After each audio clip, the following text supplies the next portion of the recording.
Rick and Bubba. Pass the gravy, please. Rick and Bubba. Ooh, it brings me to my knees. Rick and Bubba. I can't start another Rick and Bubba. day without him, brother. Rick and Bubba. Ooh, there is no other. Rick and Bubba. Wake 8 minutes past the hour. Welcome into a brand new Rick and Bubba show today. Busy show on tap. We've got Tim Spencer, good friend of the show with Buffalo Wild Wings. He will be here to present a check to last month's beneficiary of the charity charge, which was the Bronner Burgess Memorial Fund, a very successful charity charge. We'll talk about that and then announce what's happening this coming Monday at participating Buffalo Wild Wings, another charity charge.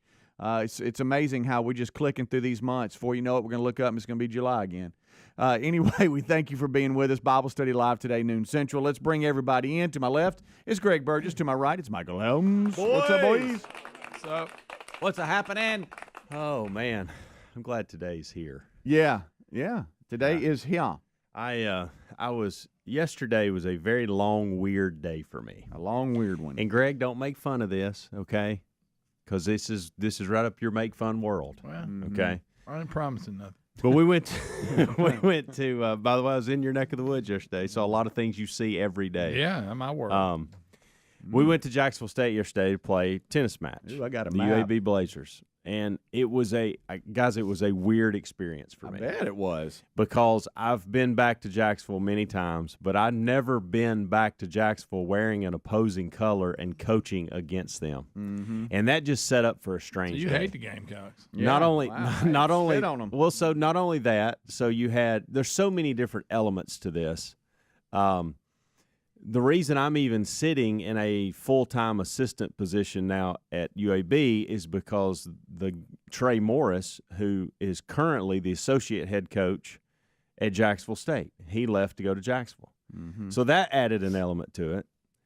Then you have, during the match, my parents are there, which for my dad to be at a college tennis match, that's weird within itself. Right. But I have even more to it. Was he trying to look over the little bushes to Thank the God baseball there was field the whole time? Thank God there was a scoreboard there Right. that he could actually look at and understand, or he would have been asking me questions. At one point, I wanted to go, Dad, if I was coaching basketball or baseball, would you be on the field or court asking questions? Like, really? That's a good point. Ran into our buddies, Yes, you are. Greg You're wearing Sotz, green. Oh, Greg. How's old Greg? the Greg. athletic director. Oh, and great to Greg. see Good guy. him. Associate AD, Greg Bonds, was there. We had a little fun with Okay. him. Yeah. And so Bonds even come up and asked me. So Bonds missed, I guess he missed the memo that the match was today. And he messed up and wore green from his closet. Didn't think of And That's so funny. I was really quick to thank him for supporting the Blazers today. I bet. And Sides got on him a little bit. Yeah. And he even looked at me and he says, this is going to be on the show tomorrow. And I said, the fact that you're in green and you're playing UAB, absolutely. So, of it's going to be course. on the show. Probably wrong choice. But it was great to see him. Should have went and- with black. And then, so you think about and you kid Bonds about things like that. And obviously he was not there, rooting for the Blazers. He just happened to pull a nice little sweater out that morning from his closet. But I'll tell you, learned something yesterday, and I don't fault him for it, and I'm okay with it. But if you question Mac Daddy's allegiance, you got another thing coming, because he was decked out in Jacksonville State. Even though his son was in green, he was in and so I even used that against Bonds. Bonds was like, it's just a green shirt. I said, yeah. I said, let me tell you who thought this through. Look at that one right there. And I pointed at Dad. I said, you think anybody's questioning who he's rooting for today? There you go. His son is in green, and he's decked out in Jacksonville State He ain't Gamecocks. got no green in his closet. So it was a fun day, but I got to tell you, once we got through the match and we got through dinner and we got home, I was like, I am glad today's over. It was a rough day mentally for me. It was. I went to bed I got home at 8 and went to bed at 8:25. Gotcha. Oh, I was calm just down. I was Calm drained. down. I was Give drained. it to 9. Good But night. give it to 9. But anyway, so now I've been seeing that on the schedule, and I'll be honest, I'm glad it's over. Yeah, done. So now we can kind of move on and have some fun the rest No of the year. rematch later. I hit it well. You know what I mean? Like Yeah. everybody thought I was in and I was into the match, but my mind was going different places yesterday. I didn't like it at all. Wasn't good for the team. I'll be honest. Wow. Well, I mean, you're working. Distraction. I mean, it's not like you just showed up in Green to support UAB. I know. You actually work I know. for them. I know. That It's changes a everything. job. It was different. It was a different Yeah. feel. Yeah. But good. So we got through it. How was y'all's day? It was good. Some of it kind of Oh, that doesn't sound good. bit. Well, it being Valentine's. yeah. All right. See, I left a card yesterday morning. Attaboy. Okay. Air tater. Well done. Yeah. Air tater. Yeah. You know, we're at that point. We don't. That's right. Yeah. Look, I got that's to what- thinking on the way little home. things like that. And Lisa's been sick, so we weren't going to go out to eat anywhere. And I got thinking on the way home, there's this. Oh, I look can't at think of the romantic name over of here. it. He No, normally it get, ain't right. you normally get pizza for y'all. I know, but that's anniversary mostly. Oh, okay. Modest. I knew it was some Modest, remote, But, romantic moment. There's this vegetable soup that Lisa really likes. It's some local company. They make it in a jar, and then you add stuff to it. Oh, nice. It's really good. Well done. And cornbread. So I thought, well, she likes that. Of course, I throw a little chicken in there, too. Yes, you 'cause I do. love chicken. Yeah, we know that, Greg. But anyway, so I thought, well, you know what? I'm going to go get that and cook that for supper. So that was kind of, instead of going somewhere, Yeah. had soup, Heck cornbread. yeah. Made some You go, soup. boy. Yeah, I was thoughtful. Well done. What can I say? Well done. And it was really good soup, by the way. Yeah. I can't think of the name of it. I have to look at it, but it's really good. I recommend it. Do you really? Yeah. You just add a little water to it, and if you want to throw a little meat or hamburger or chicken in there, or you don't have to put nothing in there. Mm. It's homemade. It's good. Look at that. Come on with Dump it. it right out. Yeah. Let's go. Yeah, but I mean, that's not some great event, but for me, that ain't bad. It's happiness. Yeah. At least seem to enjoy it. Yeah. So. Well, yeah, I did the same thing with the card. She woke up. You go back 2 nights ago, and it was the get home at 11 something, wake up early, whatever. wow. Well, she probably woke up thinking, man, he's been in Mississippi all day. He whatever. ain't got no card. You don't think there was a red envelope sitting there? Yep, I Huh? have my red envelope myself with my scratchy handwriting right, on it. with honey on it. That does. My handwriting's so bad that does probably kind of ruin it. Right. You're reading the card, and then you get to the bottom, and I've written, Right. and you're It's like, like, well, good night. bless What him. kid Yeah. came in here and Yeah, wrote she that? probably thinks, well, he had Ellis try to write Ellis this. is Bless Ellis him. actually does write better than me. and he's Right, 4. right. So I'll explain, and I don't want to come across as whiny or complaining about something that we had to deal with yesterday, because there's real problems out there. You know what I'm saying? Oh, no. Was You it gotta an put a disclaimer on inconvenience? it? Yeah, well, I mean, there's people that are waking up today or whatever, Oh. and they're really dealing with some big They've issues. been waking up in a box. This is not on that level, but man, it's a bib. I'll be right back. Bubba, Rick and Bubba. You'd like to drop those leftover pandemic pounds, but how sick are you of all the ads for weight loss pills and fad diets? Field of Greens is a science-backed formula of specific fruits and vegetables you won't find in any other product. Proper nutrition reboots your metabolism so you burn calories faster and lose weight a healthier way. And Field of Greens is the only brand backed by a better health promise. Let's get you started with 15% off your first order. Visit fieldofgreens.com, promo code BUBBA. These days, every new potential hire can feel like a high-stakes wager for your small business. You want to be 100% certain that you have access to the best qualified candidates available. That's why you have to check out LinkedIn Jobs. LinkedIn Jobs helps find the right people for your team faster and for free. Post your job for free at linkedin.com/Bubba. That's linkedin.com/Bubba to post your job for free. Or visit rickandbubba.com under the sponsors for a link. Terms and conditions apply. Skip extra trips to the grocery store and spend more time doing the things you love with tasty HelloFresh recipes and fresh pre-portioned ingredients delivered right to the door. HelloFresh has 40 weekly recipes and over 70 seasonal and convenience items to choose from for more choices than ever before. Sign up today for 65% off plus free shipping with the code BUBBA at HelloFresh.com/Bubba. That's the code BUBBA at HelloFresh.com/Bubba. Are you prepared for the unexpected? Now, it's only a matter of time before your out-of-warranty vehicles in the shop costing thousands. You can be prepared like us with CarShield. CarShield offers protection plans to fit every budget and includes 24/7 roadside assistance, courtesy towing, and rental car eligibility. Call CarShield now to save 20% on your plan, and you'll always be prepared for the unexpected. 1-800-465-6550 or go to carshield.com/Bubba. You don't have to break the bank to make a big deal purchase like with Raycon earbuds, whether you're looking for a pair of everyday earbuds, low latency gaming headphones, or a speaker with a battery that will last all night at your next party. Raycons, they got you covered with premium audio at the perfect price point. Plus, they offer buy now, pay later options. Right now, you can get 15% off at buyraycon.com/Bubba. Buyraycon.com/Bubba. Or find a link at rickandbubba.com under the sponsors. Our friends at TheraBreath have some good news if you have bad breath. Try TheraBreath Fresh Breath Oral Rinse. TheraBreath is dentist formulated by Dr. Katz himself. TheraBreath doesn't mask bad breath like those burning alcohol mouthwashes that can actually irritate sensitive mouths. It's alcohol-free and free of gluten with no added dyes or colors. Find TheraBreath in all your favorite retail and drug stores. Look for the bright orange cap or online at TheraBreath.com. You can find a direct link at rickandbubba.com under the sponsors. TheraBreath, confidence in every capful. All right, folks, you've heard us talking about what Relief Factor can do for your pain for several years now. If you struggle with occasional aches and pains due to aging, exercise, everyday living, consider this. Relief Factor is 100% drug-free.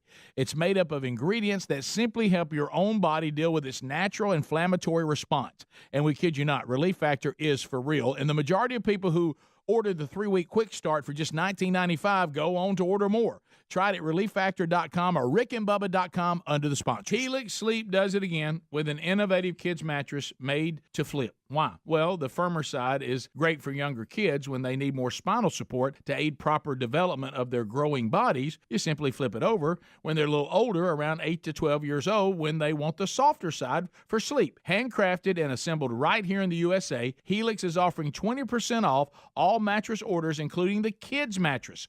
Go to helixsleep.com/Bubba. helixsleep.com/Bubba. Would you do everything it took to protect your family? Of course you would. That's why we recommend Simply Safe Home Security. They make it easy to protect every inch of your home or even your small business with advanced security tech powered by 24/7 professional monitoring. Customize the perfect system for your home at simplysafebubba.com. Claim a free indoor security camera plus 20% off your order with interactive monitoring. That's simplysafebubba.com or visit rickandbubba.com under the sponsors. There's no safe like Simply Safe. Skip extra trips to the grocery store and spend more time doing the things you love with tasty HelloFresh recipes and fresh pre-portioned ingredients delivered right to the door.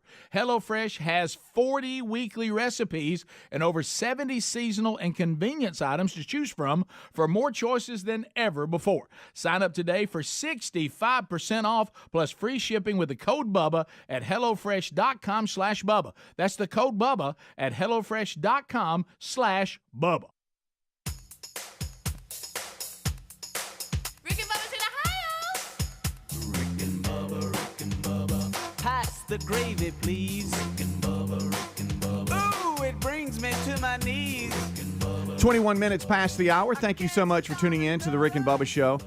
All right, so we're looking back at yesterday. Helmsy had a busy day. He kind of recapped that. UAB tennis, men's tennis, was over at JSU, his alma mater, and kind of felt weird for him to be back in that neck of the woods. His parents were there, of course, wearing Jack State colors, which was a little uncomfortable. But anyway, he's gone through that. The romantic devil, Greg, cooked for Lisa, left her a card, had a great Valentine's with them. I kind of did the same thing with Terry and a card and all that. And we had prior to Valentine's had shared some gifts and different things. So yesterday was kind of nice. But all right, so yesterday, go back to, we've talked about how over the years as we get older, we can have a night or two where we don't get any sleep, but you can't put them back to back nights because you start really wearing down. Starts right? jumping on you. It just, I mean, we're not young anymore, so it just gets to us. Plus, we're a little hardened. We know what's coming. You know what I mean? It's not like we're some rookies where we have a bad day or stay up at night and next day you're like, "Why am I tired?" You know what's coming. Sure. You know. Well, I had a night or You two. get less than 4 hours sleep. It's I- hard to overcome. I'd had a night or two where I was up late, and then the night before last, I got about Partying. 3.5. We talked about that. Party. So yesterday, I was a little loopy. Got home. Terry was working from the house. Reese is down, man. He's up. Sick. He's just battling. He's Man, it's upstairs. been going He's got around. the upstairs, and that's his. And every now and then we'll go to the top of the steps and like drop a plate of food at him, and he comes out like a lion and grabs it and goes back in. But he's battling, man, and it's been going around his work. Everybody seems to have a little something now, but so we're dealing with that, and all of a sudden Terry says, "Hey, Shannon's outside." That's one of my neighbors, great guy. And I'm like, "What's he doing?" He goes, "He's in Dennis's yard," and that's one of my neighbors. He goes, Dennis. and he's got his shovel. And I'm What's like, Dennis doing with a shovel? no, Shannon's got a shovel in Dennis's yard, which is one of my neighbors. That's Okay. two neighbors, All right. okay? This is going to take You me ain't a got no time. neighbors missing, dude. Right. No, Shannon's 2 houses down. Dennis is next door. Okay. All right. And so I'm like, huh, Speedy, Shannon, what's going and on? Dennis. Well, What a game. That sounds like a podcast. now, We'll call it The Cove. Pissed off in the cove. The Cove Cast. yeah. Okay.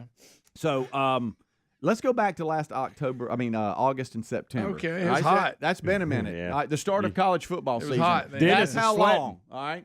Yeah. The city. I live in the beautiful city of Helena. Oh, yeah. All right. All used, about or it. it used to be, and so I've talked to y'all about how. Wait, time out. What did you say used to be? Well, I mean, if you go down the cove, it hadn't been because it's been crap all over the place. I've been tearing All the right? yard up. I don't know how the city of Helena and their inspectors allowed this to happen. I'm a little mad about it. No, he's going to the council meeting mad. Right. But Throw like the I said, gauntlet down. there's problems out there, but it's a bip. yeah, All right. I got you. We want to So hear since from the last public. September or August, they had It's some been a type minute. of fiber line I remember system this. they chewed up Yes. everybody's Remember yards this. and What you all had? this.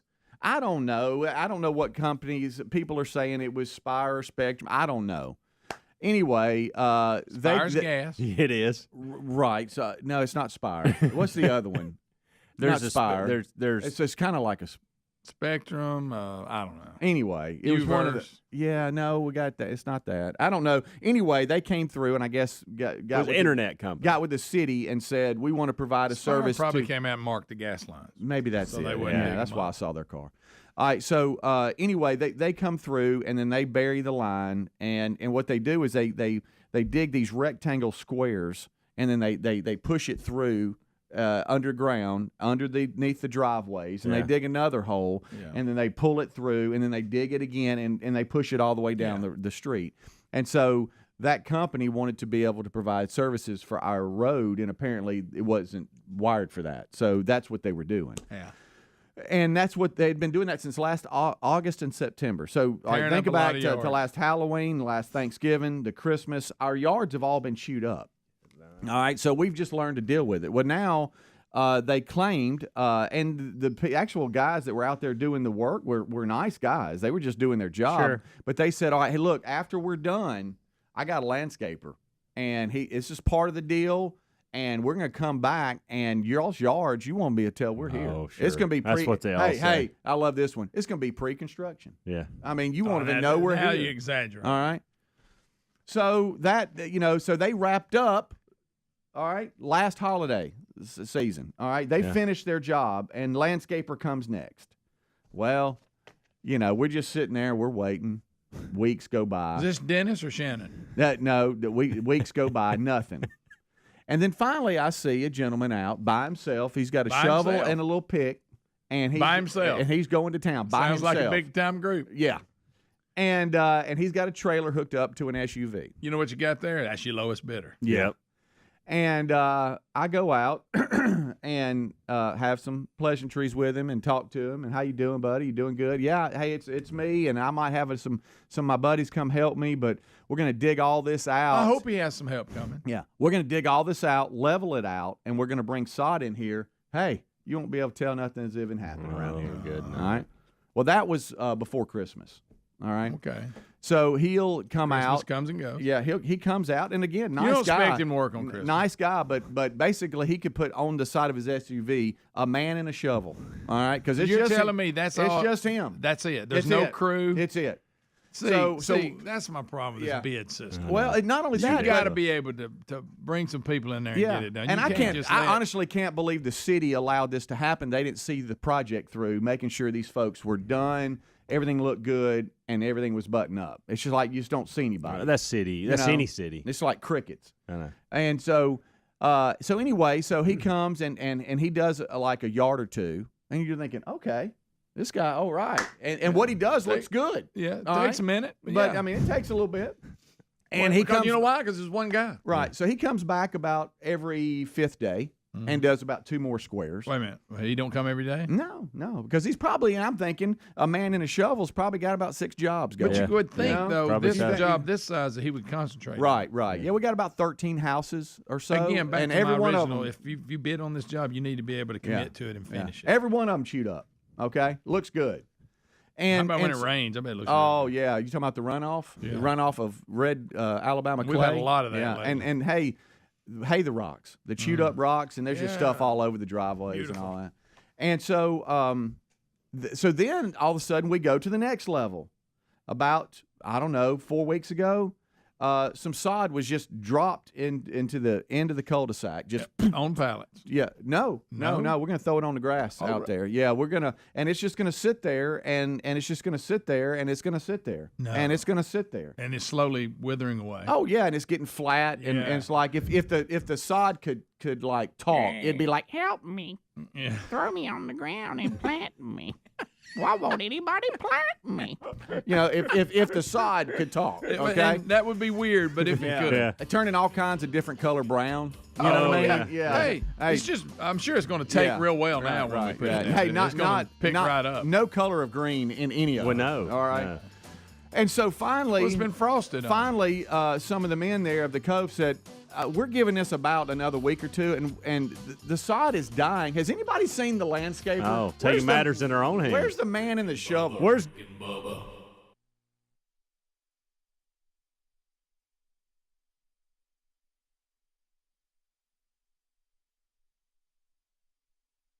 When inflation is high, we're all pros at finding creative ways to save, whether it's driving that extra mile for lower gas prices or grocery shopping on sale days. Saving money has never been so important. That's why we got to tell you about our new favorite way to save, Upside. Upside is an incredible app for anyone who buys gas, groceries, dines out. With Upside, you're not getting slammed by inflated prices because you're getting cash back on every purchase. To get started, download the free Upside app, use our promo code BUBBA25 and get 25 cents or more back on every gallon on that first tank of gas. Next, you just claim an offer for whatever you're buying on Upside, check in at the business, pay as usual with your credit or debit card, and get paid. Upside users are earning more than $1 million each week. That's probably why they have a 4.8 star rating on the App Store. Download the free Upside app, use the promo code BUBBA25, get 25 cents or more back on every gallon on your first tank of gas. That's promo code BUBBA25. Sure, we'd love to drop those leftover pandemic pounds, but how sick are all of you, like me, seeing these ads for weight loss pills and fad diets? I've been there, I've done that, they don't work. I'll tell you what works. Eating 5 healthy servings of fruits and vegetables a day. You do that, and the weight can fall off. But A, vegetables, not a huge fan. Or maybe B, who has time to prepare for that every day? Legitimate concerns. Let's talk Field of Greens. Field of Greens is a science-backed formula of specific fruits and vegetables you're not going to find in any other product. Proper nutrition reboots your metabolism so you burn calories faster and you lose weight a healthier way. And Field of Greens is the only brand backed by a better health promise. Yes, you'll look and feel healthier fast, but the greater proof comes at the next checkup when your doctor says, wow, you've lost weight, whatever you're doing, keep it up.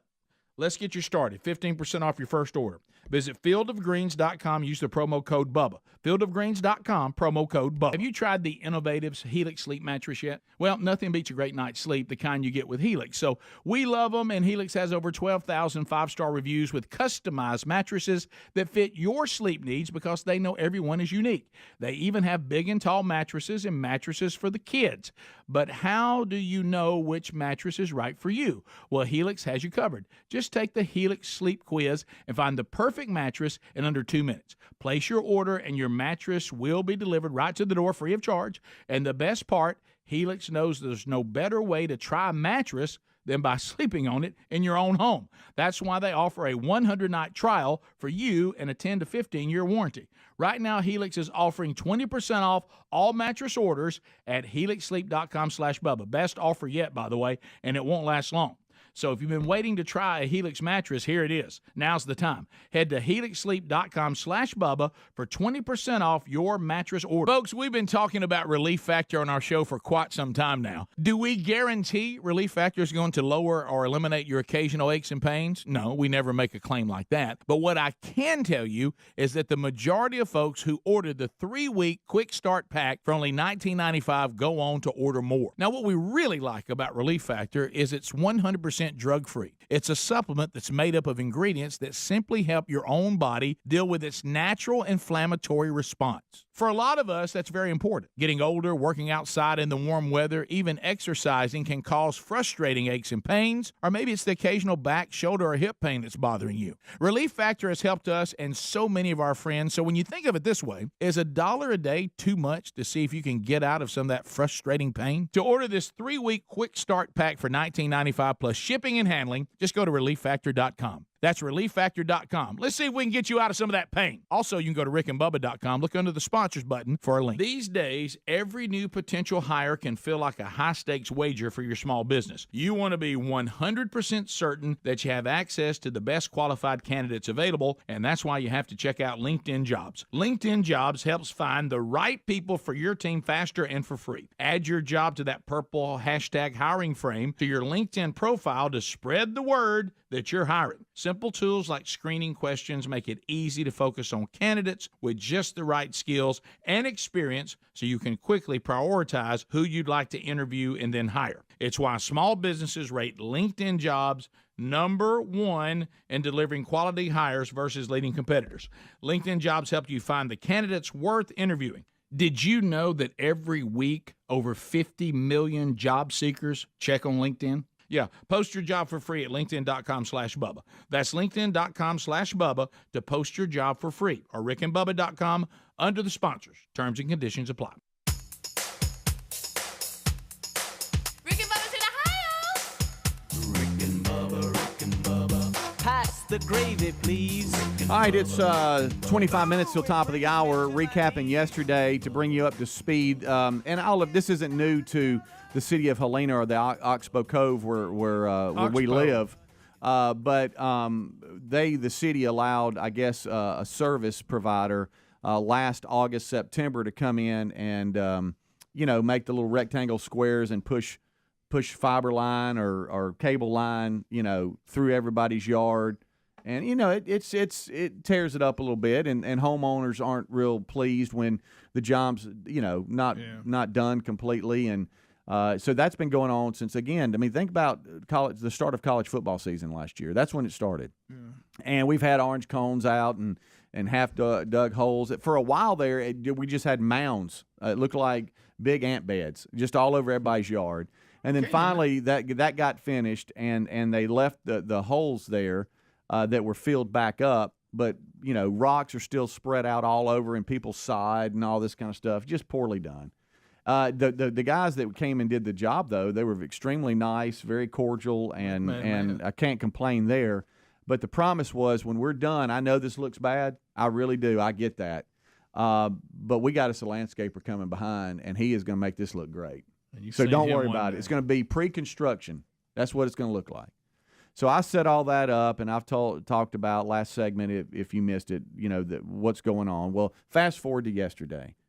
And I'm running out to the garage after Terry says, "Hey, Shannon's next door at that's one of my neighbors, 2 houses down. He's in front of Dennis's house, and he's got a shovel and his truck and a bucket, and it looks like some garden hoe." And I act like I didn't see him. Well, and I'm like, well, that's not even his yard. He's being very kind, and he's helping Dennis out. Did you yell and tell him to come do your yard? So I walk out, and then as I walk out, I see Paul across the street. Mm-hmm. I see Jason 3 down.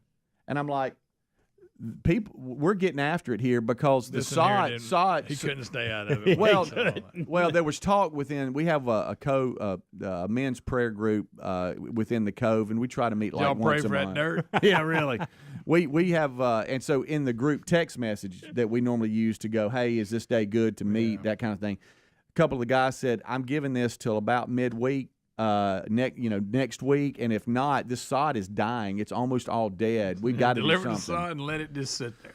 So it looked like to me that, hey, yesterday was the day. So I walk out to Shannon. I'm like, what? He goes, well, I was just trying to help with, Dennis a little bit, and I'm like, well, look, let me go get my stuff, and I'll help you finish that portion of it. Daddy's got a shovel. I'm gonna get my work boots on. And so I got now my work boots on. They're a little muddy. Let me grab my gloves. So now we got about 4 or 5 men within the Cove having to do something that the city and the people that were hired to do it should have finished it through. Okay. Or I know the city's not doing it, but I guess they oversee it. I don't know who's in charge of that, of quality analysis or inspector or something that rides around and that they know that are projects that they're seeing through, I guess. I don't know, but it wasn't done. And again, the man in the shovel, extremely nice guy, works out of his SUV, pulling a trailer around. But he's by himself, and we only see him a about man in a shovel should have been a. And we only see him about once every 2 weeks, and he does a couple of squares, and then he's out. Can't keep up with the sod. No, and the sod was dropped back at New Year's. It seems like I don't know when, but it's all dying. Yeah. Okay. It'll do that. Yeah. It needs to be set down and watered and all that. So the holes that were dug were half filled and some overfilled. And so you're having to dig that out to get it to the level ground of the existing sod. So when you put it through, it doesn't look like a mound or it doesn't look like it's sunk in. It looks like it's level. Yeah. Well, that takes a little bit. When's the last time y'all had a shovel and a wheelbarrow out and got after it a little bit? Been a while. When the tree fell on trampoline and I had to dig it out from the dirt. Because you remember I buried it. Yeah. Yeah. How That's about last time. How about digging a hole? A couple years ago. How about Probably digging when a that hole? tornado hit my backyard. Yeah. I was cleaning up. Yeah. We got out there probably 1:30, I guess. Around 5, I'm coming back in. Say, Speedy, that's walking a little unacceptable. different. That's walking. unacceptable. You shouldn't have to be doing that. Right. It is unacceptable. And the whole time we're doing it, we're going, why are we doing this? Why are y'all the go get residents the sod of and lay it Helena having to do this? It makes no sense. Did you go? Okay. Did y'all lay the sod too? Yes. Oh, my. Yes. I'm sorry. And so we're having to dig holes, fill up the wheelbarrow, take it down to a one to man a in the ridge, shovel owes y'all some money. to a ridge, get rid of that, grab some sod, take it back, throw it down where it was supposed to be. And so we knocked out Dennis's yard, the rest of mine. Paul got his, Jason got his. I'm just naming names here, but it's different houses. Yeah. But there's still about 4 houses that that are just looks like rectangles of dirt out there, and the sod is now the rain coming through might help a little bit where we live, but it's pretty much, we were trying to find, we were like, is this already dead? Probably is, by the way. I know, and I'm like, should we even put this down? Are we wasting our time? And so that's why I'm walking a little different today. So my Valentine's Day was spent out in the yard with the shovel and trying to lay sod down. And again, I know I'm not trying to compare this to real problems of the world, but that's a bip. It is. Yeah, it is. I mean, nobody wants that in their front yard. Well, somebody's getting paid for it, and it ain't y'all. Yeah. And so anyway, we got more work to do if this guy didn't come back, and he might. I don't know. I don't know if he was paid up front why come and back not going to now? come back. I don't know what the plan was. The sod's been sitting there so long. I thought, well, maybe something's happened to him. Maybe the guy's sick or He something. might have died. What? Well, you don't got know. him Hey, dead. that's a possibility. I remember my accountant died one time, and I didn't know it. Y'all got him dead. And we could be.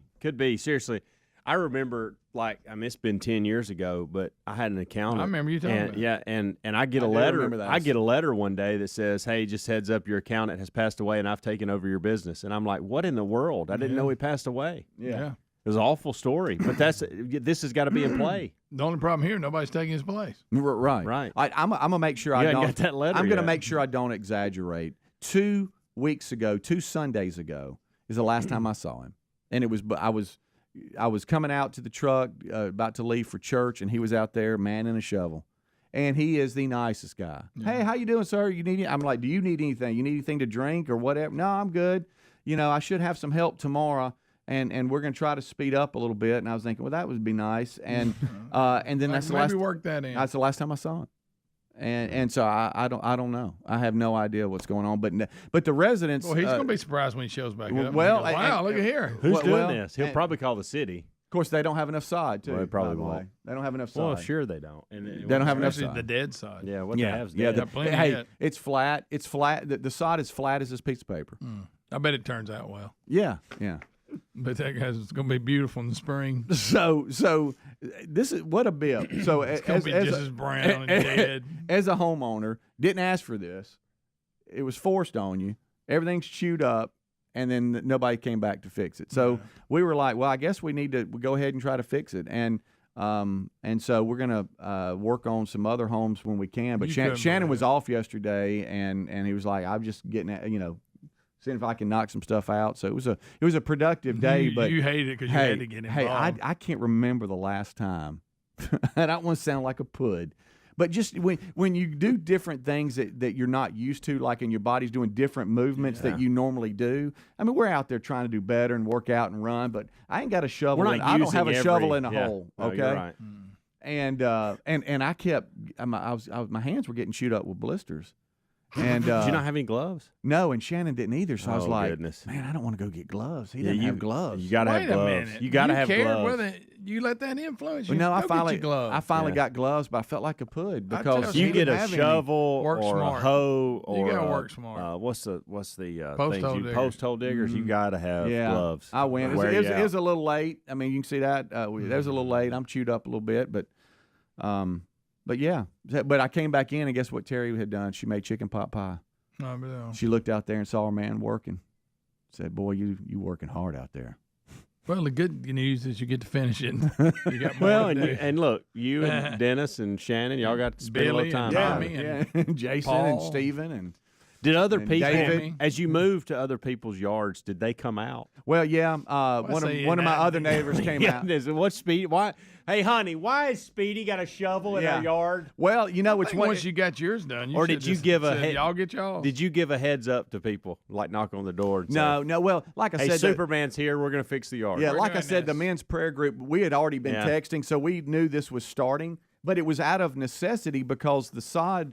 I'm gonna go back to this. The sod was dying, or if not dead, and we're like, well, It ain't something's gonna got to be take. done, You know, right? it's not going It's to not probably going not. to. It's And gonna we were not trying to going get to. it down It's gonna be before the just as rain came in. brown. But I did see one of my neighbors, bless her heart. She came out and to get her mail, and she's like, "Hey, what are y'all doing?" And her yard's still chewed up. You said, well, you need to get some. No, I said, well, I tell you what we're going to do is if they're not, we're going to be over at your place too, and we will because she's got a smaller front and You there's gonna let only 'em about win. three. Well, what else do you do? Huh? That's fine. Just let one man and shovel get paid for y'all's work. I mean, you know, since last September, if you came down our little cove cul-de-sac, you'd be like, what the heck's been going on in here? Yeah, that is ridiculous. Good night. So anyway, that was my day yesterday. I tell you, Walking a little Helena's stiff. gone downhill since Mayor Hall left his post. I'm telling you, things have gotten ugly. Mayor Hall, we need you back. Yeah, that's funny. Come out of retirement, run again. Either that or Speedy, you may have to be the mayor. No. Take things over. No, we got him here. I'm out. Rick and Bubba, Rick and Bubba.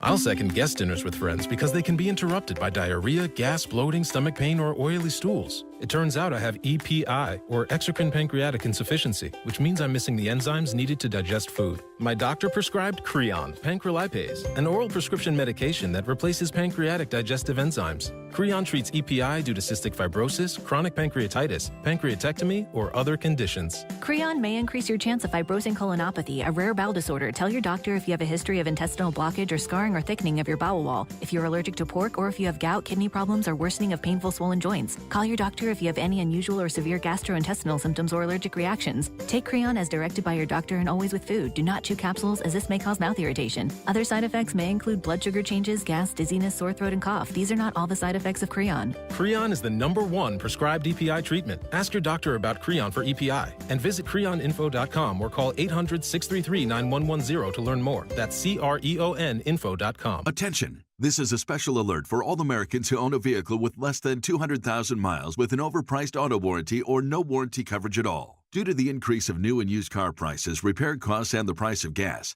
people are keeping their cars longer than ever, which is why CarShield is announcing a low-cost, month-to-month vehicle protection plan to save any driver out-of-pocket expenses on covered auto repairs. Call now to find out how you can save thousands for covered auto repairs. Yes, you heard that correctly. You could save thousands on future auto repairs. Our specialists are standing by for all drivers to call for a free quick quote. Call 800-706-8951. Vehicle Protection Plan pricing is at an all-time low. Plus, drivers who purchase this coverage today will receive rental car options, free roadside assistance, and free towing.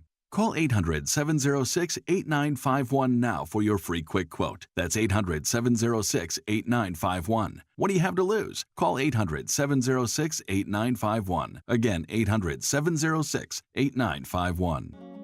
Research shows listeners prefer a personalized experience. So to help you remember, Liberty Mutual customizes your home insurance. We personalized this ad for Amber, who really misses boy bands from the 90s. Hey girl, I'm the cute one, here to tell you how Liberty Mutual customizes your home insurance so you only pay for what you need. I'm the heartthrob. The only thing I love more than you is Sadie. And I'm the other boy in the band everyone forgot about. Only pay for what you need at libertymutual.com. Liberty, liberty, liberty, liberty.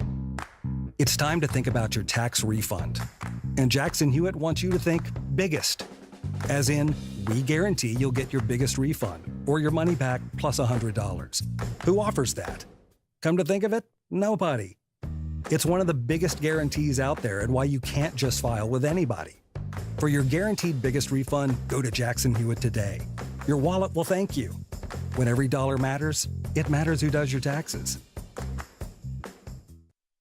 These days, every new potential hire can feel like a high-stakes wager for your small business. You want to be 100% certain that you have access to the best qualified candidates available, and that's why you have to check out LinkedIn Jobs. LinkedIn Jobs helps find the right people for your team faster and for free. Add your job to that purple hashtag hiring frame to your LinkedIn profile to spread the word that you're hiring. Simple tools like screening questions make it easy to focus on candidates with just the right skills and experience so you can quickly prioritize who you'd like to interview and then hire. It's why small businesses rate LinkedIn Jobs #1 in delivering quality hires versus leading competitors.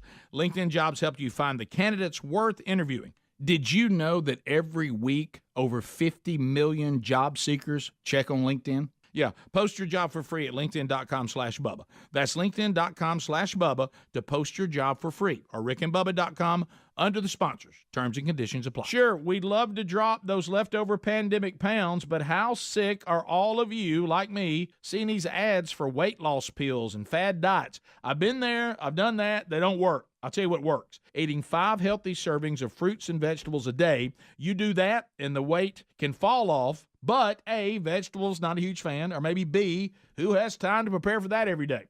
Legitimate concerns. Let's talk Field of Greens. Field of Greens is a science-backed formula of specific fruits and vegetables you're not going to find in any other product. Proper nutrition reboots your metabolism so you burn calories faster and you lose weight a healthier way. And Field of Greens is the only brand backed by a better health promise. Yes, you'll look and feel healthier fast, but the greater proof comes at the next checkup when your doctor says, wow, you've lost weight, whatever you're doing, keep it up. Let's get you started. 15% off your first order. Visit fieldofgreens.com. Use the promo code BUBBA. Fieldofgreens.com, promo code BUBBA. Rick and Bubba's in Ohio. Rick and Bubba, Rick and Bubba. Pass the gravy, please. Rick and Bubba, Rick and Bubba. Ooh, it brings me to my knees. Rick and Bubba, Rick and Bubba. I can't start another Rick and Bubba, Rick and Bubba. day without 'em, brother. Rick and Bubba, Rick and Bubba. All right, we're rolling back. Thank you so much for tuning into the Rick and Bubba Show.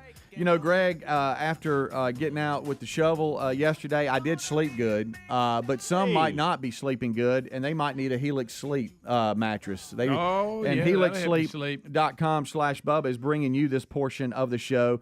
Valentine's Day has passed.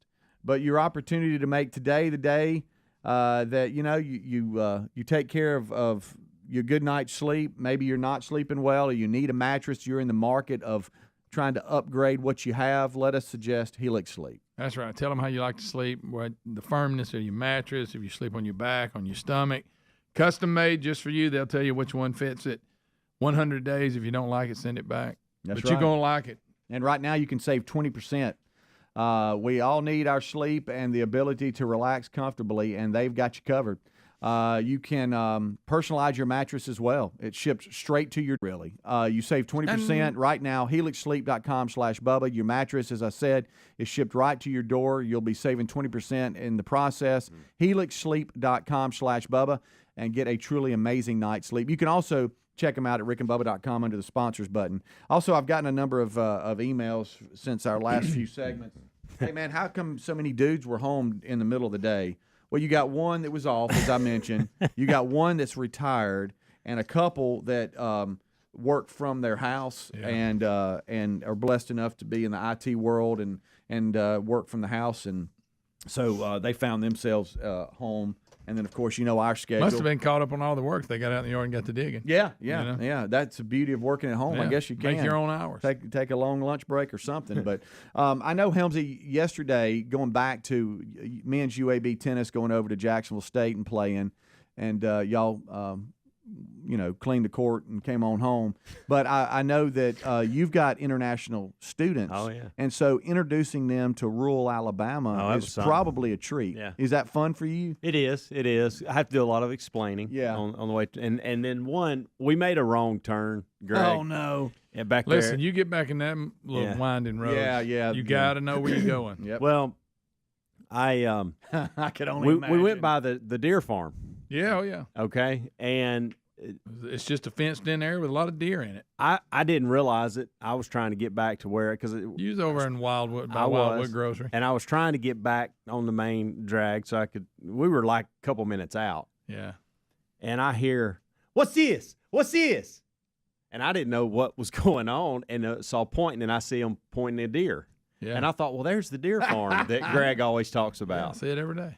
And deer. Sierva? Sierra. That's Sierva. And so I learned how to say deer in Spanish. Whitetail Sierva. So evidently Siervo is a male deer, and Sierva is a female deer. I didn't know that. And so a lot of deer talk at that point.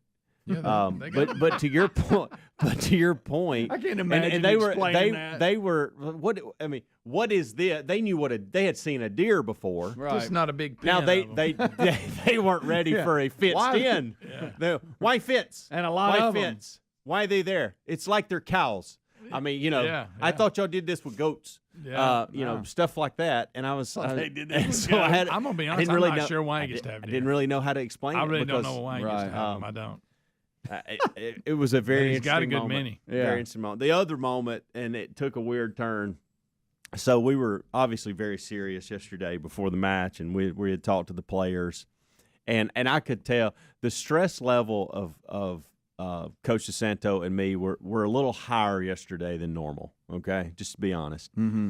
And I thought I needed to say something to him just to kind of take the edge off. And I said, so he gives this big speech, okay, and I said, hey, before we get started, there's two things. I thought I needed to say something kind of loosen him up. Right. I said, there's two things I need you to know before we get started. I said, one, that burial plot that's right there is where Bubba will be laid to rest, him and his wife. And I said, those apartments right there is where I lived in college.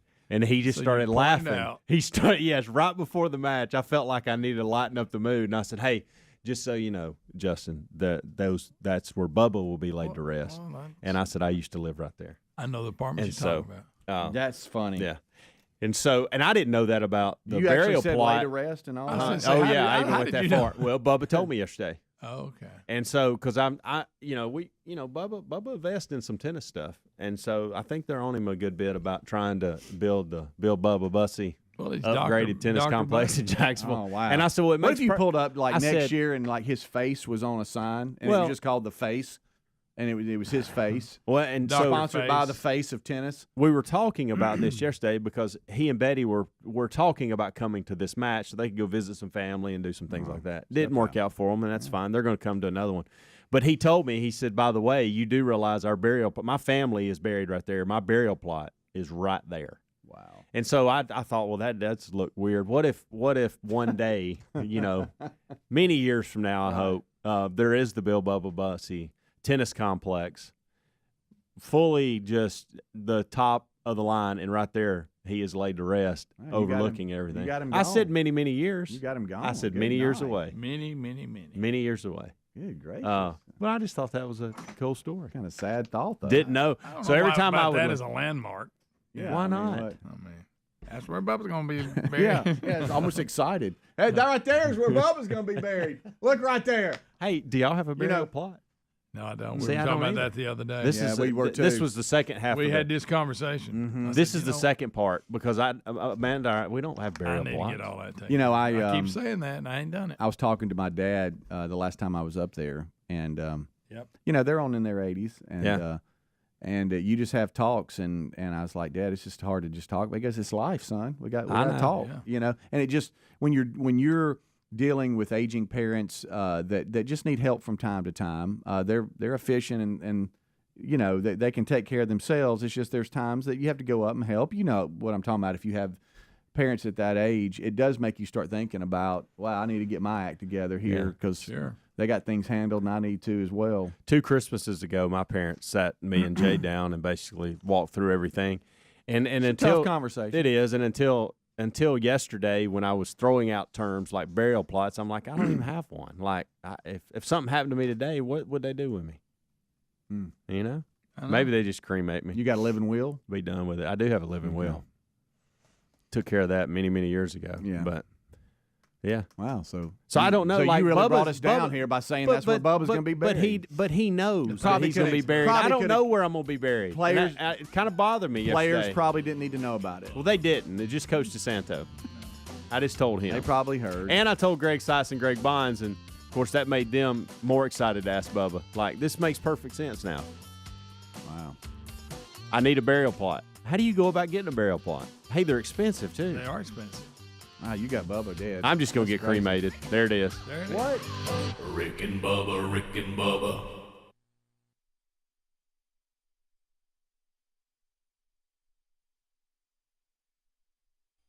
I know it happened. I just forgotten how lean it was. Well, remember, you said I didn't look like myself. You really Looks don't. like Bubba's cousin. It does. Bubba's cousin's playing. It's like they've taken Helmsy's body and put your head on it. Bubba, I'd forgotten how lean you actually got. He gave you Sergeant Carter's hair. Yeah. And it changed the whole look of your face. Your face was completely different. Yeah, I Is know. that what you really look like? Wow, look at that. Well, it's a picture, I guess. So. But you know what I mean. You know what I mean. Which one's right? The fat face or that face? Well, it depends when it was. I mean, It depends on when it was. Right. Bubba. The color's even different. Wow. I don't know why you got your white sleeves on, but it is the summer of Bubba. Wait a minute. Hey, I want y'all to take a look at something, too, because, I'm a detail guy. I want y'all to look at Taylor Hicks. He's standing. Is that not him in the background with Taylor Hicks? Oh, my gosh. So look. he gets double duty. Oh, that's so good. Look at the I'm in difference. 2 pictures. It's like that guy. It looks like that guy ate that guy. Wait a minute. The people who ever put him on that diet have that other picture to the right, and then they have this one. Rick, that looks like Bubba after a major illness. Well, listen, There's Bubba when he came back after he was out a couple Greg, months. I hate to say it, Greg. You know what? And it's about to slay you, Greg. That picture right there would run in and say, "They got it." You know what I mean?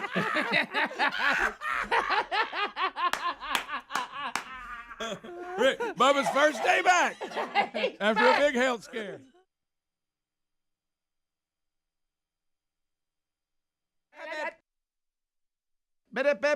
Yeah, I didn't know Speedy was so cold. If you were going to go with the standards, I wish you'd done something a little perkier there. Well, Bubba, I mean, have you heard the standards? Have you heard the standards? They're not known for the perkiness. Surely there's something we can get just a little bit of a toe tap there.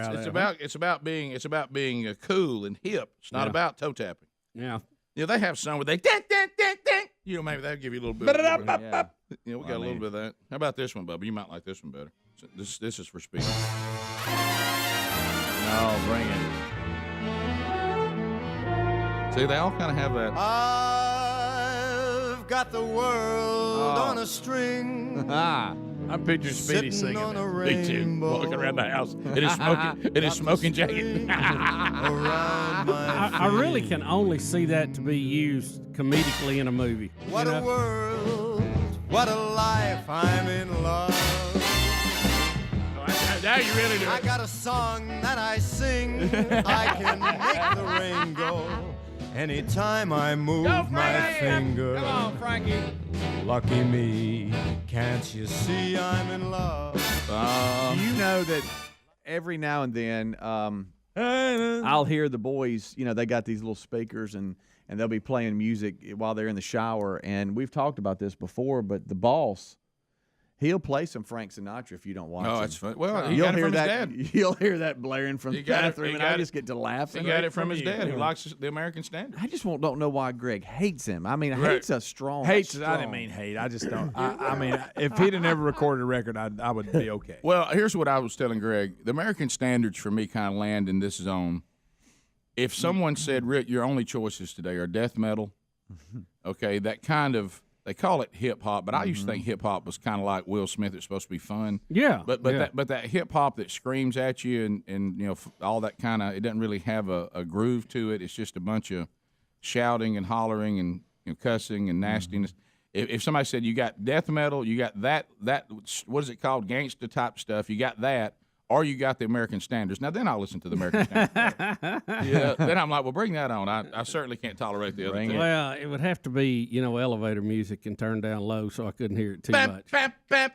Now, I did enjoy taking my wife a couple times to go see Michael Bublé, who's the modern-day Frank Sinatra, and that was fun. I mean, he's just a good showman. He was funny, and all that. And Sherry loved it, and, that was kind of what that was about. Right. Sometimes we do things, and we think, well, all this is going to come together here at some point. Yeah. So anyway, but I'll tell you what I'm excited about today that I'm so fired up I don't know what to do is we're going to talk to Kyle Mann, the editor of the Babylon Bee. Their new book, Babylon Bee, How to Be a Perfect Christian, is out. And let me tell you something. I'm reading this, and they hear me at the office. I'm screaming up and down the hall. I'm laughing so hard. Now, I love their little online newspaper and satire. I love it. And the book is just kind of more in depth of the same thing. Now, and this, for those of you not familiar with it, it is church Christian satire. Oh, but it's saying some things that need to be said. Right. I mean, it is saying some things about the. Well, sometimes that's what humor should do. Well, that's right. The great William Shakespeare. I'm paraphrasing, but some of life's great truths are said in jest, and this is definitely a example of that. But now, do I understand correctly? The who is it we're talking to today? The editor of it? Yeah, here's how it played out. All right, so, and I've actually got texts from some other people that know more about this than I do. Adam Ford is kind of the creative mind behind it, but he, and this is open. I mean, they said he's even talked about this publicly. I clarified that this morning. He, like a lot of creative types, he's a little quirky, and he struggles like. He likes to be behind the scenes putting out funny stuff, but he doesn't really want to go up on a stage in front of a lot of people. He has some anxiety issues. And so he's not doing any Well, he wants to be able to spear you and not be out in front of everybody. I got you. Kyle Mann takes all these thoughts and puts it together and kind of it's kind of like let's say we were going to interview the Beatles today. Right. And we're only getting Paul McCartney. John Lennon doesn't do press and he won't and he's not going to be on. So we're picture McCartney and Lennon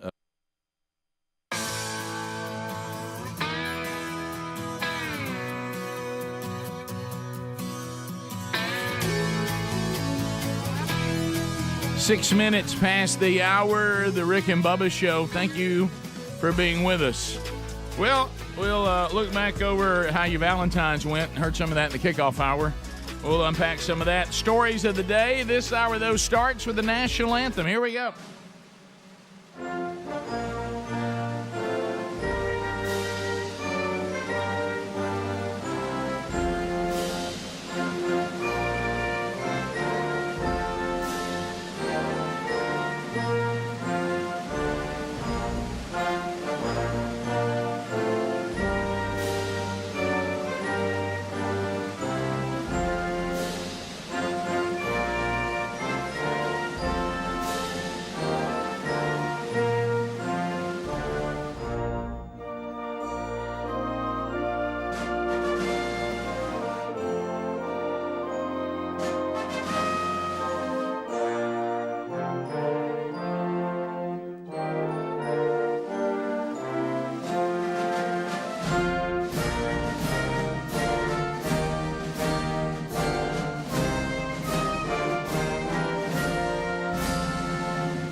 7.5 minutes past the hour, the Rick and Bubba Show. Thank you for being with us as a brand new hour begins right now. Here we go. Buffalo Wild Wings back with us today. Thank you for all your efforts on the last Rick and Bubba charity charge. We'll give you an update on that, and then we'll point you to the next opportunity for participating locations in Sweet Home, Alabama, coming up on Monday. And we'll tell you about that today, too, as Timmy Spencer comes by to hang. Also, we'll look back over Valentine's Day, the good, the bad, the ugly. Yesterday it was the good and the bad and the ugly from the past. Today we'll look back and see how yesterday went. Some of the show members are already talking about it in the kickoff hour. The guys went over there. I tell you, the real Greg Burgess right now may be the most romantic devil in this bunch. So anyway, that picture his wife put up yesterday of Greg backstage ready to take the stage, and that they have had 41 Valentine's Days together. Good gracious. That's how long they've been girlfriend, boyfriend, and husband. So anyway, that was fun. We'll recap that for you today. Speedy, Greg, and Helms have already done that kickoff hour for you. Adler settled in for the YouTube experience. For those of you that watch us on the YouTube channel live and archived, he also does a best of hour that's available to you on our YouTube channel and on Blaze TV every day. We put those same archives on our podcast channel, audio only, including the best of hour and then the entire show. If you prefer to consume the Rick and Bubba content you can't catch live, that way. So those of you that are with us live, we welcome you, however you're getting the program today. Wednesday Bible study back today on the YouTube channel, live at noon Central, 1 o'clock Eastern, as we continue to walk through the Revelation. Today, the letter to the church in Sardis, the dead church. So that will be happening today, and then it'll be archived soon after for you to grab on your own time. So we're missing one. I be Rick, and there be the silver-tongued one, the man with the golden voice, professional lunch eaters, man of the year, the inventor of pizza and a cup, Shakespeare's worst nightmare, and the master of the King's English. Ladies and gentlemen, put your hands together for Bill Bubba Bussey!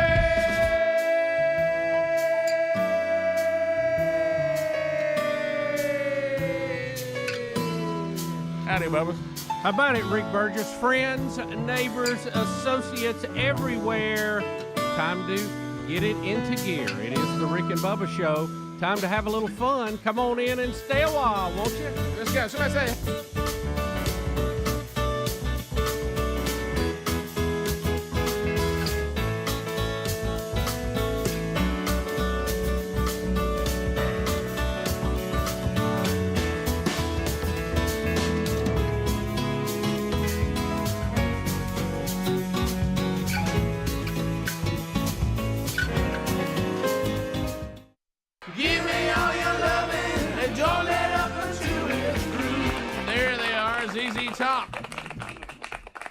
Give me all your loving. I like it. That's a good one. That's a good one. That's a kicker right there. There's a kicker.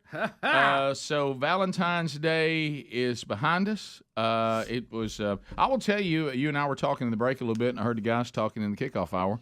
It really didn't seem like, it almost like we just kind of all let the day develop, but I have to say that mine, there was no plan. I made a veteran move, which was brilliant. And then I ended up actually having a date when I think I was going to.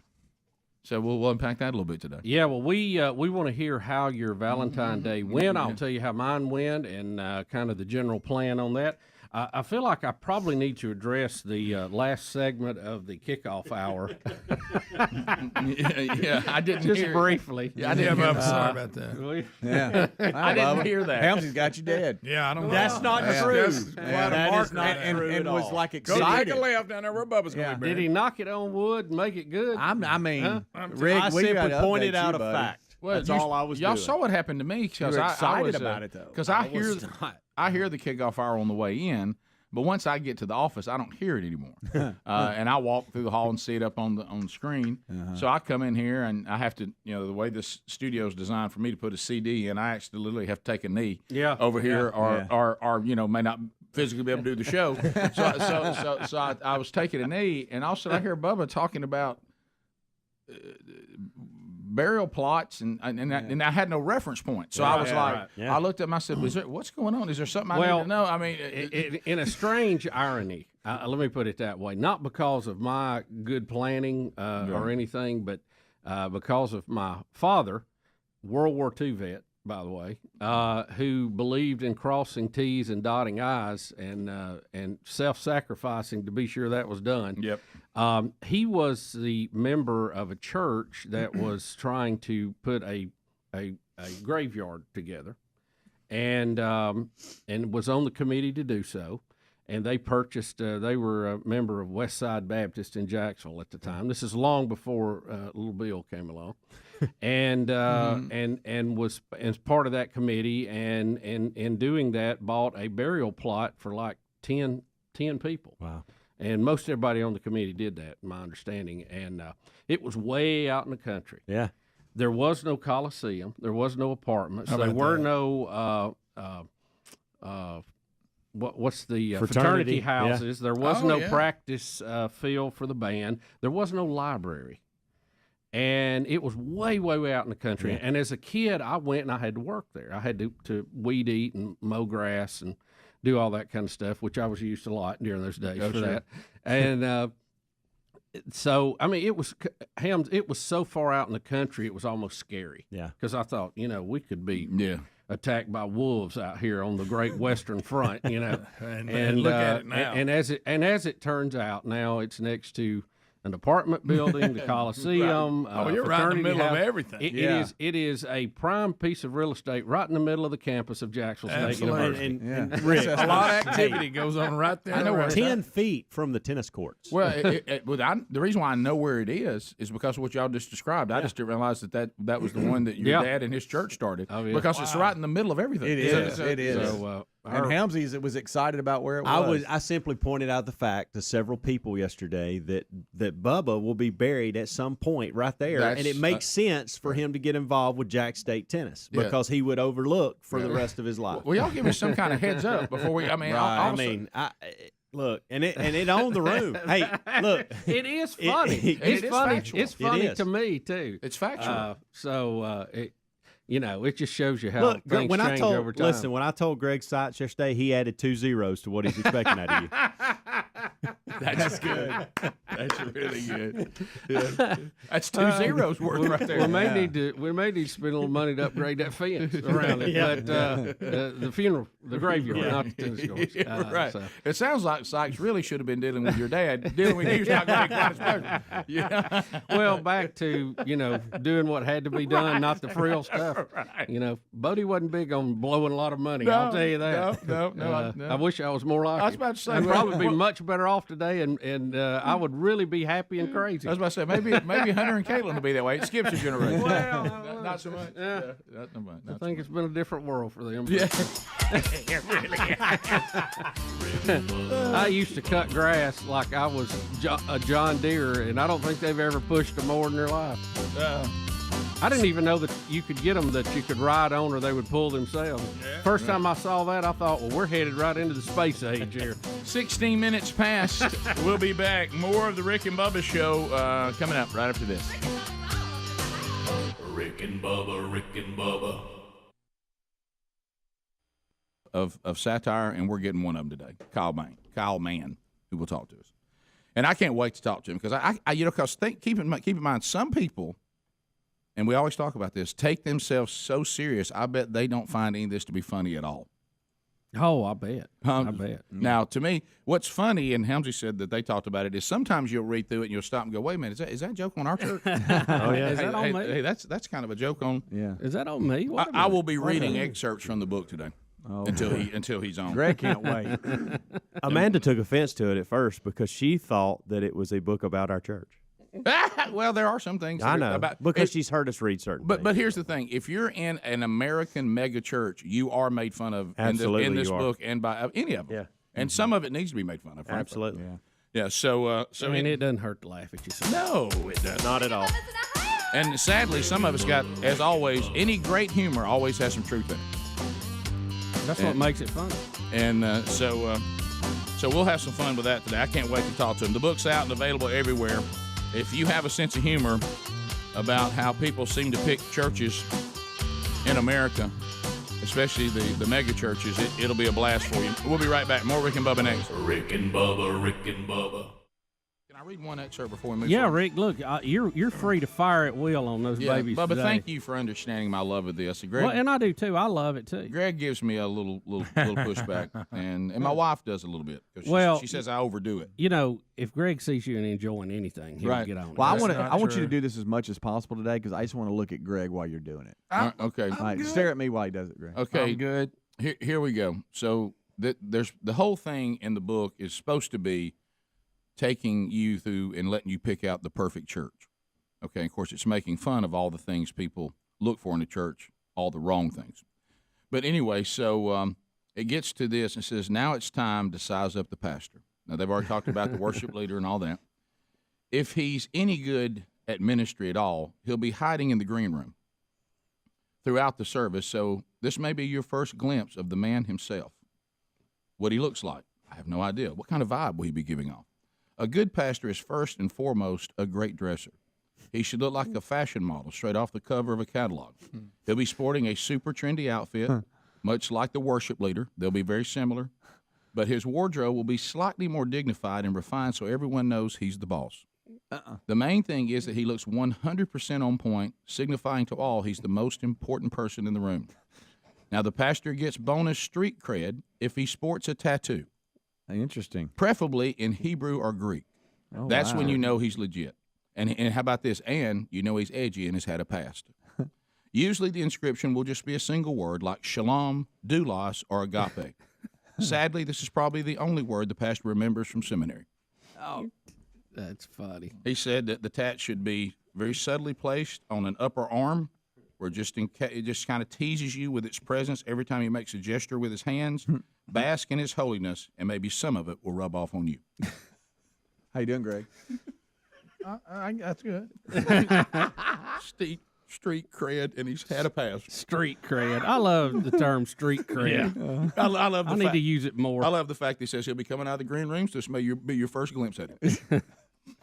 dressed to the T. Not quite as trendy as a worship leader, but close. All right, so let's talk about what's going on in the world. Here we go again.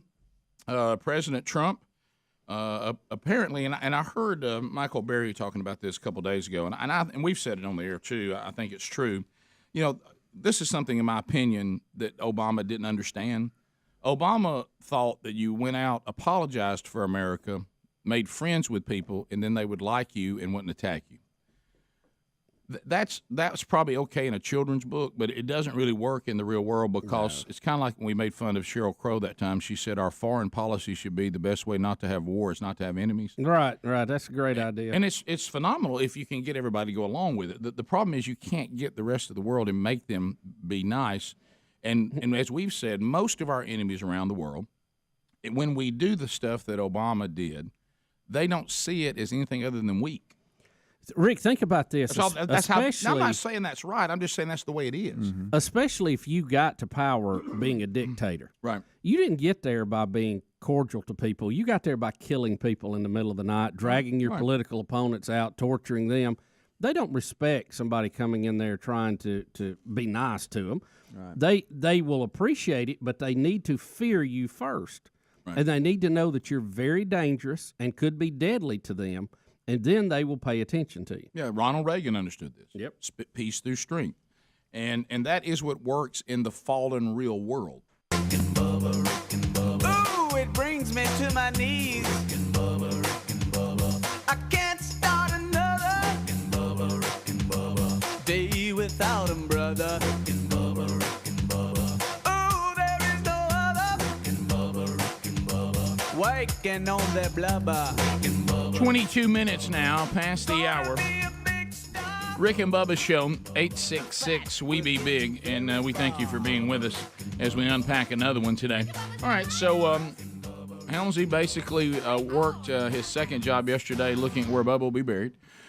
So that was an interesting setup. And Sorry about that conversation. Well, and, a little nervous. And the fact that it's overlooking a tennis court is really quite ironic, considering there's no way that Bubba's dad could have known that. I mean, so that really is It's right in the middle of all the activity right there. I think back to it's just really the funny part of it was, and I didn't want y'all to think that I was doing. I know you felt bad because you don't have a burial plot. Yeah, that really I was got thinking about actually that yesterday. I was actually had thought ahead. It was actually my dad that thought ahead. Right. Yeah. And but it was funny when you mentioned that because it made me think about cutting grass there when it was out in the country. That's and now it's unbelievable. right in the middle of campus. So. That's crazy, really. Is. I mean, you're right there on Fraternity Row. Oh yeah, you know? Yeah. Well, it's a lot. It's a lot like in Tuscaloosa, you know, with the graveyard right there next to the football stadium. You know, it's kind of jamming everything up. But hey man, that's where all the people go. The tide beach. Well, you know, there have been some opponents that had trouble kicking field goals in that direction. A road tide. So a road tomb. But it just shows you the way you have urban sprawl and the way things are going. So. Well, we were laughing in the break, and not near that extreme, but when my dad first came to see my oldest son play football, and my mom and dad were born and raised in Birmingham. So when we were living in Birmingham and we had a game over where I live right now would have been the same place, because it's not far from where I live. And Dad could not believe when he went out there and saw Suburbia had come to where he used to rabbit hunt. He was like, this was like out in the middle of the, like you said, when you went out here to rabbit hunt, you were out of Birmingham and out in the woods. And now y'all got football stadiums over here and high schools and neighborhoods and businesses. And let me tell you this, and not too long ago, this is in very current time. When we moved to Birmingham, there was, and this we're talking local landmarks. Yeah. Down 280, there was nothing past Greystone on either side of the road. No, you're nothing. Right. You're right. Total woods. Matter of fact, there was a big lake where the shopping center is now, and all of that has changed in 20 years. I mean, it's just unbelievable. You know whose company built that shopping center, and he said, you want to talk about a project because of that lake? Ask Rich Wingo about that. Well, he said, you talk about getting creative. See, I thought that was a beautiful lake because we lived in Pelham and we'd come the back way and go to church in Brook Hills over there, and I thought that was the prettiest lake coming down the hill. And man, they put a shopping center right dead on top of it, and I thought, well, that's got to be quite an engineering feat because I'm sure there's some sinkholes. Well, he said sit in front of that dry erasable board in the first meeting is what we're going to do about the lake. Rick, you can go back to where I don't mean a pond. I mean it was a lake. Rick, go back to where we grew up. Yeah. I mean, all the places we used to rabbit hunt and we used to haul hay, me and Gerald for his granddaddy, and all them fields now are full of neighborhoods. And the exchange down there in Oxford, that wasn't even there. There wasn't even an exit there. No. You couldn't even get off the interstate there. No, yeah. Well, like we're doing that, the men's conference. We used to hunt all in there. Next weekend, and where we lived, like, we're going to have the event where in the old part of Oxford because of that refurbished, really nice performing arts building. OPAC. Well, whatever it is. But nobody is staying there. Everybody's staying down at the exchange. Yeah, that's where all the I was like, well, yeah, that's New Oxford down there. We're going to do it in Old Oxford, but then all the stuff you need to do when the conference ain't going is over in New Oxford. I want one more exit down. Yeah. So there wasn't even an exit then when we were there. You couldn't even get off there. You only had the one exit. Oh, I was out there where Lou Road was. That's right. Listen, and one of the bridge. One of the funniest memories I have of the whole Oxford thing, the way it grew up, is we used to go shop on Noble Street all the time, and it was bustling, it was busy. Oh, yeah. Now parking was a nightmare. Yes, it was. Nightmare. Oh, parallel parking. But you would park and you would walk up and down, blocks and blocks doing everything from movies to dress shops to bakeries and all that stuff. The Ritz.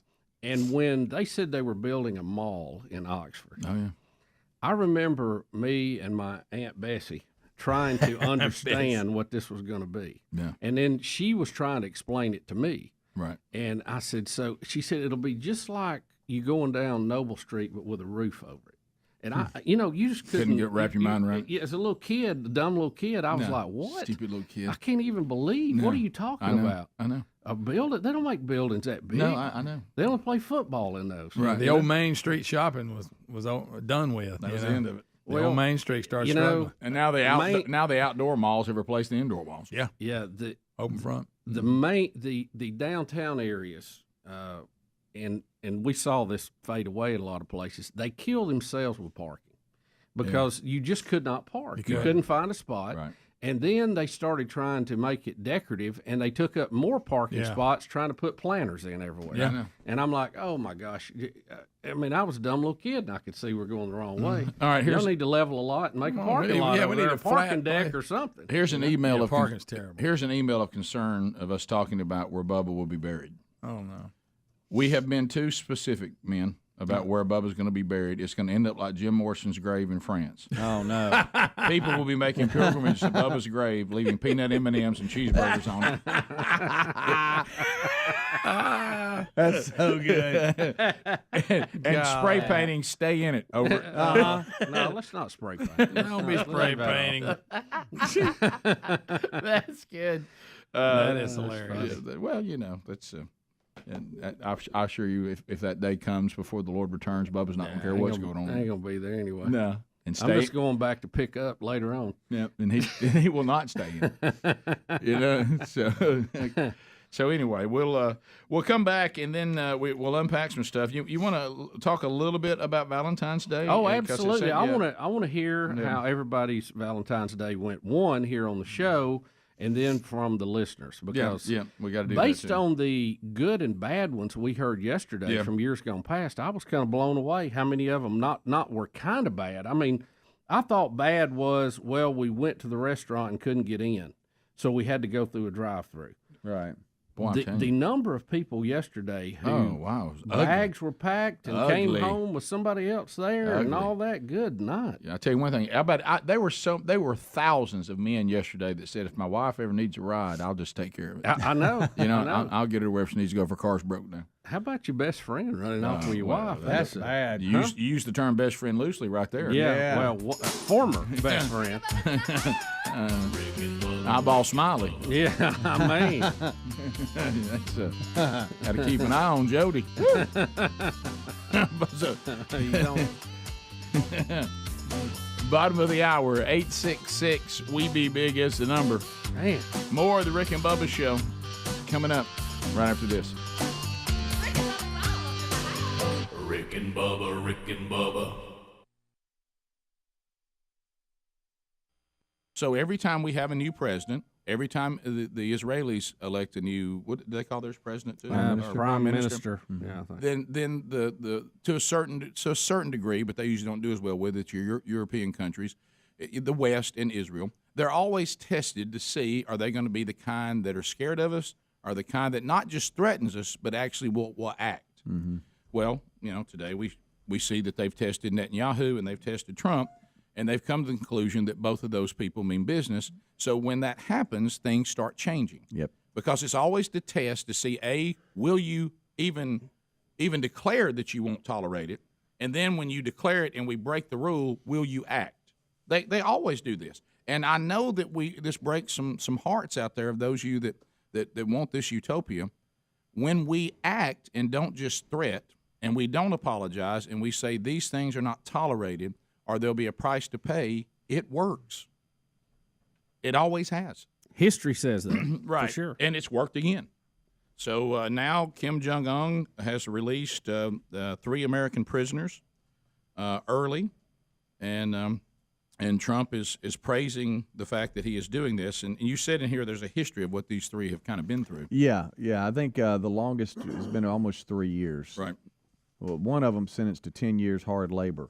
Yeah, I heard that one on the news. But they all seem to be. He's glad to be. They all seem to be in better health. Do y'all remember Greg? Him Otto. for sure. But do you remember the one that was trying to defect across to South Korea, and when the doctors got hold of him, he was full of parasites and all this these terrible conditions. The one they shot. Yeah. These 3 Americans seem to be in pretty good health, but they're being examined. But they landed overnight. And then, of course, the student that they said was stealing propaganda, their signage. Oh, they tortured him. And he didn't make it. No, he did not. But see, this is different because now here he is now meeting with South Korea. Here he is because Trump is not just willing to say we will do whatever we have to do to stop you. We actually will do it. Right. With severe sanctions, with military action if we have to. And now, once again, you see an evil dictator acting differently when we don't apologize for who we are, but demand that there be certain behavior, or stop certain behavior, or there'll be a price to pay, a severe price. Yeah, I really And then think act on he's running out of options. He really had no choice to at least try to play nice guy for a while. I don't trust him, but at least it's a beginning, and we have to do what we can do. This does bring in one of those things where we've seen in other countries, though. Let's just say we had the ability to remove Kim Jong-un from power. Then will we have a power vacuum in North Korea and end up with some kind of civil war there? We've seen that in places. Sure. So I don't know. It's complicated. I don't know what's the best deal. Netanyahu has responded as well. Israel strikes nearly all of the Iranian infrastructure in Syria after an Iranian rocket attack, and the response from Israel was severe. Have you seen this? A renowned 104-year-old Australian scientist has traveled to Switzerland and plans to end his life, and he's not terminally ill or anything. He said he's lived too long. Yeah, he wants to go there, and they allow assisted suicide, which has been highly controversial in our own country, and as it should be. He's even singing a few bars of Beethoven's Ninth Symphony at a news conference. Oh, yes, he is. And on the eve of his assisted suicide, and as you said, Bubba, he told reporters he was happy to have a chance, I guess today, to end it. Was this yesterday? This was yesterday. Today's the day. Yeah. And he said, at my age, and even rather less than my age, one wants to be free to choose the death.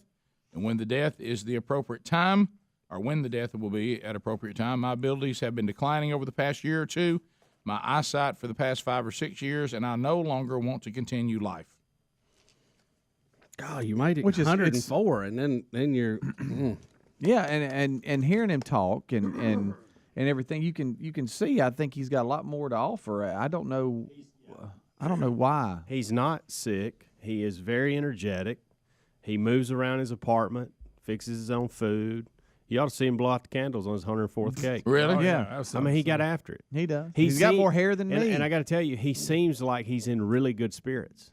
Like, I don't understand this at all. Swiss law currently allows assisted suicide for anyone who acknowledges in writing that they are taking their lives willingly.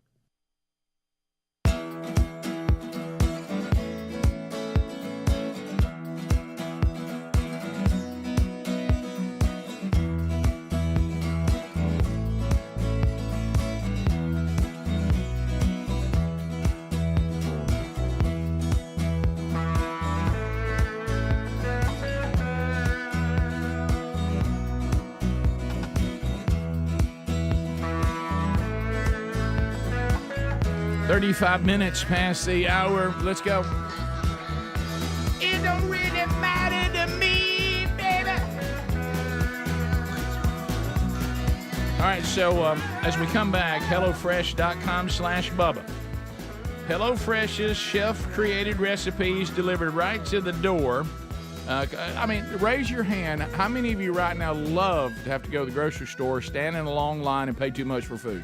Everybody love that? Isn't that awesome? While being told the food is not more expensive.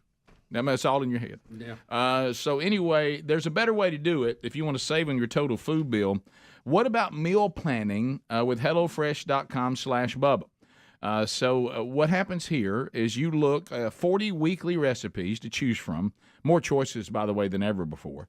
Say goodbye to the recipe rut, too, and say hello to seasonal recipes packed with farm-fresh, pre-portioned ingredients that make getting dinner on the table easy and enjoyable. And now you can look at the menu and say, try and do a little better. Well, you'd go to the fit and wholesome menu and you'd order your weekly meals right there.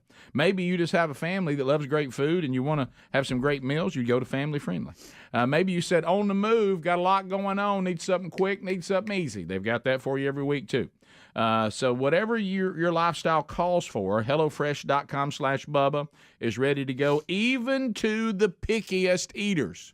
And we've all had those or have those in your family. Mm-hmm. I had to grow up with one. So, and in the economic times, which, of course, you're being told isn't happening, but we all can see that it is, it's also cheaper than the grocery store. So make eating easy and exciting with America's #1 meal kit. Sign up today for 65% off plus free shipping with the code BUBBA at HelloFresh.com/Bubba. Also, you can find a link at RickandBubba.com under the sponsors. 65% off plus free shipping right now. You got to take advantage of that. All right, so Valentine's Day within the show, we kind of heard what the kickoff hour guys did last hour. And, Bubba, I heard you telling Tim Spencer as he's arrived today for another Rick and Bubba Buffalo Wild Wings charity charge update that now, did you and Betty have that plan? How did yesterday go? Well, we actually went to Buffalo Wild Wings in Chelsea last night. Over the mountain. Mr. Romantic. And Hunter went with us. And got my boy with me. So, we just had a good family get-together. And nothing says I love you like, wings. Yeah. And, did Betty get any kind of little happy yesterday of any kind, like a little card or something? Yeah. She got a card, and we standard red envelope. We're gonna have a date night a little bit later this week. So. Mm-hmm. But we just had a family get together, and it was all good. And we watched a little TV. There was some ball games on down there. And, really? Man, they got some TVs. All you need. Had some good chicken. Hey, Adler, can you look on? Did y'all look at Lisa Burgess's Instagram yesterday? Oh, let me tell you. Have we pulled that picture up yet? I don't. What you hadn't seen this picture? No, I have not. Yeah, I did. That was okay. good. So I didn't realize. What was it? Lisa says that you and her, because of dating for so long too, before you ever got married, that y'all have had 41 Valentine's days together. Yeah, we've talked about. I know she 40, put it on. Something. Greg. Oh boy, she did show me that. That was when I was a rock star. That's where See, Lisa was a groupie. A lot of people don't know that. Greg, don't say that. Don't say that. Things were going well until you said that. All right, and now you're in trouble. So okay, changed a little. I have. No, she looks great. I look like a. Y'all both still look great. I Lisa hadn't Greg, changed I have to say, Lisa has improved, and I think you've gone down. I think you're right. What is it about our wives? I think you're right. They don't age. I know. Why is that? I don't know. All right, let's do this. We're aging for both. And Adler, this is your world too. So let's picture right now that we're fans. What do you think that picture is? Are we Mystique or Silent Rain right there? You got me, buddy. Yeah, it's one of those two bands. Let's say Silent Rain because that was a little hipper. Let's say we were fans of Silent Rain, okay, right there. And all of a sudden, the next picture, we've now seen the latest Silent Rain tour. Are we disappointed in Greg? Or do we come back later? Yeah, do we see him over on the base? Are we okay? Do we say, are we tampering with the memories? We think he's hanging on by a thread. Yeah, put it this way. Rick, I'd probably turn the reunion tour down. That's tampering with the memories. I don't know where I got them blue pants. I don't know, but you look good. And you got your lifeguard tank on. You're ready. Greg, you're ready. The old tank. You got the lifeguard tank on. You my Pat McAfee. Got a little bit of chest hair coming out for the ladies. Right. Can't sweat. Yeah. The hair, I cut it a little bit. It wasn't as long as it had been. That must be when I got hired at the power company. No, I tell you what happened right there, straight up. Now I know what that is. That is, we were about. I still got the mullet. We were about to be full time, and then we got the bad news. About our guitar player friend. And so we've now had to go get day jobs, and now we're just gigging on the weekends. That's my day job. But I did leave a little in the back. Yeah, you did. Well, Greg, because just in case. I'm gonna see if I can find them pants. Greg, just in case. Yeah, that's you went mid-ear with the cut, so it's not Lisa's too bad. got that 80s girl hair down. Yeah, she does. Got that big old red belt going. Look at that. Got poof that hair up on top. That's right. 41 Valentines. That's a lot, Greg. That's a lot of Valentines. That's a lot of cards. That's a lot of Greg stories from Lisa. 32. 32? 32, something like that. 3. Greg, were you 89? The same year you got married, wasn't it? I hope it's 34 then. This one will be. Right? Yeah, March. Is that right? I think you're right. 3 years. So you got 33 right. That's Stay right. with that. Yeah. Be confident when you talk. Well, it'll be 34 this year. Yeah, that's right. What month were you? March. Okay. Well, you're just about to have it. Oh, yeah. Right? Yeah. I better pay attention. Greg, I better get your numbers right. I understand you went a little suave yesterday. You a little romantic. Well, I made a little soup. I'm cooking. I'm sick. We couldn't feel like going out. A little red envelope to wake up to? Yeah. I'll surprise you every now and then. Yeah, I thought I wasn't thoughtful. I thought I wasn't. There's a soup release realized. It's made locally, too. It's really good. Yeah. And, of course, I had to add a little chicken to it. Of course, because you love chicken. I love chicken. Oh, narrow face. Love chicken. But, yeah, I had a little soup that I made, and cornbread. What you talking about? How proud of yourself were you when you put that envelope down before you left for work? Yeah, I was glad I remember that. Yeah. You're like, when she wakes up, there it is. There it is. There it is. We're about to that now. You just get a card, Yeah, I was. Go eat a meal. Yeah. Yeah, I honestly, I'm just, if I was not a veteran yesterday, would have been a total fail for me, and because I don't understand it, and you never will. You just have to go with it. Anytime your wife or a woman that you're serious about, okay, says, I don't really care, I don't want anything for Valentine's Day, I'm not worried about doing anything on our anniversary, and please don't make a fuss over my birthday. All that's garbage. Do not believe any of that. Yeah, Let's not get each other gifts for Christmas. Don't believe any of that. Nope. Okay?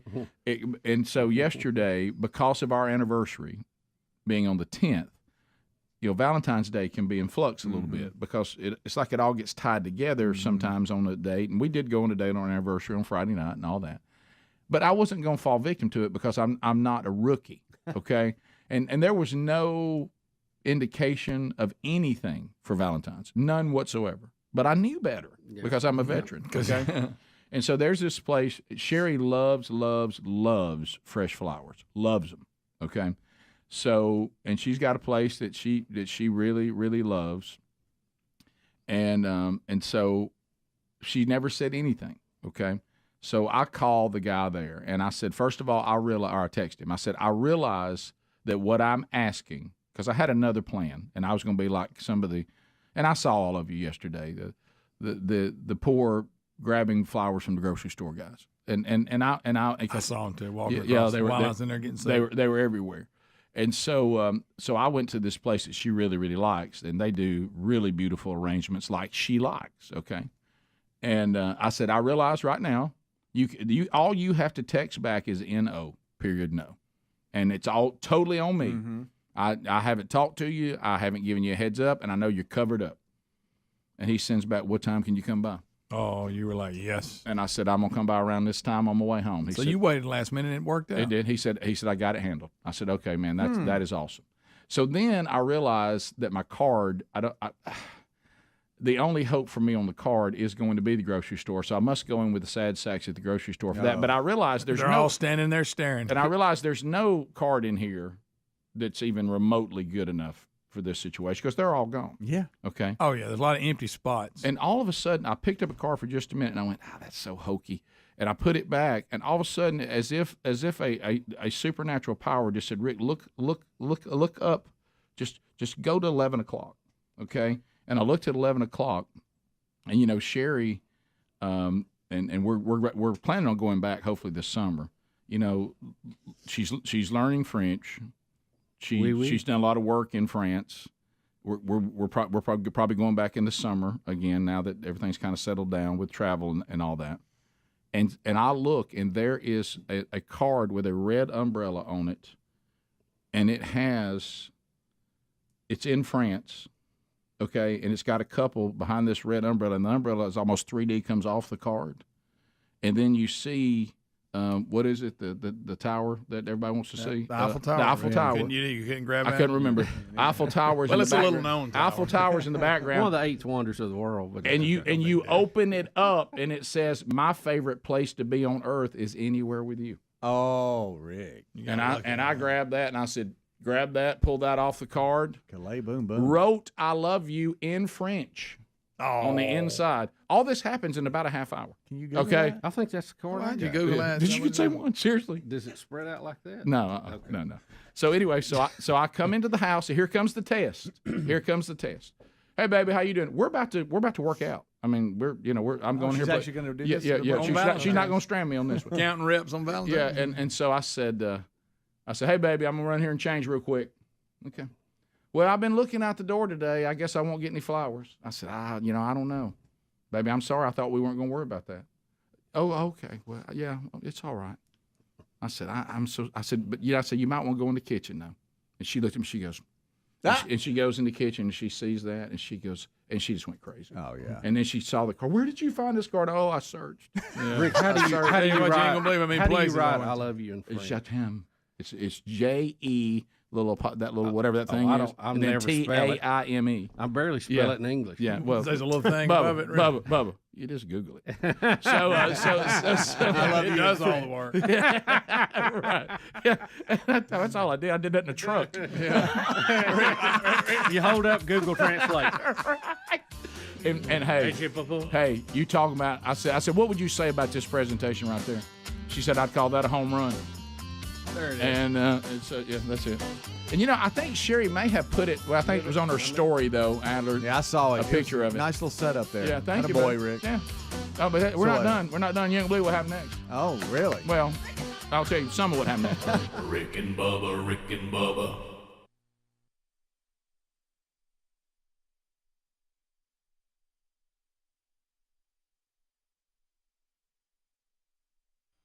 Without being forced, the decades-old legislation has authorized the practice and says that people who help others to die cannot do so for selfish reasons. Now, how do you determine that? Rick, I was reading this too. It says there's also a place in Australia that passed a euthanasia bill. It says 6 states in the U.S., including California, Vermont, Oregon, have passed death with dignity laws for terminally ill people. Now, I didn't even know you could get that done in the U.S. I mean, you remember old Kevorkian, it was helping everybody out. Oh, sure. It just, I mean. Well, Rick, you want to see him blow out these candles? Look, everybody. Oh, man. Boy. If you could only had dinner with him. Well, that would have been a rough ride for me. Yeah. So having a long life, he's looking at negatively, not as a blessing. Yeah, he said he's lived too long. Now he said, who wants to live when you start losing your eyesight and all this? Look at him right there. I mean, he looks pretty. You ought to hear him sing. And, yeah. He took on Beethoven, Rick, earlier, and he just rocked it. How about he's a botanist, and he was living in a beautiful Australian countryside? Yeah. It looked like he had some family around him. Why not there just ride birthday. that out till your creator decides? And Speedy just mentioned it. Obviously not alone. No. I mean, you see the people around him at 104.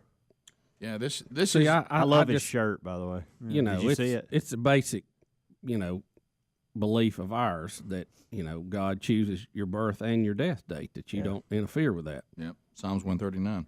Ordained. So, yeah, I don't, this is not his call. He obviously is not a person of faith, it doesn't appear, so, which would be all. I tried to Which look would that be up, all the and I more could reason not to rush Right. that, I would That's think. I'm telling you, buddy. I mean, he's in good enough health to fly, and we talked about that. I mean, look at all the family and friends that's taking him to the airport. I mean, come on. Well, come on, guy. He is still in the mindset where he could impact others, and you can even take the spiritual side and set it over here. I'd like to have a cup of coffee with a guy. If anybody's lived 104 and that kind of energy and sing Beethoven, I'd like to talk to him. What's Does wrong? it say what he ate every day? What he attributes his long life to? Yeah. Well, obviously Go he was drop tearing down cookies that is what I saw. birthday cake. Yeah. Well, I hope so. Yeah. I hope it's birthday cake and scrambled eggs. Now his weight looks good though. He looks like he's again. We talk about that. Well, I'll tell you why his weight looks good. You know why his weight looks good? He's 104. Yeah. Okay. Nobody whose weight doesn't look good is going to make it to 104. That's my I know point. that's your point. Yeah. So, but you want to go see the file of 100 plus people that are LAs? It ain't there. No, it's not. You know it. So I'm not looking at you, Bub. I'm looking at the TV. I just want. I was Bub looking. and I have openly talked about this. We're not. The TV's behind you. I'm just We're looking not at it. delusional on this one. So I'm smart enough to know the deal. see, I don't think it's good. Here you are, a person with the opportunity, to Helmsley's point. If you didn't do anything else with the last years of your life, be in this beautiful countryside, sitting down, talking to people, passing along some wisdom. Yeah. But what you're really doing is you're saying, I've taken a life that I was afforded for 104 years, and my final statement to the world is, I'm my own God, and I'll take my life when I want to. Really, your last statement to the world is, I'm a 104-year-old selfish person. Yeah. Even with Blow out your candles on that one. Yeah, again, I would love to hear from him what he ate, what he did, and just hear things of his childhood, how they lived. And I mean, he's got a lot of information there that would be good to pass along, and I hate to I'm with see you. him end it like this. I'm with you, Hams. I'd love to sit out on the porch and talk with him and just, Look, he made me smile watching the video. Yeah. Yeah. So I can't imagine what he could do with these remaining, he may only have a year. And Greg said it. I mean, how many more years do you have anyway? You ain't got Let's a gut lot. it out. Greg says over and under's 2 more. Oh yeah, ain't like you're going. Well, to be around again, much this longer. is the I'm going to decide what Just I'm let going to it- do. This is the ultimate me, my, me. Yeah. But I remember, you remember, and he's passed on now, but you remember when my dad developed a friendship with that 90-something-year-old man that was in World War II. We'd go fishing. And we'd go down and go fishing, and just sitting there listening to him, I'd just pull up a chair and talk to him. Yeah. I mean, fascinating. I mean, because you don't understand how much the world has changed, and people of this age saw some really, really big changes, and you're able to deduce from the conversation with them that there's some things you're glad have changed, but there's many things that should have never changed. Right. On the way we did things. Not all, but some. And it was just to hear him talk about, how he courted his wife and, traveling on trains and.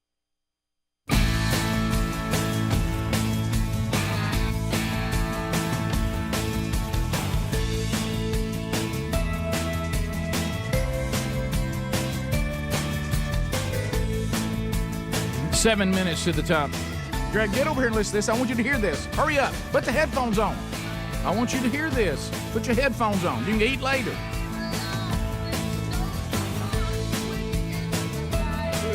You're going to love this. Ooh, babe, All right, like- got what it takes, so I made you my Who is covering Climax Blues Bands right now? I'm trying to hear that. I had a listener send it to me yesterday, and he said, y'all going to love this. Who is it? Tesla.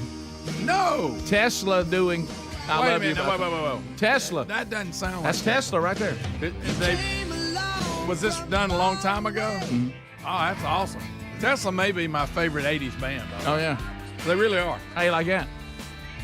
How you like their version I'd of that? download that. Don't you think Elon Musk ought to have them at every event? Yes. Yes. Yeah. They really should. And the guy plays the guitar, runs those little slide work. I've never heard this because I thought I've heard everything Tesla ever I did too. I'd never heard this before, and the guy sent it to me. It's on YouTube. So his voice is cleaner than normal. You know who I was fixing to guess when you asked who it was? Stephen Waits. Okay, you know what? That's not a bad guess. The old schoolboy.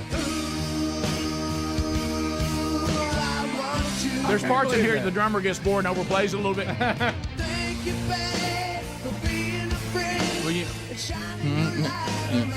I sang this to Sherry yesterday. I really like this version. Yeah. You want me to send it to you? Yeah, would you? Yeah, I will. Go right here. Looks like where it's at. Oh, yeah.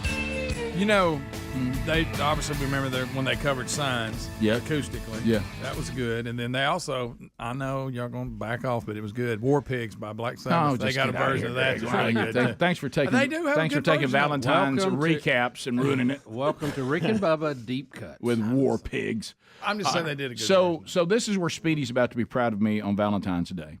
So I went by and got a flower arrangement at Sweetie Pie's favorite place. I found a card that was perfect for her. I've hit it out of the park. There's nothing. I don't even have to attempt to do anything else now.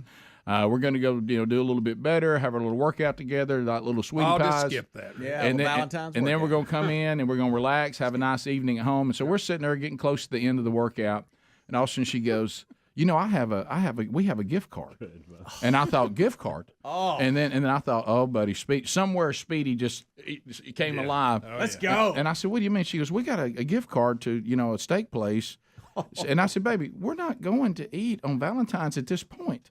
It's 4:15. What are you talking about? Yeah, that's good. Yeah, there's my setup right there. Right there. I like that. See You got to look at that's that the same card. Look at you. It's Where's you that? play. What's that tower again? Eiffel Tower. Couldn't think of it. Right. And I wish you'd have said Leaning Tower. At yeah, least. I know. I was this close to saying that. Yeah. But anyway, so she had found a gift card. yeah, and she goes, This is unbelievable. She goes, we haven't even used this gift card. And we need to use it.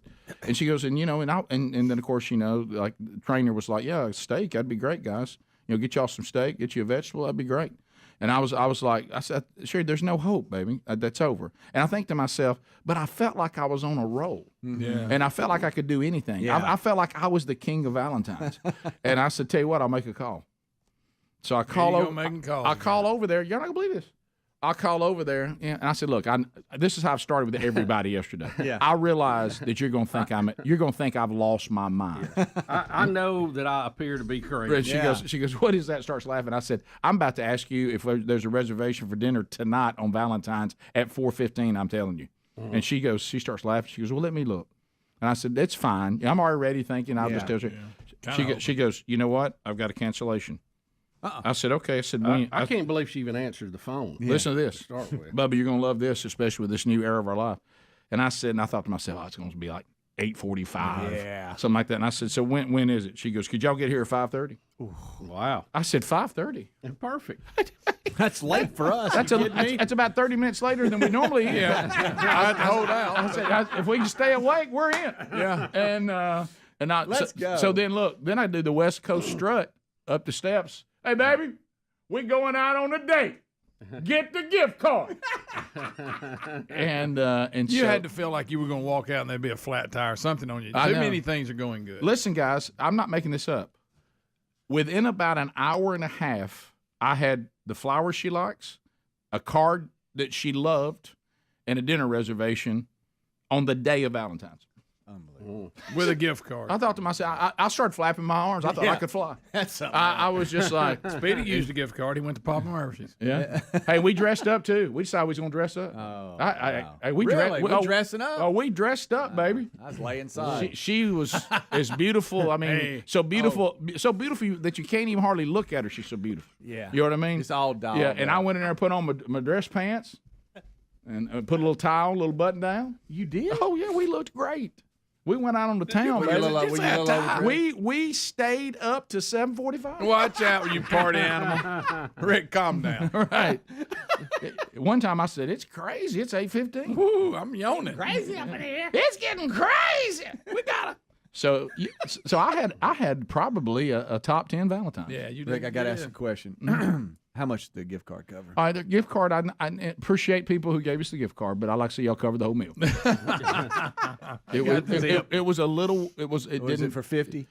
Well, yeah. It was. And, I think I got that card. Yeah, I hadn't used it either. The bill. Let me ask you Yeah. this: was it at? Look. You know what? Was that's it there? No. Okay. No. No, a little higher brow than that. Okay. Yeah. Actually, That's need a highbrow. reservation. That's highbrow for us. Well, but you don't need a reservation for there. Speedy, that one you just stand outside. But That'll hit that little beeper you're holding. Well, Rick, I've got a gift card to this place. I've kind of been keeping. Yeah, but you know, hey, you know what? Every little bit helps. Bubba, Rick and Bubba.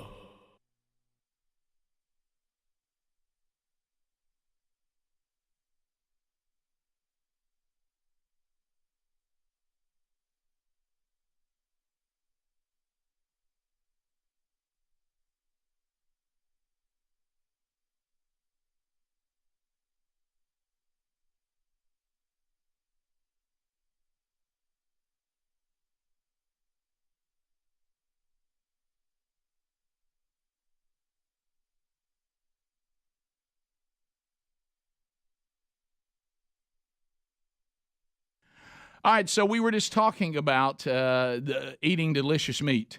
And let me tell you something. If you are not getting meat from moinkbox.com/Bubba, this situation could be a lot better for you. Now, let's talk about some of the meats that we love, okay? If you're like us, we love delicious pork, too. And that's kind of where Moink kind of came on the scene. They were on Shark Tank, and the guys went crazy over the pork that they had. They served them bacon, you know, and Kevin O'Leary said it's the best bacon he's ever eaten in his life, and that's kind of how they took off. But let me tell you why. A lot of the pork production, 60% of it, still comes from one company owned by the Chinese. Wow. Yeah, and there's some things, the way they farm, a little different than what we have from the family farmers here.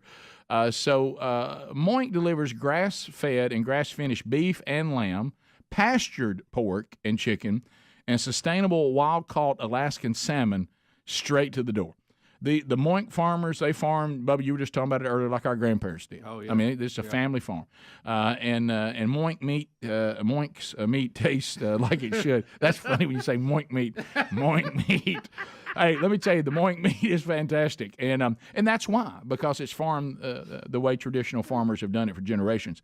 So if you want the meat delivered in every box, you can get ribeyes, you can get chicken breasts, pork chops, salmon fillets, really however you want to set it up. And we love this meat. So why don't you keep America farming going by signing up at moinkbox.com/Bubba right now.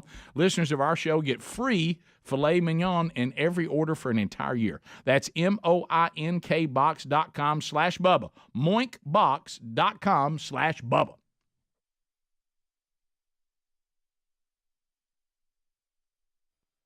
You know, and just amazing. You know, great work ethics and the thing, how hard they worked and how selfless and humble type people they were. It was fascinating. I benefited from conversations with him. Yeah. And this is not a wasted time. There's No, it's not. I'll go this far. There's not a season of our life that this to be wasted and squandered. There's all unique things. And I have kind of learned that there's really not a season of my life that I declare to be better than the other. I mean, now as far as the kind of person that I was before I gave my life to Christ, that's different. You know, You're just talking about your enjoyment of the different phases of life. I'm just talking about I didn't really see being a kid to be better than being a teenager, to be better to being a young man, to be better to being in my 30s, to be better at my 40s. I probably like this era of life as much, if not better, than any. Well, I think You know what I mean? this goes without saying. I think the older you get, the more you have to offer. Yeah. Yeah, absolutely. Yeah, there's some people that just cling to when they were like a kid or when they were a teenager in high school and think that was the end all. If that was your best moment in life, that's kind of sad. Yeah. It's so because there's so much more you can do when you develop a little wisdom, you learn a few things. You know, you can financially do more things than you could do before. Yeah. Go places, see things. You know, if you try to do well with that, or you know, you learn. I don't do that. You know, I've been able to say even to my young kids, you know, and now they're all getting older. If you do this, I can tell you what's going to happen. And they almost look like an amazement when it happens. They're like, "Well, how'd you know that was going to happen?" Because I've done it. Been there, done that. But I understand you have a comment for your lovely wife, Betty Lou Bussey. Happy birthday today to the lovely Betty Lou. So it's today. Yeah, the woman who truly has patience that would rival Job. Yes. And saint. Very, very thankful for her. Yeah, a saint. Yes. So, I didn't know that they, Johnette, my niece, it's her birthday. I didn't know they shared the same birthday. How about that? That was big for you. 5'10". So that's it. Got it done. Yeah, I had to remember that. Yeah. I bet. Yeah, May 5'10". is like I was telling you. Oh, it's busy. I can't even wrap my mind around May. I mean, we've got Mother's Day coming up this weekend. Then we have a nephew graduating, a son having a birthday, then another son graduating, then Chandler's wedding, Greg's daughter. Then we have two sons' birthdays in this month too, and it's just the next 2.5 weeks. It's just going to be just the stuff with graduation, having one graduating high school, yeah. and all that goes along with that, and the mothers, they have get-togethers, and they have get-togethers with the daughter, and all that, and things at school, and then I can't keep graduate, up with it. and they all plan a trip, and it's a lot to keep up with. It is. It is. So anyway, we'll all push through. So happy birthday, Betty, and happy Betty. birthday, Johnette. Love you, dear. Yeah, both of you.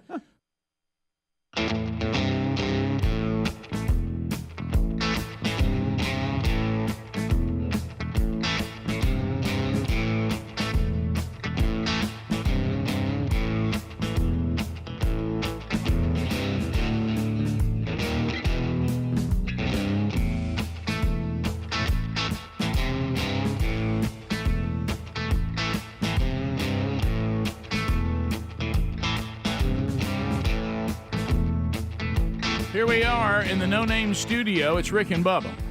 The gang's here. Speedy, the real Greg Burgess, Helmsy, Eddie Van Adler. As we move forward from the No Name studio out on the bleeding edge of technology from Sweet Home, Alabama to the world. And we got another hour coming up. And we'll hear from you this hour, too. Welcome back, Bill Bubba Bussey. Rick, glad to be here. Hope everybody had a great Valentine's Day, and we've been reviewing some of that. We're going to hear from you a little later, but wow, we're so glad to have Tim here with us again. Yep, that means the Buffalo Wild Wings, Rick and Bubba Charity Charge time. Here we go. Participating Buffalo Wild Wings locations. They're in Sweet Home, Alabama. If you're visiting our home state, eat at Alabaster, Birmingham, Gardendale. The one Birmingham's on 280. Then Tuscaloosa, Hoover, John Hawkins Parkway, downtown Birmingham, 4th Avenue South, Trussville, Pell City, Oxford, exit 188, and Chelsea on Highway 280. As a matter of fact, if you're coming to Oxford, Alabama next weekend for the sold-out Man Church Conference, you'll be staying probably at exit 188 right there by the Buffalo Wild Wings location. Go ahead and book the 075 table. Yeah, you can be there and look at 075. It's ready. Yeah, people send me pictures from there all the time. So it's good. Tim, welcome back, man. How you doing? Man, we're good. Yeah. Successful day yesterday, just like you guys, and happy today. Yeah, well so your Valentine's went well? Yeah, went well. Yeah, that's good. Yeah. And so we want to talk a little bit about what just happened, and then we'll look ahead to what can happen. So first of all, on behalf of Sherry, myself, and all of us with the Bronner Burgess Memorial Fund, we are excited and we've been doing this in the last few Januaries because of the significance of January for the Bronner Burgess Memorial Fund, and you have a check for us today. Wow, this I'm proud to say this is the largest check we've written to date. Oh, how about that? To date. That's so great. We were able to donate to the fund $6,000. We'll take out all day long. Take out all day long. That's a big help because it's we don't really do fundraisers and things like that. We normally just continue to put funds into the Memorial Fund through BuzzBox coffee sales, through speaking engagements, book sales, and things like that. And there are some people who donate, in their own way, they feel led to do that, and we certainly appreciate that and couldn't survive without them. But this is for just what we wanted for this charity charge. For a ministry like this, $6,000 is a big deal. That's awesome. I mean, it just turned out people came out on a Monday. Yeah. I don't know if the weather was good or everybody was happy, but they turned out and it turned into a great charge. Yeah. Well, the good news is those of you that participated, whether you're from Alabama or you came into Alabama and you were eating there, when you look at the Bronner Burgess Memorial Fund, here's how it works. It is designed to send out grants to evangelical ministries down the street, in the region, across the country, and then around the world, just as we were told to do. I mean, when you donate to the Bronner Burgess Memorial Fund, you're helping an inner city ministry in Birmingham, okay, Common Thread, for example. You're also helping another one in North Alabama as well. And so you're helping your own cities, and then you're helping your own state. We have people that we help that are evangelical in our own state, and then you're helping the country. The Scott Dawson Evangelistic Association, we give them a monthly grant, and they take the gospel all over this country, and that's something that helps to fund that. And then you get into the ends of the earth, and you're funding. I said today, since we were going to do an update, I reached out to Doulos Partners, and Doulos is one of the recipients every month, a grant from the Bronner Burgess Memorial Fund. And their whole concept is to equip the local pastor to reach his own people and plant churches all over the world. And here's what you were part of. Yes, you helped the inner city ministry in Birmingham, Alabama, but at the same time and everything in between, you were part of last year working in 190 countries. Over 8 million people professed redemption in Christ, okay? And over 40,000 churches were planted, and you were part of an investment to help pastors reach indigenous people, these indigenous leaders working with and they vet out every single church. They train every single pastor to be sure the theology is sound. And so you were part of that all over the world. And the funds that were raised just to invest in these pastors last year was $12 million. And the Bronner Burgess Memorial Fund, you are helping them out every single month. That's awesome. I mean, and think about how many people made a profession of faith simply because you ate some wings. Yeah. And you know, and you're helping. You got to use your talent, Rick, whatever God's given you. Right. You know? And we just listened to our Lord and Savior that said, your Jerusalem is just as important as the ends of the earth, but the ends of the earth is just as important as your Jerusalem and your Judea and your Samaria, and be involved in all of it. So that's what we do. We hand out those, and we vet them out. If there's not an evangelical component to it, not that those aren't good things, but that's not what we do. Sure. We are all about trying to. We don't want to make where you are just a more comfortable place where you still go to hell from. We want to be involved in people that are taking care of people's physical needs, but they must also be addressing their spiritual needs. And you also do another thing through this that we were told to do, to take care of orphans. We also send a grant out to Lifeline every month because that's something we were told to do as well. Sure. So you're part of all that. We're not one of these giant funds, but we're kind of like the little fund that could. Those grants, our grants are usually somewhere on the high end about $2,000 a month, on the low end about $500 a month.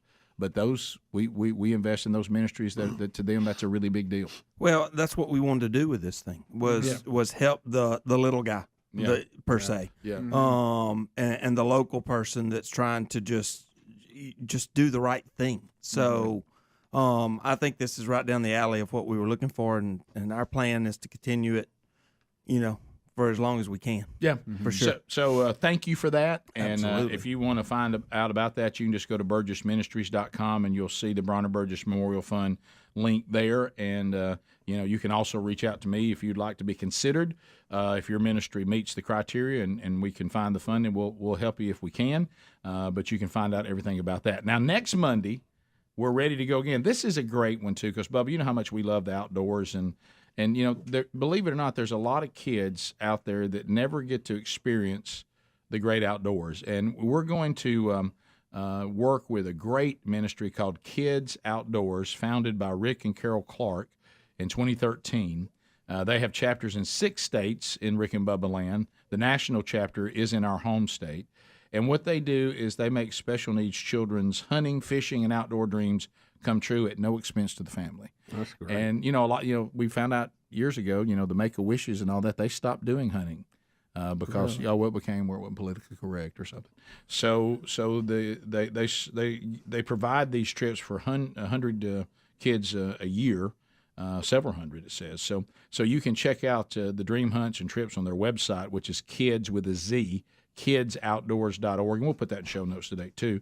So they also raise funds to be donated to hospitals and research centers in hopes to find cures for childhood cancer and other diseases. So they work with handicapped and terminally ill children to make their outdoor dreams come true. And that is a great, great opportunity. Well, we got to thank our guests, first of all, that's who created this money that we could donate, obviously.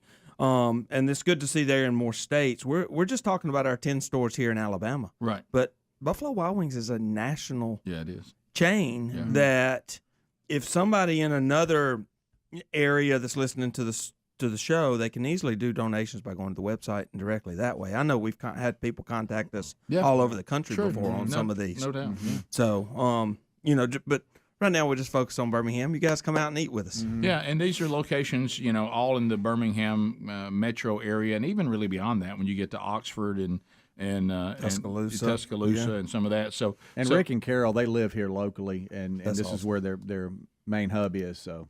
We'll get a chance to meet them Monday. I mean, Monday. next month they'll come. Next month when they come in. Carol will be here and talk about what all can happen now because of what was raised. So it's a great opportunity. Another opportunity coming up Monday, guys. So find these locations: Alabaster, Birmingham on 280, Gardendale, Tuscaloosa, Hoover, downtown Birmingham on 4th Avenue South, Trussville, Pell City, Oxford, and Chelsea.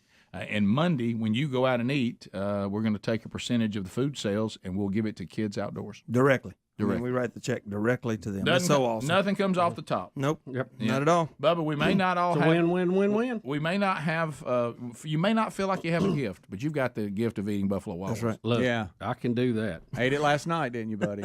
I absolutely did. Yeah. It was good. Yeah, right. And you're brownie points and chicken. And you're really good at it. I mean, you got to go with the talent God gave you. Amen.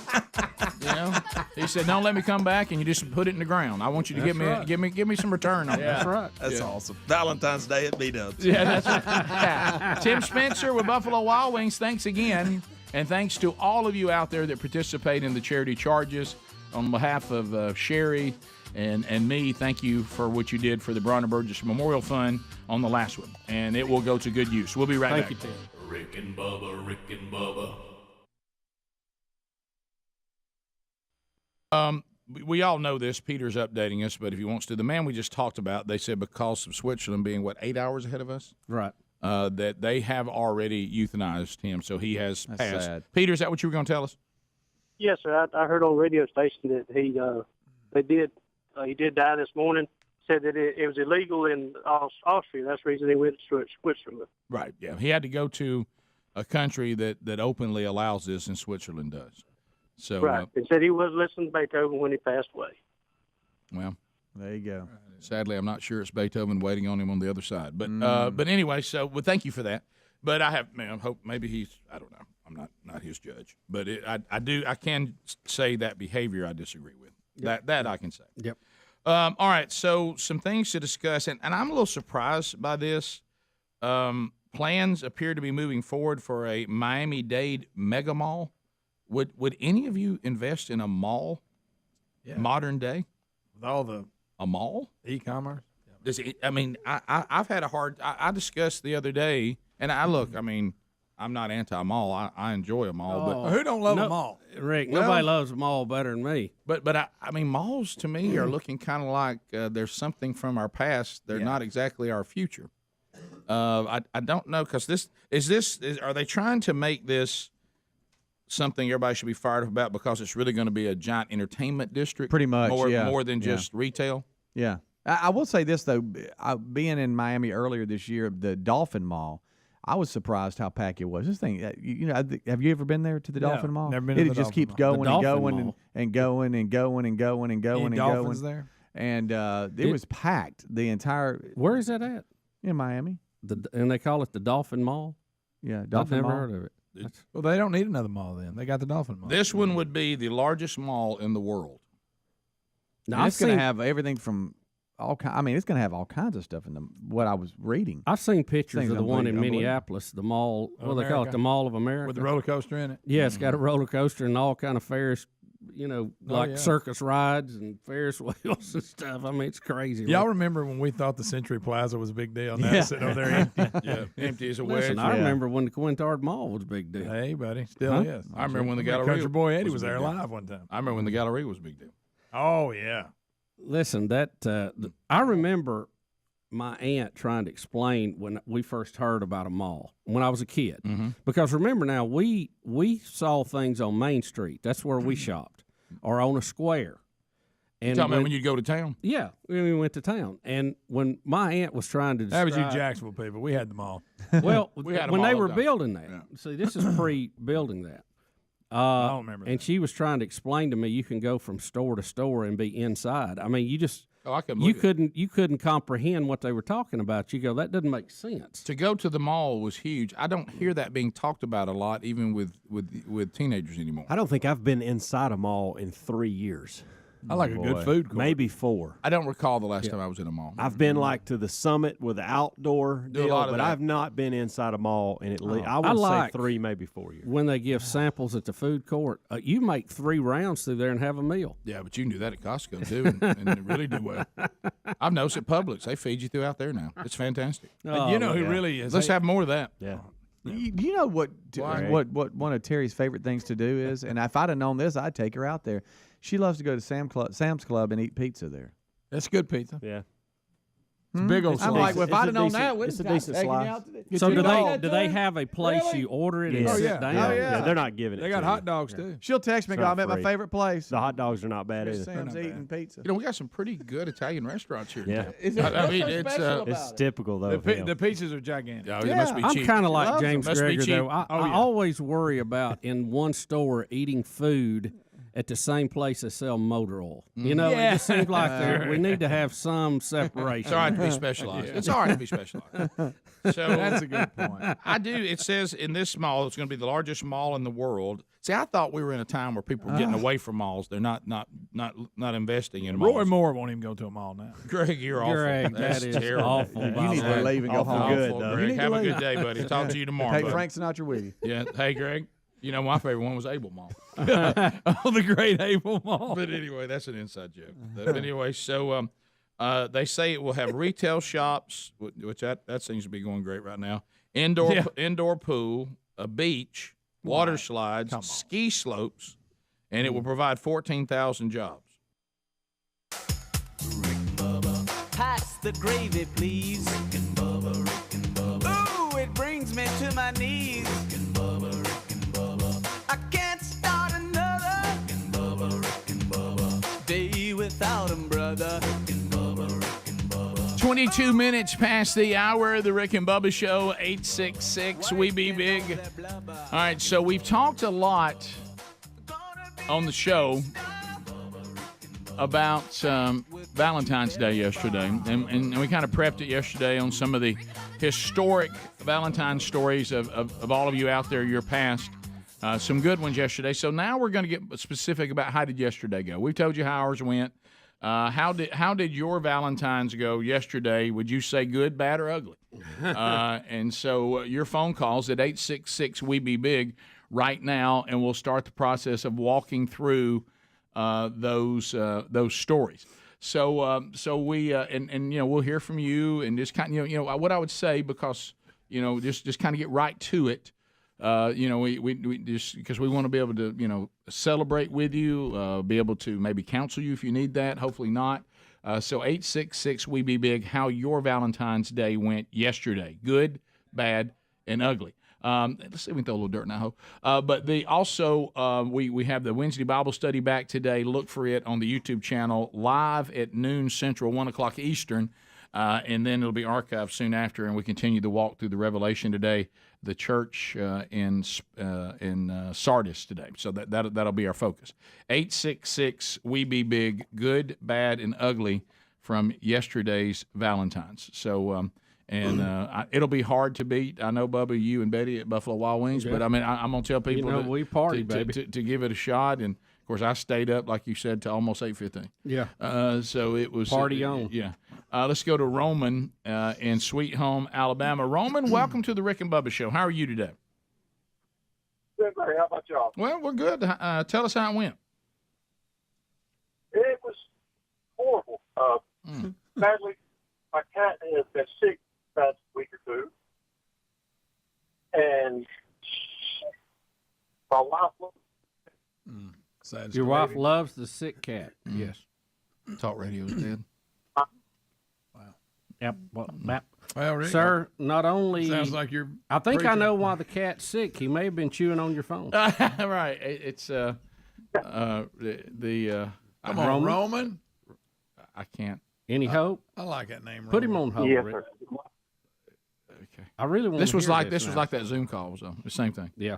It was. So let's Roman, go. how'd it go? Let's go. Roman, keep whatever you're doing moving till you find a better cell. I'm putting you on hold, not getting rid of you. Kim in Mississippi. Kim, go ahead. Good morning, Monkey Grass and Green Acres. Well, thank you, Kim. That's a good phone. That's a good phone. Florida Kim, guy. Yeah. Go Kim's ahead. full of energy today.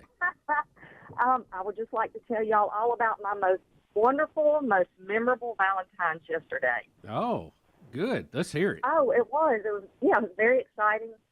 Just kind of relaxing last night, and all of a sudden we hear this loud pop, and all of a sudden you hear this gush of water. Oh, no. As our hot water heater explodes on the kids' side of the house. Oh, and the best part about this is, I'm home by myself. My husband is at a class that he's taking, and I have to call him and interrupt his class. Oh, you water can't flowing even the whole have time. hot water on the kids' side. Oh, yeah. Thank goodness it's just one kid at the house now, so he survived this last night and this morning. But it was a late night. About 11 o'clock, we got everything cleaned up, settled down, and There ain't It's nothing just like one we'll water. never forget. Water damage. There's nothing like it. There's nothing that says I love you like water damage. That's it. Oh, You want me to try Roman again? yeah. All right, Roman, is the sale better now? Yes, sir, I believe so. Okay. Okay, good. All right, Much sick, better. sick cat. Start from there.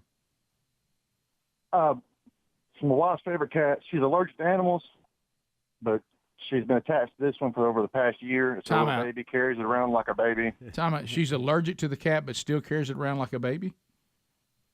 Yeah, she loves that cat. Right, but does she have an Attached allergic her reaction? immediately. Does she have an allergic reaction to it? She has to take Zyrtec every day. Okay, well, all right. So it's not severe or anything. Okay. All right. But Okay. All right. It's been sick for about a week or so and hasn't been eating. We've been having to force feed it cat milk and nutrients and everything. And she finally broke down, took it to the vet yesterday to find out it had leukemia. And they had to put the cat down yesterday. Oh, no. On top of that, she's going out of state for the next couple of days for work. And she's never been away from the kids more than a day. And so she's been spending the past day and a half crying. A good Valentine's sounds like. Yeah, that's So that's not what you're looking for. The cat is the term feline leukemia. Is that right? One positive. Yes, sir. And they're what are they just put the cat down once they have that? They said that once it catches that, there's no fixing it. Yeah. You know, Rick, I'm a half glass full guy. Yeah. Optimist. Yeah. Her allergies are going to get better. They will. No, That's one thing that will. There's a silver Or lining. Roman, when she Silver gets lining. back from her trip, you could have her a new kitten waiting on her. Yeah, you could. A bottle of Zyrtec. Might be. I thought about it, but she told me specifically not to. Yeah, it might be too soon. Yeah, it is. Too soon. Plus, Too when soon. she gets to breathing freely again, she'll realize how much. Yeah. That's true. Yeah. That's true, Greg. No Zyrtec. There's all kinds of silver lining here. So well, that's rough, It's a tough Roman. day. That's tough, Yeah. buddy. You know, Yeah, that didn't sound like a good Valentine's at all. it did not. He told us it was bad. He wasn't kidding. I'd rather People have the get water very heater. attached to their pets, and they Bust. don't live as long as we do. No, and they don't. When they pass, it's always tough. It is. Let's see. Especially on Valentine's. I tell you what, why don't we go to the break and come back because now they're starting to really come in. And we'll come back and do the next segment because I think if I jumped into one right now, we end up having to interrupt them and have to go to the break. So we'll do the bottom of the hour break and then we'll come back. So we're looking for the good, the bad, the ugly. The ugly. On GBU. Valentine's. And right now, all we've got is two uglies. I mean, we People kind of love to talk about the ugly. Yeah, We kind of need some wins out right. there. We've got my cat. They're resting. The cat my wife loves had to be put down, and the hot water heater burst. We got to do. Come on, we can do better than that. All right, we'll come back. I mean, I'm looking on there, and I see a lot that still say bad out there. All right, so we'll come back. It's starting off very well. Yeah. No, well, look, you know the like I said, the good, the bad, the ugly. Yeah. We've had bad and ugly. We hadn't had a good yet. Bottom of the hour. Also, don't forget. The good ones still may be sleeping. Yeah, that's true. I hope a lot of you, maybe some of you got the gift of Rick and Bubba yesterday. You know, you can always shop the Rick and Bubba store at rickandbubba.com. We'll be right back. More Rick and Bubba coming up with Valentine stories right after this. Rick and Bubba, Rick and Bubba.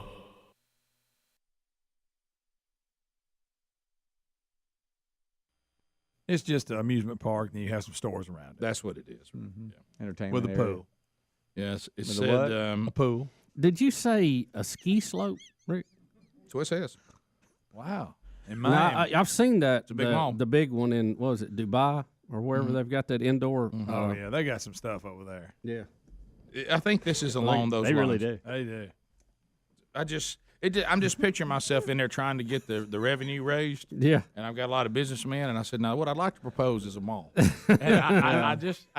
I got this great idea. Wait. You talking about what to do with the malls we have? No, Yeah, we're going to do a new one. No, we're driving by these that are half empty on the way to tell you about it. Even with that said, today a story about Amazon that is debuting a new complete home design that will have Amazon electronics throughout it, controlled by Alexa. Yeah, all that That's stuff. how they Doing get you that. right there. It ain't happening. That's the best of both worlds right there. Yeah. Yeah, sign up and let the government just take over. That's what y'all need to do. I'm not doing that. That's how they get you. Greg. Guys, I thank y'all. Greg wants to go off the grid. Greg. They're going to lock all your doors. You can't get out. Right. You can't leave. You can't leave till I tell you. Yeah. Greg, I'm welcome all of you here today. I'd like to propose for you a video game I've created called Tecmo Bowl. Rick, I got this one called Pong. You're gonna love it. I miss old Pong. Oh, buddy, that was only for people who have money. Oh yeah. When I first saw that, I thought this is a game changer. Little did I know. All the rich kids had Pong. Yeah, they did. We'll be back. Bubba, this thing is out of control. Speedy brought up that, and no surprise to any of us, that he takes his family to eat pizza at Sam's Club. I'm taking Betty out to eat tonight, the whole family, and I'm having to rethink this. Yeah, here's what you may want to think for her birthday. What about tacos at Ashley Furniture? See, that I read that one, and I said, you mean to tell me at a furniture store they're selling tacos? It seems like that. What's the one thing your parents would tell you not to eat on the couch? A taco. A taco. Yeah. Scott, tell me this isn't true. No, it's for real. So Hoover, Ashley Furniture, used to have a food truck outside of it selling tacos. Well, it got so popular that they said, hey, just bring your business inside. So you can go up on the hill, the Ashley Furniture in Hoover. You can go into the store, and there is a taco restaurant in there, and they sell street tacos and all sorts of, and they're amazing. You can't get that good anywhere else in Birmingham, and it's in a furniture store. Now, the best tacos of any furniture store in town. Yeah. So, when you say street taco, what does that mean? What does that mean exactly? The gringo tacos are like the crunchy hard shell tacos, but the soft ones made of corn. Yeah. The small round ones, those are authentic tacos. Oh, They're I also love those. called street tacos. No, I call them soft shell. Is that right? Well, this is a little different, but this is like a smaller rolled up version. It's like not a as cigar. It's not as soft as a soft taco. No. But it's softer than a hard shell taco. One. They're kind of chewy. They're good. I'm out of the loop on that. I love them. They're good. Can I tell you that one of the things that you're talking about him saying gringo, which was so funny this last trip we went to Nicaragua, and this little kid, I'm talking about just as sweet and kind as they could. They call white people gringos or gringo, and for a female, and it's not the most endearing thing to just. It didn't bother me, but I'm just talking about they were talking. You about talking that. about the G word, Rick? Yeah, and what was funny didn't bother me at all. But anyway, this little kid, Sherry, was laughing about it. She was doing the children's ministry, and the kid had a question. She looked over at Sherry, and she goes, "Gringa, gringa." He didn't know what else to say. Gringa. All right. I'm not offended by that. I'm not either. I couldn't care less. But anyway, they used to call me that when I had to engineer and go to the tower up on the mountain. Where all the tomatoes were. Oh yeah, absolutely. They call me Grande Gringo. Yes, they did. I remember that. They thought we didn't know that. We knew that Spanish, didn't we? Jason, it'll be Gringa Grande to be right. But let's go to Jason in the great state of Alabama. Jason, go ahead. Hey, good morning, guys. Love the show. Especially appreciate that kickoff hour, guys. Y'all really keep me entertained. Says so much about you, sir. But thank you. We call it the tinder box. Yeah, that's the tinder box. Hey, just want to tell you, I've been married for 25 years, 3 daughters, a granddaughter later, and just working all the time. Sometimes it's just kind of hard to pull away. And, my wife spells love 2 different ways, Love and Time. And, she just a lot of times wants just to spend some time. If that means going out to a little cheap place to eat or going and getting her milkshake that she calls coffee, at a little coffee shop, $10. It's all about spending quality time together. So we've got callers standing by. We're hearing, how did yesterday go? Valentine's, good, bad, ugly. Got a bad and an ugly on the board, and others to come. So let's see. Let's go to Corey out of Sweet Home, Alabama. Corey, welcome to Rick and Bubba. How'd it go yesterday, buddy? Hey, well, fellas, it was pretty rough. Okay. I know y'all got nothing but bad all day. Yeah. Let me tell you what I'm fixing to tell you. Okay. So yesterday was Valentine's Day. My wife found out I went to a strip club in New York City. And so, that's not the way to go. Try to make it up to her, Are we doing went time? to a. It's not true. Okay. We went. So what now? Nothing. It was Please just, go it ahead. was just we were making sure you had plenty of time to walk this out. Yeah, we're just go ahead. Oh yeah. All right. Yeah. So I decided to take her out to an oyster house in my area with our 5-year-old. Wow. And we get our food, and my steak's cold, and I send it back. Comes back to me microwave, and order an old fashioned. It tastes like watered down bourbon. And good night. So we're sitting there laughing about our experience so far, and she's still talking about the strip club. Sure, you won't hear about that in a while. Let it go. And, yeah. So we all go to sleep. My stomach's a little turning. My boy's stomach's turning, and he wakes up, throws up all over the back of my neck, the bed, the pillow, my wife, the bathroom sink, the toilet. Wow. So we're sitting there cleaning it up. My wife's got vomit all over her hands. I got vomit all over my neck. I think we got the picture. Got it. Yeah. So it was a bad day. Tell you what, you're a wordsmith, sir. You're quite the wordsmith. We got it. Yeah. So we realized right then and there how hilarious all this is. So we embrace and a kiss and go back to bed. And I wake up 3 hours later and I repeat what my son just did. And, I knew when you said oyster house, you were you do Valentine's when people are having to hurry up on oysters. That's not good. No. Yeah, it's no good, fellas. Yeah, all right. No, that's like the great wise man once said, you can't have nothing. That's right. Yeah. Wow, that's about as bad as I've ever heard on Valentine's. That sounds rough. That's we seem to really the GBU.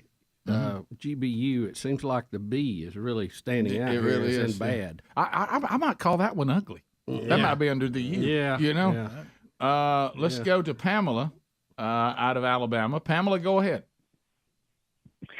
Well, I had an amazing Valentine's Day. There we go. Great. Okay. Please share that. There we go.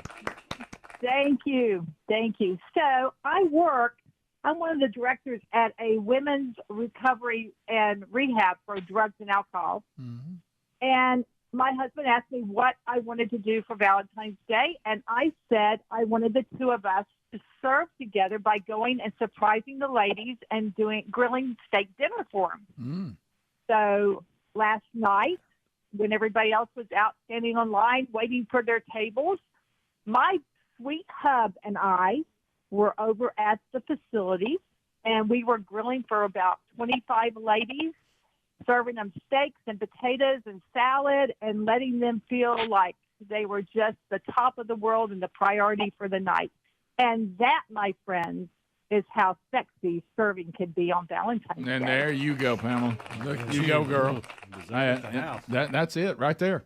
That is a good one. And, I was going to do that. I know. Greg thought about that. Henley, welcome to Rick and Bubba. Go ahead, Henley.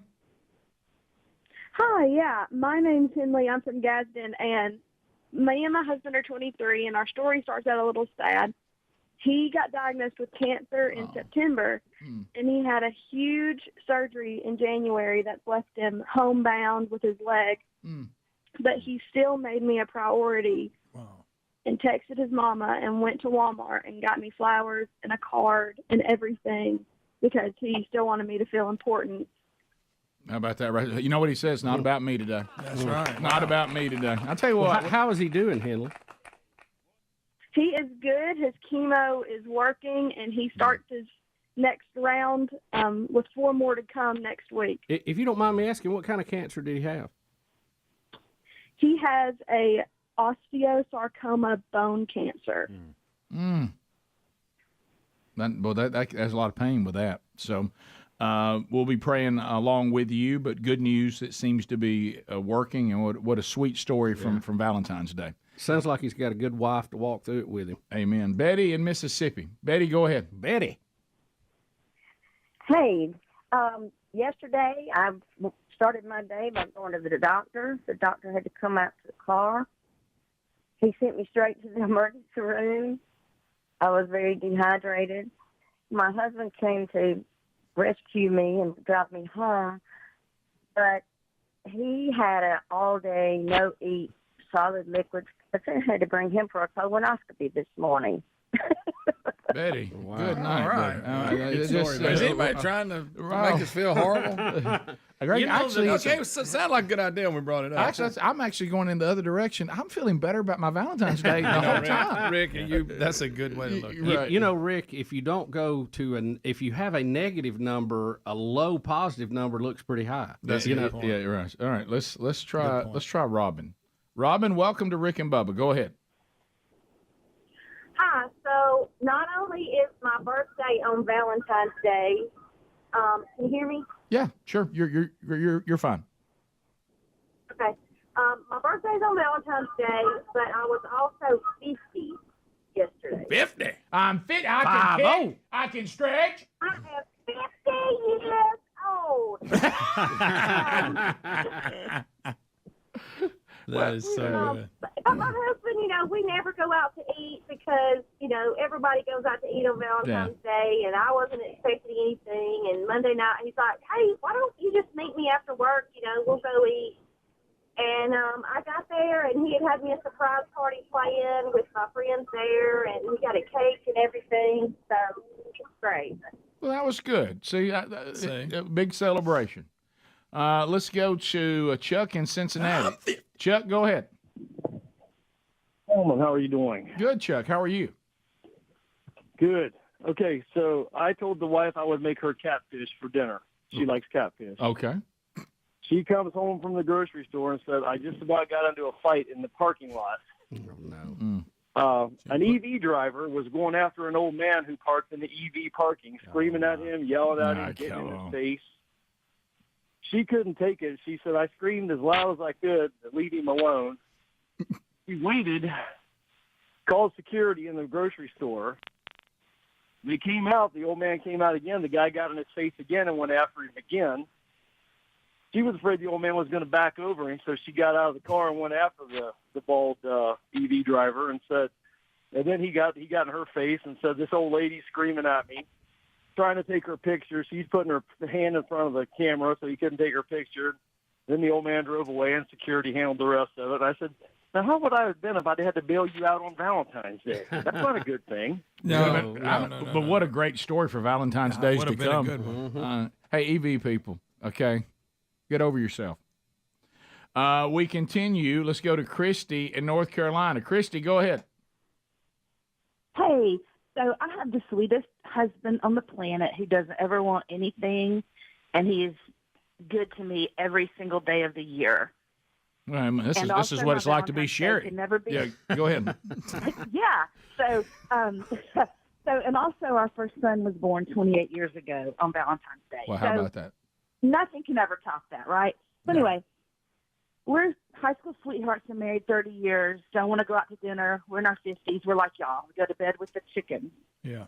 So when he got home from work last night, I'm a stay-at-home mom with no children because they're grown. I'm very spoiled.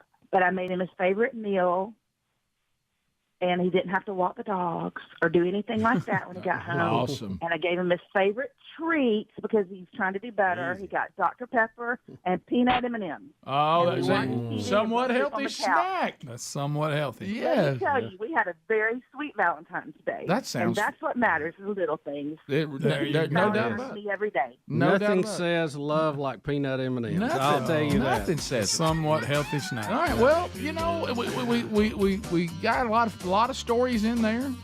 Most bad. Some rough ones in there. No but doubt. some good ones. Some good around ones the too. edges. I like that. So we'll take a little break on it. We may come back to some of those later in the program. We'll give you an update on Biden because that's some of y'all. I think that actually might be better than what you went through yesterday. We'll do some of that when we come back. Rick and Bubba, Rick and Bubba.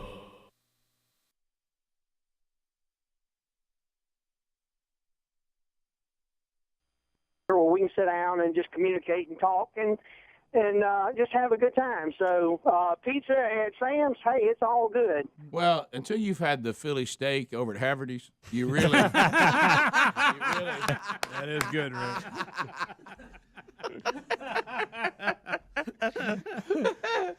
You haven't lived. just off from just right off from that dresser right there. Just past the at least you got something to eat on. Yeah, you know. But I mean, really, I understand the thing about spending time, and my wife and I certainly love to do that. We do that at home. We do it a lot of different ways, but I'm just saying when we decide to eat something, it's not that it has to be a nice fancy restaurant, but Sam's Club is not normally what we think about where we're going to go eat at any time. You know what I mean? Rick, I have to jump over several picks before I get to that, like Pizza Hut delivery. You know, hey baby, you just want to go Domino's. Hey baby, you just want to grab a sandwich? Yeah. All right. Where you want to go? I don't know. What do you think? I'm thinking Sam's Club.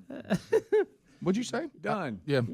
I'm thinking Ashley Furniture. What about you? Yeah. We continue. 866 We Be Big, North Carolina, Tar Heel Country checking in. Mark standing by. Mark, go ahead. Yeah, I just wanted to make a comment. We got a Sam's up here in our area too, and I think I might go there and start off with the appetizers before I go get the pizza. Yeah, they're handing you out the little appetizers. Oh yeah. Boy, you are cheap.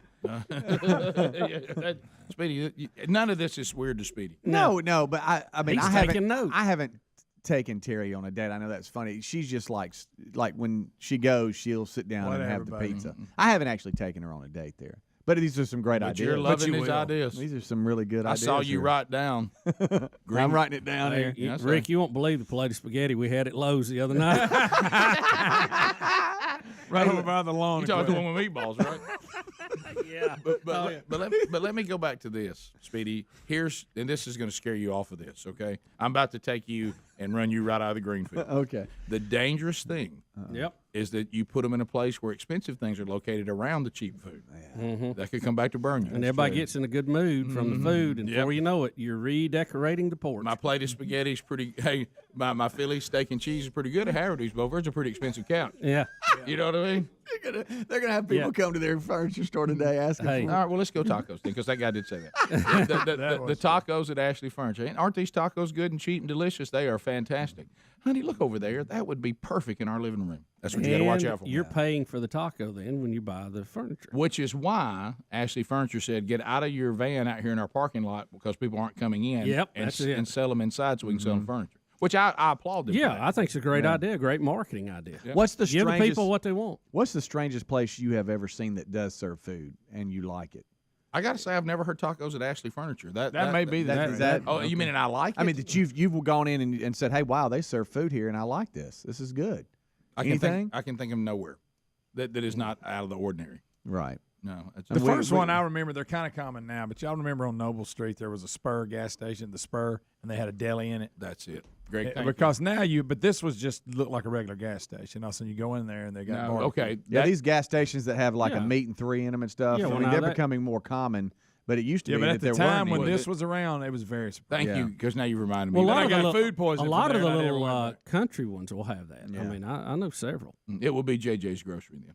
Okay. When I went in there, I went there to have that hamburger, the scene was not what I expected. You walked in like, what? I mean, I'm in a convenience store, aisles of like little grocery items you need and all that, and I'm sitting over on that table eating a hamburger. So that's got to be it. Do you ever discover something like that and go, man, I've missed out for a long time? Did it have a lot of tables or just a few? Not many, no. Yeah, you see, that's to me about right. You want just a few booths or tables, and that means there's good food there. You know? Because they got an iron skillet that was there when the Pilgrims came over. Well, like we said, it's only been rinsed out after every use. Well, like we said the other day, if you want to go to a place now you got to be taking your health and just abandoning it completely. Okay. And you're just going in to say, I want the best off that little hot skillet back there. I want whatever you get, hamburgers, whatever it is.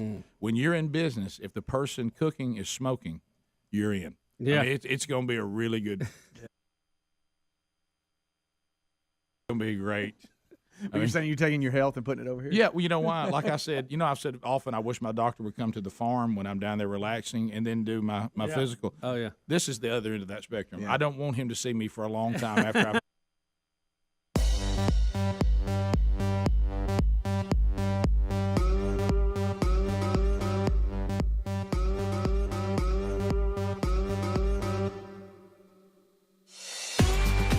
10 minutes to the top of the hour, the Rick and Bubba Show. 866-WE-BE-BIG is our number. Upside is the app. Now, I know you're going to hear today in our Biden update all kinds of bizarre things that seem to be mutually exclusive, but I think we all see that saving money right now on the things we buy is crucial, and the Upside app, boy, it does a great job of that. Nothing could be simpler. Whether it's driving the extra mile for lower gas prices or grocery shopping on sale days, saving money never been more important than it is right now, trying to keep those lights on. So check out Upside.com. It'll help you save. It's an app for anyone who buys gas, groceries, dines out. That means all of us. With Upside.com, they can reduce some of the pain of the inflated prices that people claim don't exist because you'll get cash back on every purchase. To get started, here's all you got to do. Just download the free app. It doesn't cost you anything. Free Upside app, and use our special promo code, Bubba, and then the number 25, and you'll get 25 cents or more back on every gallon on your first tank of gas. That activates the app, and then here we go. Then you can claim, any offer or offers, whatever you're buying at the business you choose. Pay as usual with your credit or debit card, and you get paid back. 4.8 star rating on the App Store. People love Upside, and the combined money back weekly is $1 million. That's how many people are using it, and that's how much they're saving. So if you'd like to get it now, go to rickandbubba.com, look under the sponsors, or just go to Upside.com and let the cash back begin. All right, so we have a Biden update. There we go. Where did he go? Where'd he go? He's hiding in the basement. Does anybody know? Basement Joe. Let's take a look at Joe. Basement Joe. Don't know what he's going to say here, but that's setting the stage for what Jean-Pierre will say after this, the press secretary, who gets more bizarre, it seems, by the press conference. But here is the leader of the free world. See if anybody here can decipher what he is talking about. Here we go. I'm talking about. When people have a problem, they've got your number, they knock on your door. Not only you, but your spouses can't go to the grocery store, the gas station, can't show up without, can you fix my such and such? I guess the context of that is lost in the clip we have because I'm not following. He's just such high energy. Is he saying that when we all live in neighborhoods, people are always coming to our door asking us if we can fix something? Can we hear it again, Adam? Or have you got the next one queued up yet? What I'm talking about. When people have a problem, they've got your number, they knock on your door. Not only you, but your spouses can't go to the grocery store, the gas station, can't show up without, can you fix my such and such? So is he saying everybody keeps bothering you in your neighborhood because they have your number and they know where you live? I started to say the context of that is absolutely lost. And so you can't can't comment on you it. or your spouse can't go to the grocery store, the gas station, can't show up without the can you fix such and such. Okay. Is he talking about clear. neighbors or I think living in a neighborhood? Or what? I guess. I don't know. And to what end? I don't even know why the president will be discussing how your neighbors know how to get in contact with you. But so I think to make it even better is now we get a chance to hear from the press secretary. And this is the one that everybody had this statement out yesterday. People were like, and I'm going to tell you this, I'm not sure that I'm ready to disagree with her because I've heard the rest of the administration attempt to communicate, including her. But here's what she says about the communication skills of our current president. Here we go. That played a greater strength, some where he probably isn't as strong, etc. I will tell you this, the president is the best communicator that we have in the White House. Go ahead. Good night. Hold on, before you're judgmental, have you heard these other idiots? Well, that's true. He might be. Rick, look, they may say some dumb things. They may lie through their teeth, but none of them are as bad as Biden. And I don't know how she can stand. I mean, it's clear, and I've known this for a long time. I mean, she will lie to us. But you saw it right there. I mean, you can't. There's no way that I could say that with a straight face. I will tell you this, the president is the best communicator that we have in the White House. All right. Oh, boy. All right. Can you define communicator? Right. Well, it goes back to this. I think there's even a limit to the somewhat truthful statement. If you just keep saying something over and over again, people think it's true. I don't know you can make that one true. I don't care how many times you say it. I don't think you can make that one true because we have so many examples that can't be. Or what does that say about the rest of you? If you really, they don't believe that. First of all, you're right about that. But all right, so next we continue with Biden. We'll get into the twos here, Adler.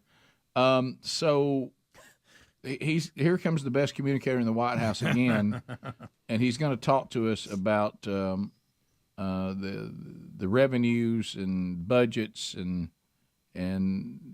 he's claiming he's going to got that look already. Yeah, he's going to claim that the revenues for all of us are climbing and our budgets have become stable. Now he must not be here at this company and other companies, but so here we go. Most of you have finally reached the point where your revenues are climbing and your budgets are stable. Most of you. No. And so I know that you share my concern that some in Congress are putting that progress at risk by threatening to have America default on its debt, which would be catastrophic for counties and the country. Well, let me ask you this, because the way Biden is framing this is that the mean Republicans won't let us print more money. Mm-hmm. If you were not spending money and going over the limit, you're doing exactly the same thing. Yes. I mean, there's two sides to this coin, right? Well, he has to present it that, notice he's not telling you what they're stopping. No. He wants you to think they want us not to pay our debts. Right. Which No, we want to pay our debts. We just can't keep up with the ones that you're incurring. Right. That's it. Now, remember what he just said. Now listen to what Press Secretary Karine Jean-Pierre says right after he said that our revenues are climbing and our budgets are stable. Most of you. Numbers came out today that show a monthly decline in real wages as well as an annual decline in real wages. Administration officials have said growing real wages is an important marker for the economy. How do you view the setback in today's numbers? So a couple of things. I do want to say that what we have said many times is that we believe that the president's economic plan is indeed working. And Okay. She needs to see somebody. Right. I mean, I understand marketing and putting the best foot forward, but there's a point where you've become a habitual liar. And it doesn't look good. They ignore the question and just go with the it just response. doesn't look good. Here are the real numbers, by the way. Inflation. Now, see, here's the thing. Are we moving forward or backwards? If you are making the same thing you made last year, you can now buy 6.4% less than you could last year. Correct. That's what inflation went up year to year. It went up a half a point month to month, which a half a point month to month is going to get you 6% a year. Mm-hmm. So nothing is changing. It's still going south. Mm-hmm. But don't miss what she says. I guess they're taking full advantage of us just being bad at math. Yeah, but don't forget, Bubba. She says they believe the economic plan is indeed working. They may believe that. They may spit in one hand and believe in the other, but I'll tell you which one's going to fill up first. There we go. All right, top of the hour. If you leave us, have a big day. You got more Rick and Bubba. We'll do the top of the hour break, and we'll be back, and we'll continue with more of your phone calls and breaking down the stories of the day. We got some more from the press secretary, too. Oh, yeah. Plenty to go around. On this edition of the Rick and Bubba Show. Rick and Bubba, Rick and Bubba. It sure is good. I felt my arteries clogging as I was eating it. I mean, at one time I felt like I couldn't breathe good. They ain't nothing better than a good old thick burger. That's good. I can't believe you had it's so out of your way. But we make it may be worth a trip. One day when you're here doing the weekend show and all that, and you know you're not going anywhere. Yeah, we got to do it. I love it. So, I looked down and I was sweating. Yeah, like I had grease on me. Greg, do you like them like well done on the outside and to almost rare right in the middle? I can live with that thick. I can live with that. You would love this burger. I know. Well, we're gonna go. So, but I mean, it's it's a monster. It is. You need to get that hay in the barn, Bubba. Yeah, we're gonna get that. We're gonna get that sandwich in the barn. Yeah, we'll be back 15 minutes to the top. Rick and Bubba, Rick and Bubba. Joe and I started obsessing over the Babylon Bee. I love the Babylon Bee. I've laughed till I've cried. Then there's been a couple times they've done jokes that hit too close to home, and I stood there and stared off into the distance for a day. I thought those were pretty funny. But those are very funny. Kyle Mann is joining us. He and Adam Ford give us the Babylon Bee. But now they've gone even further, because now they have How to Be a Perfect Christian, your comprehensive guide to flawless spiritual living. Now they go further with the book, and Kyle joins us now. Kyle, man, welcome to the Rick and Bubba Show. How are you today, sir? Doing good. How are you guys? Laughing. Kyle, how in the world do you guys turn out such funny stuff? And you have to have been involved in a church for a long time to be able to pick up on this kind of satire and actually write the things that most of us are thinking at some point in time. Yeah, to write good satire, you really do have to be within the culture that you're satirizing, and you have to really have at least kind of a respect or an adoration for it, really. So obviously we do love the church and we love Christ, and we just kind of want people to understand what might be part of Christian culture versus what might be part of the actual biblical gospel. Yeah. That's what, and I notice we've been doing this show a long time, and we're kind of a hodgepodge. I don't know if you're familiar with the show or not, but it's kind of where Seinfeld was a show about nothing. Ours is a show about anything, and we're Christians who do radio. I don't think anyone would ever, without being aghast, to call us Christian radio. Yeah. We're just Christians who are doing radio, which is why this Babylon Bee hit home with us so much. But I do know from time to time, when I go to my email, it seems that people didn't recognize that our tongue was firmly in our cheek. Have you run into that where people don't understand that you're actually... Is it a problem? This is satire? Oh, I mean, yeah, every day. It doesn't matter what you write about, whatever the article is, no matter how far-fetched or outlandish, you'll have people that will take it seriously. So, you kind of got to accept that that's part of life in 2018, and we just try to put out the best content we can anyway.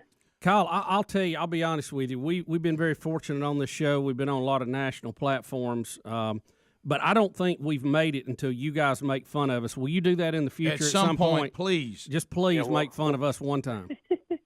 Well, we'll pencil you in.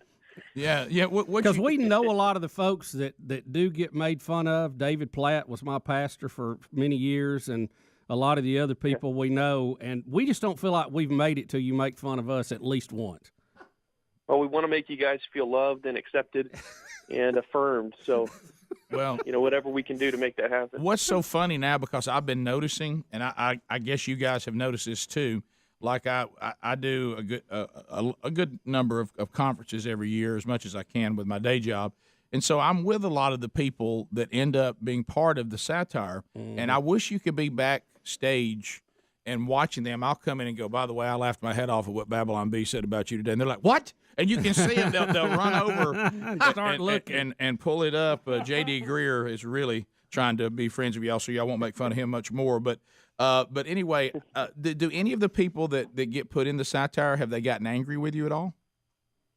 Yeah. For the most part, people are really good about it. Obviously there's the people that we're a little harsher on that are, we're very harsh on the prosperity gospel, and we're, the kind of the TV preacher, televangelist types, and we're really harsh on a few different topics. But most of it's done in love, and we, and those people really do take it very well most of the time. Yeah, Joel Osteen does not fare very well. No. Yeah. Gosh, I've laughed so hard because I do not like the health, wealth, and prosperity gospel. I'll tell you why, because it's not in the Bible. But I keep wondering. That's kind of a drawback. I keep asking, did John the Baptist and the Apostle Paul and, of course, the original apostles, did they not have enough faith? Because it appears that bad things happen to them. Yeah. And you guys have a great time with that. Now, this one, the book, because I started out, I was a Babylon Bee headline only person because it was funny enough for me. And then I had friends of mine say, no, Rick, you got to dive into the articles. You got to go in. There's more comedy gold there. So I started reading the articles and laughing my head off. But now even deeper, you've got a full book, and this is from what I've already read of the book. And I mean, you can ask everybody here at the office and my family. Sadly, they're getting tired of the Babylon Bee because I won't shut up about it, and I keep quoting things from the book. But this is really taking on how people view the modern American church. If you are part of the modern American mega church format, you better have a great sense of humor if you're going to read this. But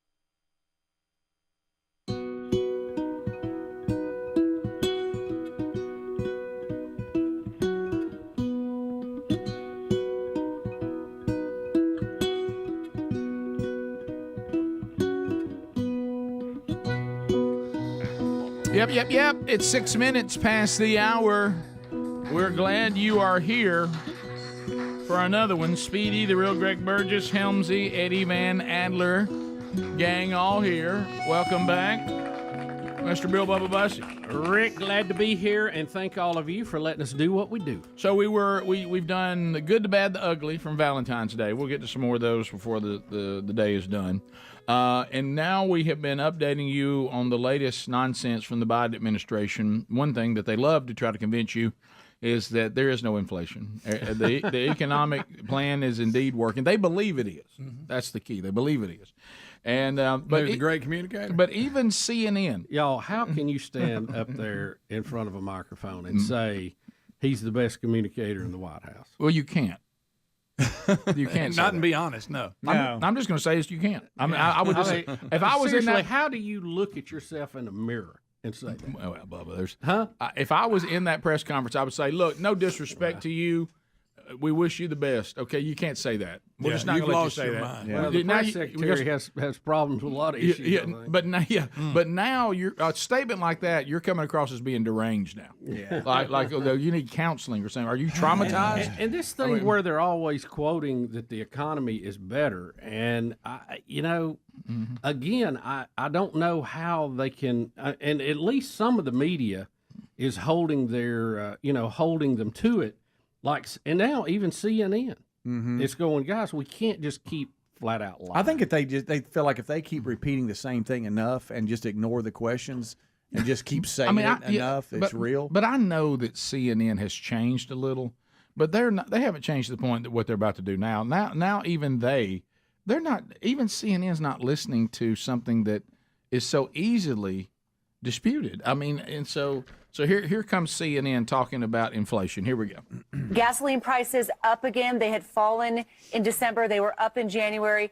You can see that food prices are up double digits over the past year. Every family feels that. And shelter was the big driver of these numbers. Inside the numbers, look, if you go to the grocery store, in your shopping cart, you are feeling inflation every day. Hot dogs, I call them hot dogs. Government calls them Frankfurters, up 11% over the past year. Eggs up 70%. Now, wholesale egg prices have fallen in the past week and a half, so I'm hoping this is rear view mirror. Lettuce, a head of lettuce, up 17% over the past year. Coffee, up 13%. And butter, I mean, these little sticks of butter in front of me here are like gold at the moment, up almost 30% over the past year. So some of the things are just feeling intractable here in family budgets, and people trying to figure out how to shift around and buy other things. But shelter, it's hard to switch shelter every month, right? Do y'all remember everybody right here? Did she say lettuce was up? She did. Yeah. I still need lettuce. Let me say this. Look right here. Look right here. Do you remember, all of you out there, do you remember when those of you that bought into this Go Get the Rich, do you remember these idiots right here, all of us, a bunch of good uns? We know we're good uns. Let me tell you what we do know, though. If you start this garbage, it's going to affect everybody. Everybody's cost of living has gone up. That affects everybody. Has it gone up for the rich? Yes, but it's gone up for everybody.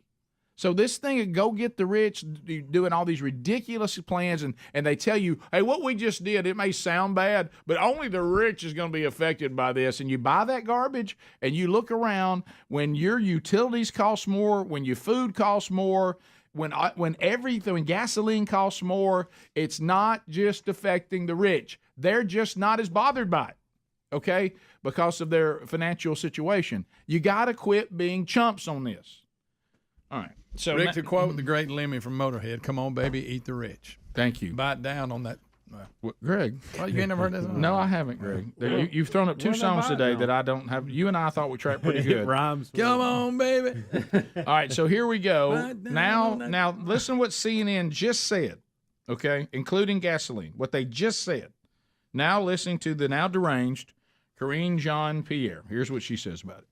We talk often about the gas prices going down to about 160 per gallon. That's because the president took historic steps to see that happening. My gosh. That's not true. Unbelievable. It's not true. Gas prices were $2.39 a gallon when he took office. Do you feel like they've been up from there the entire time? Do you feel like somebody with a big net ought to run out and just get her with Absolutely. it? And I saw, and I'm again. You remember the Gong Show? They had that big hook. They pull you off stage if you were completely bombing out. Yeah, Chuck Barris. Yeah. I saw one article, and I don't want to be these person is who you are against politically. Everything they do, you shoot holes in. Yeah. But a lot of the reason the price went down was China was shut down, so they weren't. They're one of the biggest users of oil, right? And they were all shut down and quarantined, and Correct. that had a lot to do with it because the demand was. This press secretary has become so deranged. I guess what happens every time she says something like, "The president is the best communicator that we have in the White House." And of all the do we things want to hear she that said, again, Adler? I know. Do you think somebody, when she walked off stage, looked at her and said, so you Listen to just this. said that the Listen, president. I'm going to now be her after this finishes because it's so absurd. I really believe this is the way it is now. Go ahead. I would tell you this: the president is the best communicator that we have in the White House. And those of you that think I'm deranged, I want to remind you real quick that I'm a black female lesbian. Mm-hmm. Remember that quick. Right. Checking a lot of boxes here, so no way I can be wrong. I can say anything because I'm black, female, and lesbian. Yeah. So whatever I say, I can be as deranged as you can even imagine, and you're not allowed to say anything negative about me because you may forget that. I mean, you remember the funny bit that Saturday Night Live did? What was her name when she was on The View and she would tell you she was a lawyer all the time? Yeah. Star. Yeah, Star. Yeah. Star And you remember when Tracy Morgan was doing a press service, and I'm a lawyer. all he would just say is, of course, I'm a lawyer. And I think she's to the point. She goes, of course, I'm a black female lesbian. Yeah. So you cannot disagree. Yeah, so you cannot disagree with me. Whatever I say, some kind of phobic. Right. Even when you're just about to oppose me, you might want to remember that. And I'm allowed to say anything, and no one can ever say anything negatively about me because that would make you some sort of phobic. Exactly. Yep. No, maybe we just think you're an idiot. I mean, it could be Maybe you just lied so much you don't even know what the truth is. Maybe you're anymore. just not really good at what you're doing. Yeah. Well, I mean, who wants that job? Oh. Who wants? I mean, carrying in one arm a pig, another hand lipstick. Yeah. Every day you walk out. Yeah. Or polishing. Can you? Greg, of course, you have to go there. Let's stay with lipstick and a pig. Yeah. Let's stay with lipstick and a pig. Can't polish it. No. Still stinks. It's dingy. I still need ladies. Rick quote Lemmy. Yeah. I'm not doing Well, look, Saki was That's not. two references today that you and I don't track on. I don't do Motorhead and I don't do Black Sabbath. Come on now. That's just the song. I'm not. Right, really yeah, like right. Yeah. Saki wasn't great, but at least she could communicate. Well, Jean-Pierre is a stumbling man. She'll circle back. Let me circle back around that. on But that. at least she could complete a sentence. Right. No, I really would like Jim to Pasaki. see. I would like to see. You know how we have these behind the music deals? I would like to see a camera follow her from the time she shows up at the White House to when she goes out to that, and see the meeting she goes to where she tries to make her notes about how she's going to explain this. Oh, yeah. In a positive light. Well, nobody's more stressed. Do you remember? Do you remember we played the clip here not too long ago when Biden was on the campaign trail and he talked about transparency? Oh yeah. And he said we're going to mess up, and when we do, we'll call it. We'll call it on ourselves. We're going to tell you we messed up. Unless it involves. Y'all remember that clip? Yeah. We played it about a week ago. Unless it involves my son. Unless it involves me. As long as it has nothing to do with me or anybody in my family. I was not thinking. We have an inflation problem. Let's go back to 8th grade civics. Anybody remember that? Yeah. It's supply and demand causes prices to go up. And printing of money, which they have been doing like bandits. I have that clip that Bubba was talking about if you guys want. Yeah, sure. Here's Adler. The best way to get something done, if it holds near and dear to you that you like to be able to. Anyway. Sorry, that's the wrong clip. Boy, he cleared it up then, didn't he? Best communicator in the White House. There he is, ladies and gentlemen. That Put your hands may together. be the best miss we've had in a while. For the great communicator. Brilliant. The great communicator has spoke. Yes. Oh, that's good. Oh, my goodness. Oh, Lord. Phone calls.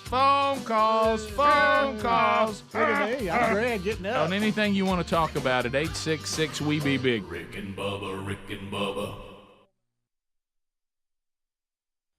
I think, again, with you guys using comedy, you're actually taking on some pretty important things. Yeah, that was the target that we chose for our first book. There was a lot of different areas you could satirize within Christian culture, and we kind of choose to take on that American, just people who kind of are nominal Christians, go to church, check all the right boxes, but maybe don't know Jesus. And now we feel like that's one of the most dangerous things out there nowadays. So we chose to make that kind of the butt of our jokes for our first book. Kyle, how do you brainstorm and choose your stories, and how do those go from idea to actually being on the website or in the book now? It's such a wide variety of things. Sometimes we want to tackle something that happens, and so we'll all kind of toss ideas around. We have a little internet forum where we post ideas and toy with them and play with them and collaborate. Sometimes there's a funny joke we want to get in, and we look for the right target or the right person to use. So it comes from all over. Yeah, so I know Adam, who is one of the masterminds behind this, Adam Ford. So how many people do you have contributing right now? Because obviously the way you're cranking this stuff out. Yeah, I mean, do you have a newsroom that does like this, could or I what? send you one to consider, and you'd go, "Hey, Burgess, good idea," or I mean, how does this work? It's surprisingly small. It's basically me and Adam do the lion's share of the content, and then we have a little group of some writers that will contribute from time to time. Yeah, once in a while we'll take a reader suggestion as well. Do you get like in a room and y'all get a board up and say, all right, let's throw some ideas out, and then you kind of do a playoff and weed Is it it like that TMZ TV show that they show how they figure out what they're going to do you get down to where you said, all right, now this one's funny but not quite funny enough. Let's kick it out and stay with these till you get down to the gold? Yeah, TMZ, is that a Christian thing? I've never heard of it. So good. Yeah, no, it's basically like that, except it's online because we don't, we all live in the corners of the country. So, because you got a construction background, don't you? Yeah, I was in construction until just like 2 weeks ago, and I quit to do this. So you weren't sure about it. You started out kind of. How did it? Well, can we have two segments? Yeah, he said we could. All right, hang on. I want to come back. Tell us how this happened. Yeah, how did this start? And the book's available, just about anywhere you can get a book. I mean, it's on Amazon. I guess that's all we care about anymore, isn't it? But it's pretty much everywhere. Yeah, it's everywhere you can get it. It's if you've never experienced the Babylon Bee, do you believe, Kyle? Can someone start with the book? I almost feel like they shouldn't. But I guess you could, because you'll understand what you're doing in depth, I guess, if you start with the book. I wish they'd go look at the Satire news that you guys put out first and work their way to the book. But anyway, I think you could jump. A first timer could still jump in and get this, right? And if you've never, if you have any connection with Christian culture, or if you've never been to a church before, and it's kind of a guide to here's what a modern church looks like. Obviously with a satirical tone. So hopefully it can be enjoyed by everybody. Yeah, so it's called The Babylon Bee, obviously, if you're not familiar with it. The book's called How to Be a Perfect Christian. That's tongue-in-cheek. Your comprehensive guide to flawless spiritual living. And we got it in show notes there at rickandbubba.com. Click on that and get your copy. I have been just sitting in my office laughing out loud as I'm loving every page. We'll be back. Man is with us. He's one of the head writers. He and, of course, a very small band of funny people. And of course, the new book is out now. He and Adam Ford started Babylon Bee. It's a lot of satire. Now, this book really, if you want to know who is being satirized, it's the modern culture of Christianity here in America, and it is hilarious. And we've had a great time with this. I look at this. There's a part in here if you finally pick your perfect church, which they help you do, if you start to decide which ministry you're going to volunteer for, the Babylon Bee, the book here today, How to Be the Perfect Christian, says, here's what you should consider.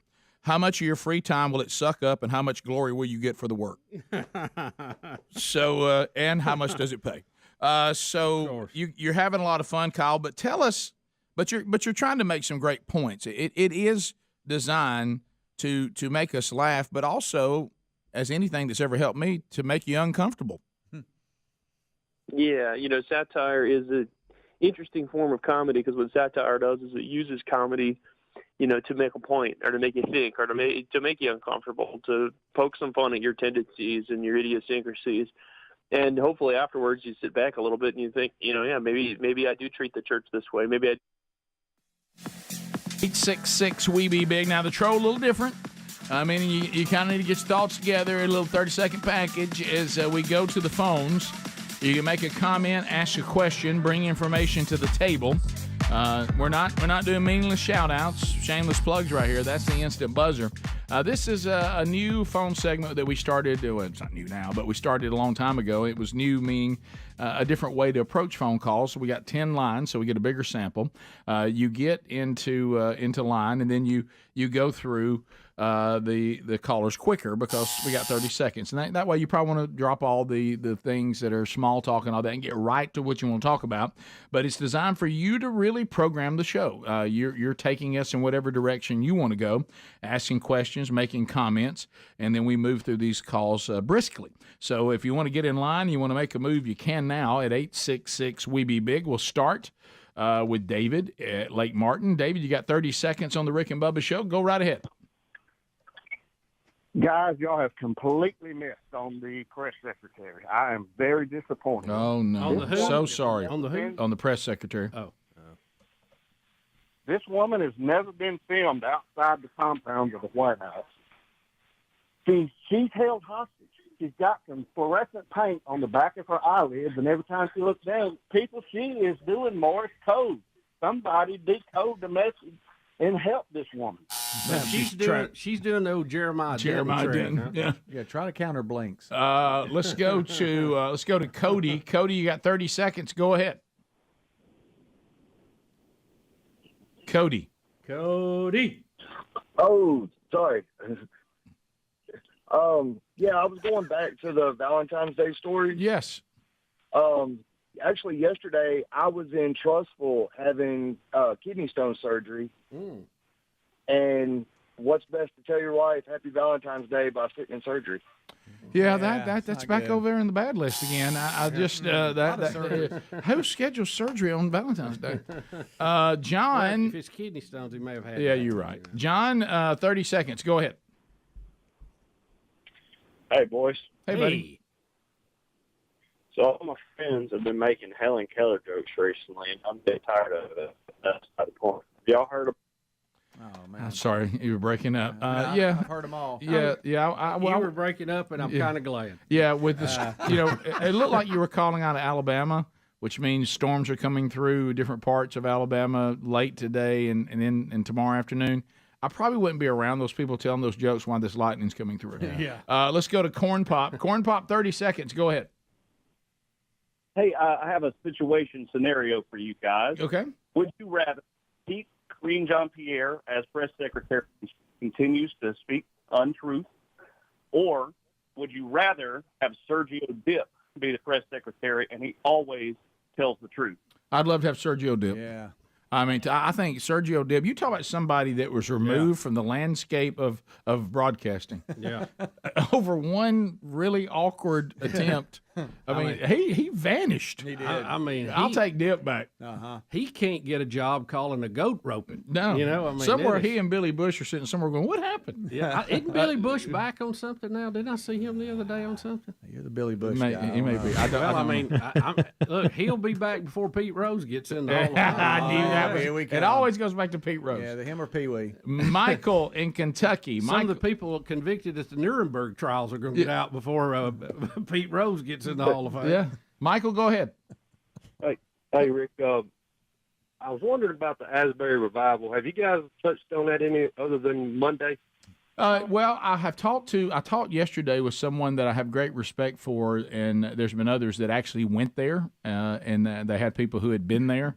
And everything, that people are bringing back seems to be positive. It was. I think one of the things you have to think about on a revival like this is since we know this exact thing happened once in the 70s at the exact same place, it's great. I mean, having people, spending time praying and worshiping God and Bible studies going on and people, I don't know do they ever have to go back to work and stuff like that? That I'm not sure how all that works, but as far as this serious worship and praising of God and opening up His Word, and I think all that's great. I think, and people that have been there said, "Hey, this just looks like it's legitimate, spontaneous worship of God." Which, look, we need that, but I think where you have to be a little bit cautious is, hey, man, this is what our country needs. This is what it's going to change the whole country.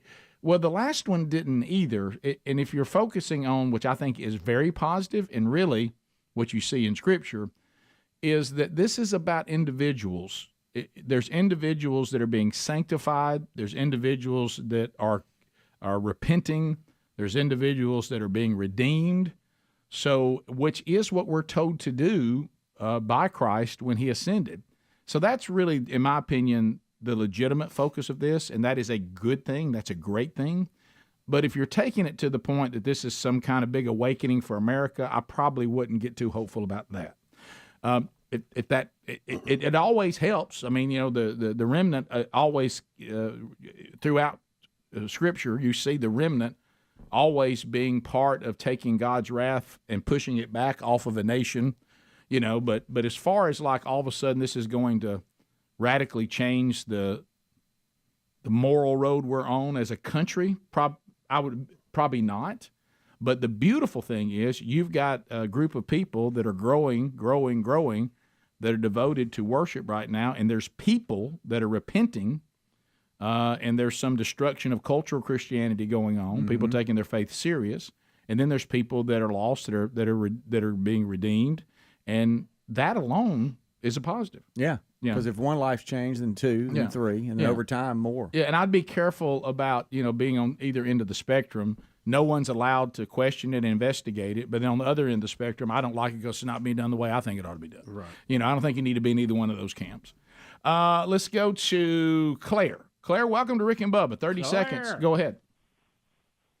Good morning. Okay, I was going to talk about the Valentine's Day story, but I just want to give y'all a little fun fact. I have been listening to y'all since I was 10, and I'm now 23. Is that not insane? Right, that is. Yes, it is. That's two different worlds. I absolutely love it. Anyways, I wanted to get y'all's comment on the Ohio train crash. I don't know if you've already spoken about it. If not, disregard. But, we have. Now, we talked about it. Was it Monday we talked about it? Yesterday. Was it yesterday? I can't remember. But, yeah, we did talk about that, Claire. And we even talked about the movie on Netflix and all that was done. This is the drone footage we're showing, Adler's showing right now of the explosion. Yeah, that is amazing. It was crazy. Look at all the houses and it is school weird right there. Yeah, well, we've got the numbers here. Hang on just a second. And it is odd that the current administration, unless they have, maybe I missed it, they don't seem to be commenting on it, which is weird. Oh, it's been dead silence. But I don't know why. That doesn't seem. They think and it didn't just happen. It happened at the beginning of the month. Yeah, the drone footage that's true. That we're seeing right now. In this shot, in this area, there's 500 private homes, 32 small businesses, 12 restaurants, 3 city parks, 2 playgrounds, an elementary school, and a high school. No. And then you've got this truck, which we have later. We got another with nitric acid in Tucson, Arizona, that's crashed. So anyway, we'll be back. 866-WE-BE-BIG. We'll continue more of your phone calls before the show is done. We have an Elon Musk update as well, and much more when we come back. Rick and Bubba, Rick and Bubba.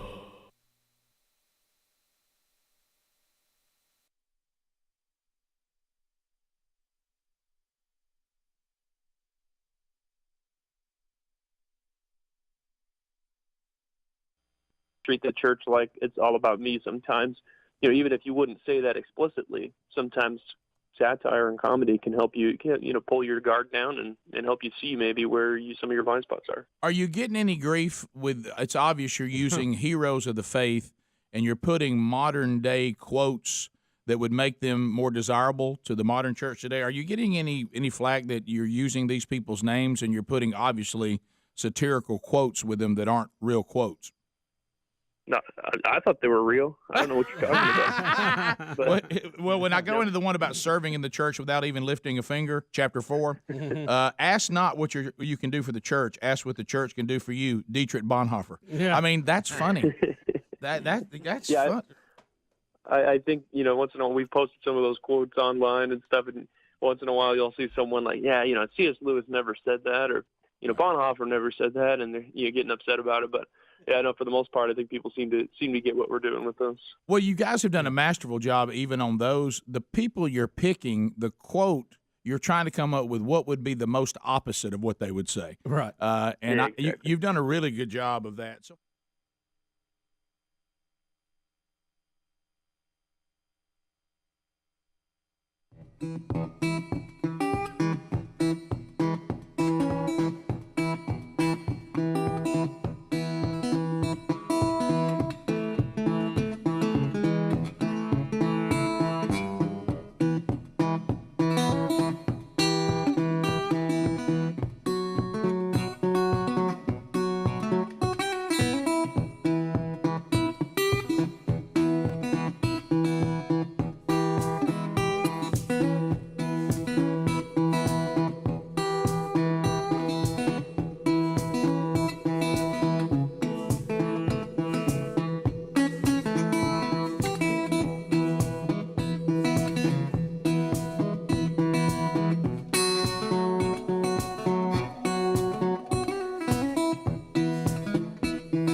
"35 minutes past the hour, Rick and Bubba show. Thank you for being with us today.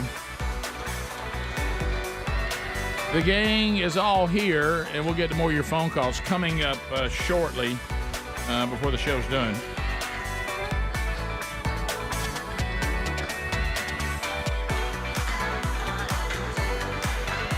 All right, so as we work our way back, Elon Musk is in the news again. Elon Musk, come to money. Hey!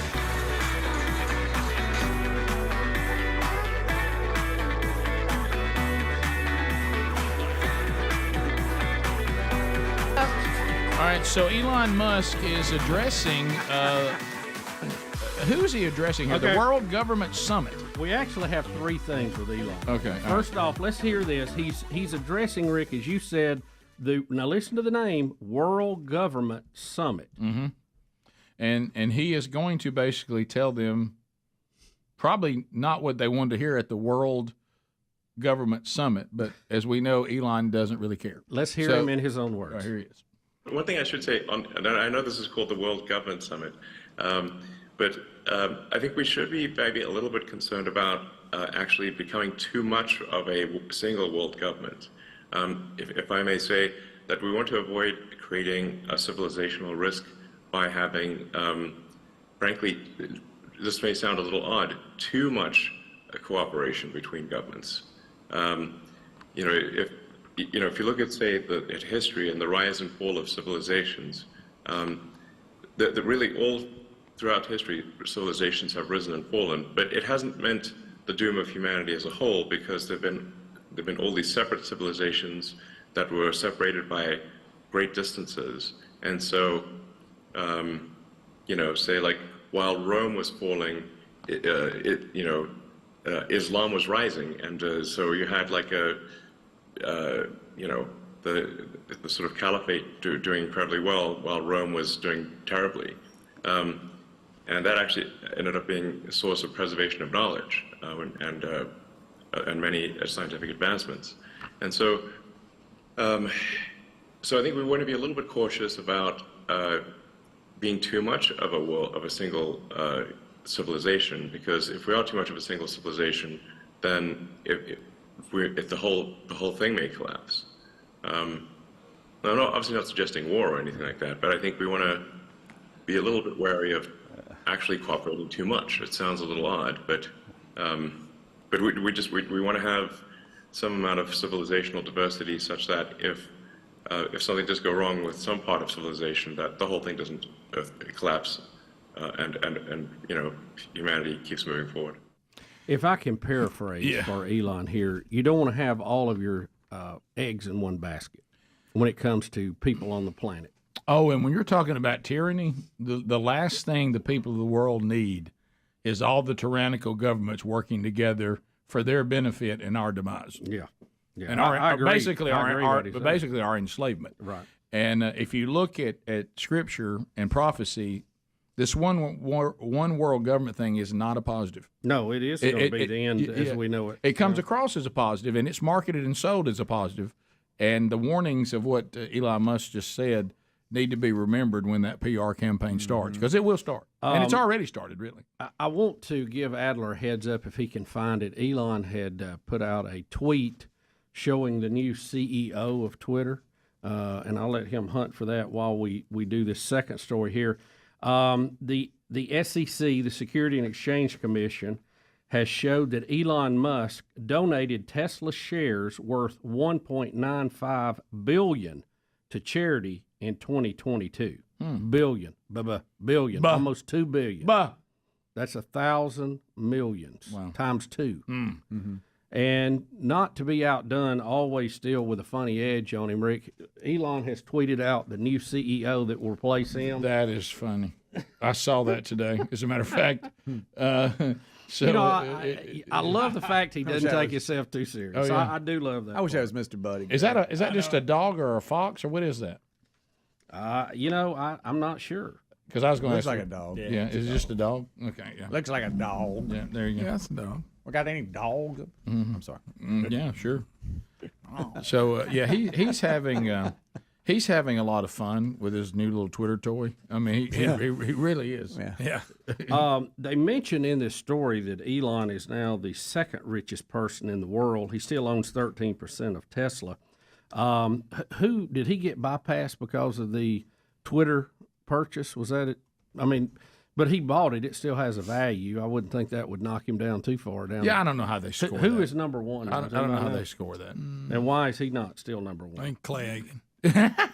Clay Aiken, huh? Wow. Where did that come from? That first name That just popped came in my out of head. nowhere. I was trying to find some ridiculous. Some kind of ridiculous answer. Bernard Arnault, or whatever. He, Bernie. from Paris, the CEO and chair of LVMH. 190 billion That's is got his to be net some worth. evil corporation. Yeah, I don't know who that is. Yeah, I don't either. French National. No, I'm out of the loop. So anyway, They It's said the world's that, largest luxury goods company. They also said in 2012, Musk signed the Giving Pledge, committing himself to giving at least half of his wealth to worthy causes throughout his lifetime or upon his death. All right, so That Bernard guy's company owns like Louis Vuitton and stuff like that. okay.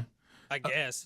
So is there any way? I know we've been trying to close this gap with Elon. Right. Do you think an investment in a real rocking show that needs a little bit of fuel? Well, I think if we could get him on could he take us to just expand our influence and our territory? I think if I think if we could get him on a podcast, that would be the first step. Right. And I know that Speedy's been working tirelessly, almost around the clock. Right. Yeah. He's So I think that would be a first step to bridge the gap with Elon, because I think we're going to have to, because he gets hit up for stuff all the time. All the time. And I don't want to appear to be hitting him up right off the gate. Right. Right out of the gate. Right. Yeah. Well, we've made a little bit of progress. Right now, they said we could interview that dog. But no, I just and my luck with the space launches continues too, because we were actually supposed to have a launch. I think it was Saturday night. And we would have been able to have seen it from where we're from, and it got bumped back. Can you not see a 24 launch? hours? So the last two times I have been in Florida, Central Florida, a Falcon 9 launch has been kicked back when I was there. Good and night. that's probably the only two that's been kicked back in a year. Bad luck, Slep Rock. I mean to tell you. So what about? I know that you and I are crazy delusional on this, but once again, we do think, don't we? I know I do. I'll admit it. That if we were able to make some connection with Elon Musk, we'd win him over, and he would be new friends with us. I don't know why we always think that. I think we would have that same friendship like we've had with, say President Trump or, any of the other guests we've had on that. Yeah. Well. Yeah, it's Zach Brown. Yeah, but those kind of connections that have endured over time. Well, like we said, we attach ourselves to them. Right. They never. Do we love them to death? Yeah, because we'll I come try in not hot. to come in hot. I know, but once I ran Brett Favre off, I said, all right, that was a wake up call for Brett me. Favre. That's another good one. But that was a wake up call for me. We hug them hard, so I don't treat people that way anymore. Because I've learned, it's a new concept that our society doesn't seem real keen on. Paul, the singer, I can't think of his name now. Thorne, thank you. Yeah, after what you said that time. Yeah, you pretty much ran him. I did not say anything. That might have been on you, that one. Yeah. I didn't say anything. Yeah, definitely was. I'll own Brett Favre, but I'm not owning Paul Thorne. Who ruined Sean Hannity in this group? Who contacted? That was me. That'd be Rick. That was me too. Yeah, you go ahead and own that. And that's because started coming in hot. I know I kept messing with him about his martial arts. I think that was it. You threatened him to beat him up a lot. We had a good relationship, and then here comes old Rick crashing through the china cabinet. Well, he kept talking about the it. bull in the china shop. He kept talking about it all the time, and I kept emailing him saying. And he changed his number, and that was it. I think I could take you. I don't think your martial arts go with me. And I told him I was coming to Long Island. We were going to see you. That was just a joke. That's what I do with all my buddies. Yeah, I know. And all of those people we've mentioned continue to be regulars on the show. Yep. I don't know if y'all have noticed that. Yeah. Yeah. Well, and and let's think about it. Everybody who has a major world platform thinks to themselves, "I got to be on the Rick and Bubba show." Well, at one time they did. Well, it's. Bubba, or they were. Well, what I'm saying is, it gets to that point. Which, by the way, this isn't a real friendship.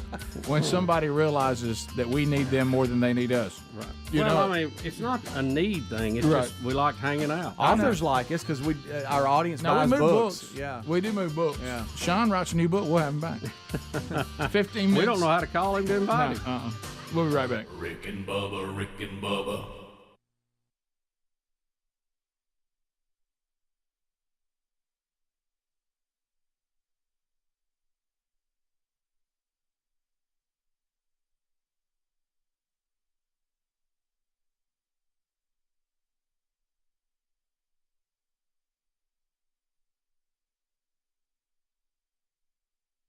May pull out a round of the giant game of Rick and Bubba Knowledge. Okay. May have that today. Give you an opportunity to win some cool stuff. We'll cover the stories of the day. Of course, we're kind of internless right now. This is that deal. We don't have any interns. We're in between semesters at Rick and Bubba University. So various people you could be talking to on the phones. Adler's helping out on that. Helmsy does as well. Of course, Adler's got to watch RBTV. So he does a little bit of that. So be a little more patient. If it's ringing a little bit, give it a minute. We'll get with you because we would definitely do. We'll definitely do some phone calls on the program too. Looking at some of the stories, there's actually quite a bit to cover today. When I'm looking at some of these things, I'm laughing. I'm kind of glad that Bubba will be able to dodge so many Your Americas today. I mean, so many Your Americas today. And we'll definitely cover those. So we got some wacky world here. We got stuff going on within the show. I do want to apologize to you, Speedy. That was on me last night. I didn't know what to do. Speedy and I didn't realize you had a night off. Yeah. We were kind of in the mode. I was kind of left to myself because my wife is speaking this weekend, and two of the boys and I will travel with her to the Decatur, Alabama area. It's actually in a community called Tanner. She'll be at Calvary Assembly of God Sunday for Mother's Day. They actually have been trying to get her to come and speak there on Mother's Day for 2 years. Mm-hmm. And finally, Sherry was like, why don't we just all go together? So Sherry, when she gets ready to prepare a message, she says, and I don't know what this means, she says that I'm a big distraction. She said, you're just a huge distraction. And I thought to myself, I shouldn't have lost that weight. That's it, Rick. But you like it. Well, I've got the guy that's worked with me. He wants me to. He actually says I'd like to get you to lose down to 225. I haven't weighed 225 since I was 17 years old. and I told him, I said, look, my wife can't get anything done now. I said, if I drop any more weight, Sherry I'll be on her mind all the time. She'll be distracted. Which that she loves when I say that. But anyway, so she's was at the farm. So and then the boys are 19 and 17, and they found themselves in a weird place. At least one of them is playing lacrosse, and we got put out of the playoffs. So the very next day, he then was in football, doing spring training. I'm talking about. I played a game on Tuesday night. We lost, and on Wednesday I have my pads on and I'm on the football field. One helmet off, another one. It was so he's kind of but it was a bizarre thing because we have a principal at the school that's really brought a lot of school spirit, done a great job. Well, undoubtedly the soccer team, the varsity soccer team, the boys are going to play for a state championship. So they were told that if the soccer team won last night, they would not practice today. So they could all go support the team. And it was so odd because my son said, please don't let Pop know, but I'm actually very excited about the soccer game. I'm hoping that we win. And I said, well, okay, I won't say anything. I won't say anything to your granddad about that. But anyway, so it was kind of a free night. And so I sat down, like we all do with Netflix and Apple, and I was like looking for something to watch. I'm like, I'm going to watch a movie. I'm just get to watch whatever Daddy wants, Yeah. And so I had not seen the movie, even though Speedy had mentioned it, which is why I texted you, because I knew you'd seen it. Right. The movie 12 Strong. Yes. And this is where. Any good?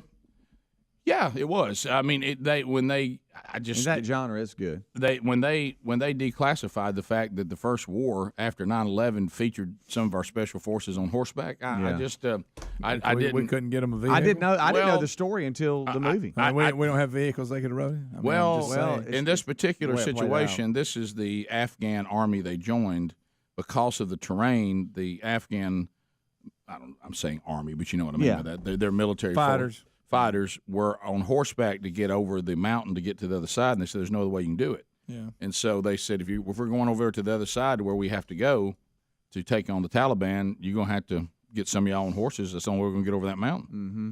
So they end up actually fighting off those horses at times, which I think to myself, if you're in special forces, did they just tell you got to have some horse training? I mean, you know.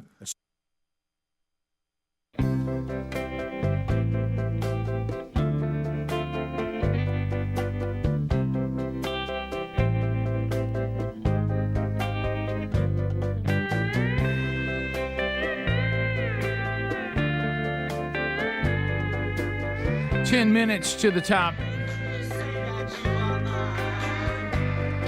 Have you tried Field of Greens yet? Yeah. Those of you that have, I'm getting the emails. I'm loving this product. And it's really pretty straightforward. If you want your body to operate at peak performance, a lot goes into that. One thing would be the fuel. It's what kind of fuel is the body getting? Now, many times, we're all very aware of the amount of fruits and vegetables that our body craves and needs to function at peak performance. We just can't pull off providing that. And then you get into people that watch out for watered-down supplements. Easy. Watch out for those. Here's what Field of Greens can do. It's whole organic fruit and vegetables, okay?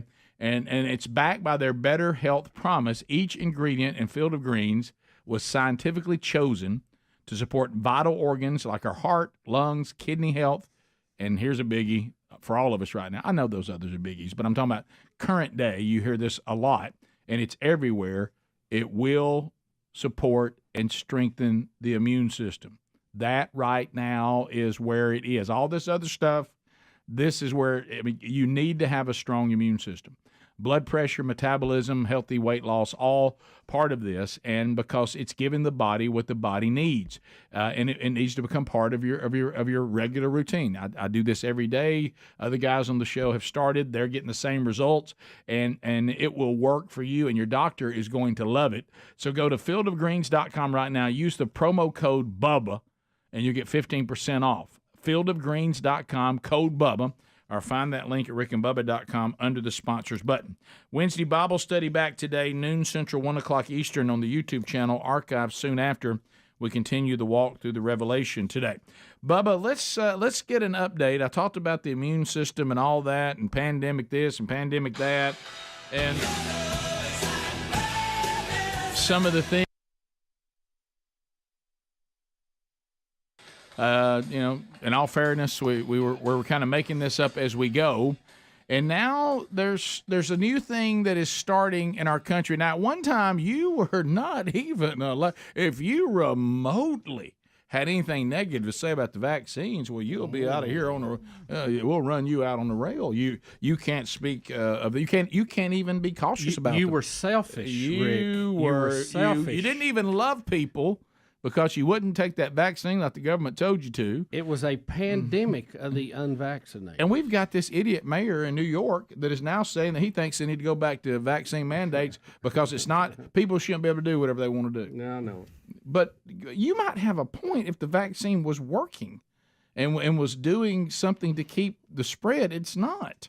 So anyway, now you're getting a little something that's rising up. I've got people I know, I've got people that they're saying some of us are starting to have a little vaccine regret, especially involving some of the boosters and all of that. Are you calling vaccine remorse? A little bit of vaccine remorse is out there, and we've seen some things that we all wish we weren't seeing.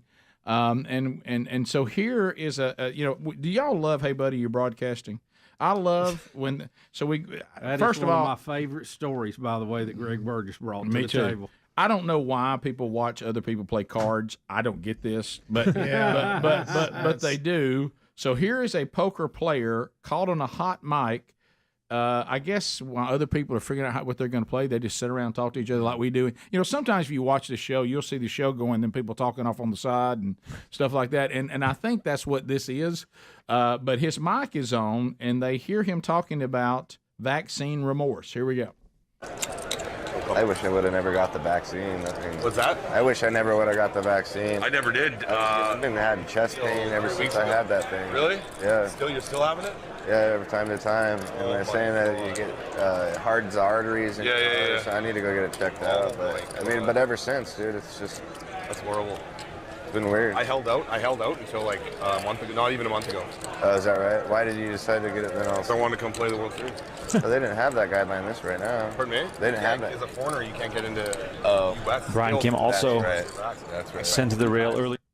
So you heard the one guy saying he did it so he could play in that tournament, and he's like, "Well, you didn't have to do that." And he said, "Well, he's not from a foreigner, and you have to do it coming in." I guess. Just you come through Texas, Rick. Everybody knows that. So Well, you ain't got to do that. Just fly into San Juan and come on up. Yeah. I'm hearing some of these same things with people I know. Mexico City. These chest pains, these blood clots, these. It's and I openly acknowledge that we don't know about this novel COVID-19 virus and all the different variants. Could some of it be that? Could some? But we don't know. We don't know. But if you're a person, I think the ones to look at, if you're a person that has never had COVID and never tested positive, and you took the vaccine and you're having issues, you could almost rule out COVID there because you never had it. And so but now we're starting to cautiously, as it should be, but you're hearing people having some of this vaccine remorse that at one time would have never uttered those words. Well, the good doctor we had on the podcast this weekend and several other people I've spoken to independently have said that they don't know if it was COVID, they don't know if it was the vaccine, but they are definitely dealing with a lot more blood clots than they ever have before. Yep. And so something in our genome in our society is causing blood clots. Talked to a friend of mine just this week that had to use the old med vet to fly his wife off of an island where they were vacationing with all these issues. And Medvac, not Med. The memes for Valentine's. Yeah, I saw and that. The Dr. Fauci are it's it is, and I think that the obsession. What I don't get are those, especially at this stage in the game, that continue to obsess over the vaccine. I think the push for the vaccine window has closed. I don't see why people are still holding on to that. I understood why it happened in the beginning, but at this point, even more than that, Rick, this push to vaccinate the kids, who were the least of any group affected by it, right. and the unknowns that are still out there, and we're gonna just mandate this to kids. Right. I mean, that is just. Well, especially it goes against the oath that doctors take and everything else because they just don't know. They can't promise you that. Well, and especially when we've gotten to this point, which is a good thing. Is now the side effects of the virus or the vaccines, that's not a good thing. I don't mean that. But as far as where we've gotten with the virus, and I talked to another friend that had a family member that went in and they had been feeling bad for a few days, and so they gave them a COVID test while they were there, and they tested positive. And of course, you're so accustomed to the old days when that meant end of time. Everybody that you've seen in the last few minutes, tell us all this. And they basically, the doctor said, yeah. He said, what should we do? He said, nothing. He said, what do you mean? He goes, well, my goodness. I mean, he said he's been feeling bad since, I think it was a Tuesday. Mm-hmm. At this point, it's already moving out of his system. He's not really contagious. What about all of us that's been around him? Nothing. Are you sick? No? Okay. So what are we going to do? Well, he's sick and he'll feel better. Not have any problems with it, so he just doesn't feel good. And what about all of us been exposed? Yeah. You may get it, you may not. I mean, it's just a whole different attitude now. Yeah. I mean, in which I'm glad we're to that point. And I saw one, and somebody had sent it in an email. It's a picture of a heart. It says, Happy Valentine's Day. It says, you make my heart swell more than my fourth booster. Oh, that's good. Mm-hmm. Sad, but good. 866 We Be Big is the number. We'll come back. We'll get to some more of your phone calls next hour. And stories that we may have missed, and they're still out there as we unpack another one right here on the Rick and Bubba Show. If you're leaving us right now, thank you for being with us. Rick and Bubba, Rick and Bubba. You grew up around horses. How do you know how to ride? According to the some stories, could, some couldn't. Yeah, some couldn't. I mean, some had to go. All right, I'm gonna have to figure this out on the go here. Right. Of course. Now, if I'm shooting off a horse, I need to be pretty good on it. Yeah, I couldn't get that out of my mind. But anyway, I've wanted to watch that. So you need talking to. About it. But it was good. Good show. Yeah. So definitely, and very, very incredible. So I helped story. you there, but you didn't really help me. No, I didn't. So Speedy wanted to go Western, and he asked me. because I was in this same dilemma about 12 Strong. Mm-hmm. There was this movie that it's got pretty good reviews, and I love Kurt Russell. And, of course, I think of Tombstone when I think of him in a Western. Most definitely. One of the greatest Westerns of all time. And so he's been in this weird kind of darker Western called Bone Tomahawk. I haven't seen anything about And that. so Speedy said, is Hostels any good? Which I had already watched. And you saw I gave it a pretty good score. You did. I said, it's not a bad I think you Western. expected too much. And I said, it's not the greatest Western I've ever seen, but it's not bad. Yeah. The acting's really good. Story is, I said, but it's pretty good. Yeah. I expected a little. I wish we'd have stuck with the original story and not went through so many stories. Right. But it certainly was worth your watch. But then I messed up.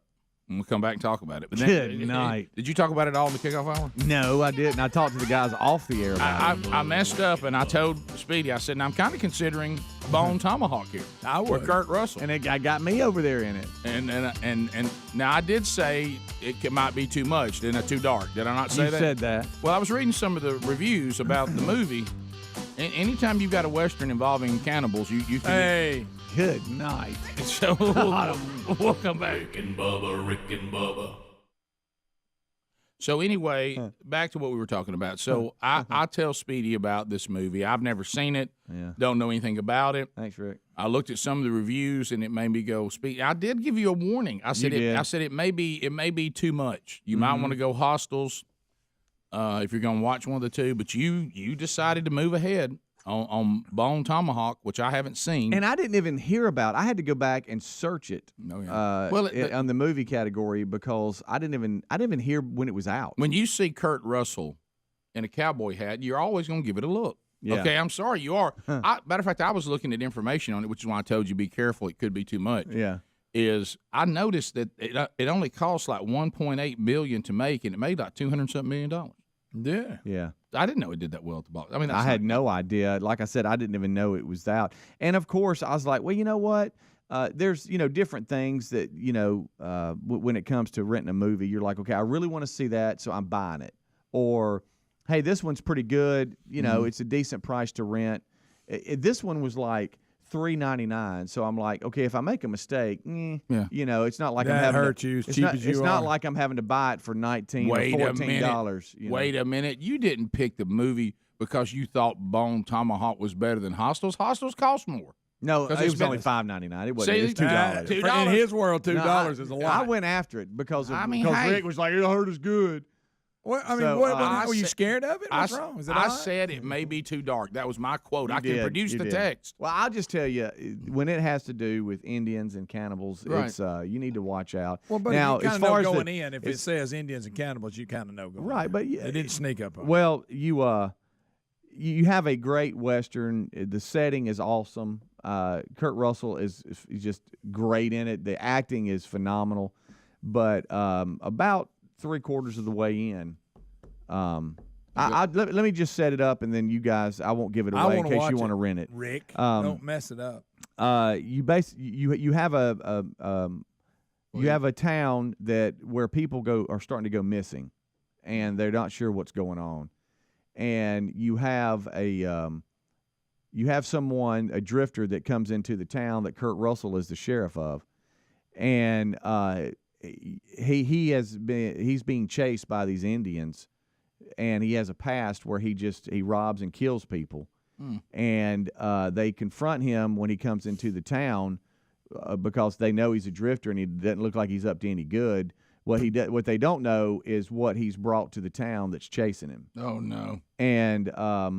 And then some of the residents start going missing, and they find them that's they're enough. dead. I don't want to know anymore. Hush, And I'm gonna watch so it. they go out after Still talking. some of the people that are missing, and what they find, and the journey that they go through is pretty rough. All right, good. Is that a pretty good setup? Yeah, I'm gonna watch that. Now, don't say anything else. Now, look, I know it was gory, and you were scared, and you had to sleep with the lights on. I get it. Yeah.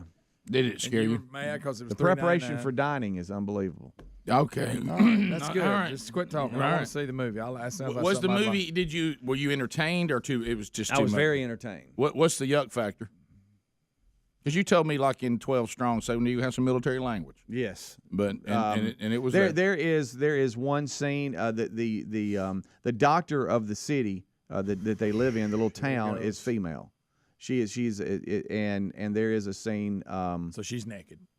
Well, there's a scene between her and her husband early on that you have to go wait and just kind of get. But past that, it's just violence. A lot of gore. A lot of gore. Oh, very gory. Okay. So at least, well, at least it was. You're like, good gracious. At least in the movie, they're supposed to be married. I've noticed, one of the things I said the other day, Sherry and I were talking. I said, I watch a lot of westerns because I love westerns. Mm-hmm. I said, boy, rough on women during those times. It's tough to be a woman during right. Boy, just anybody might grab you at any moment. Oh yeah.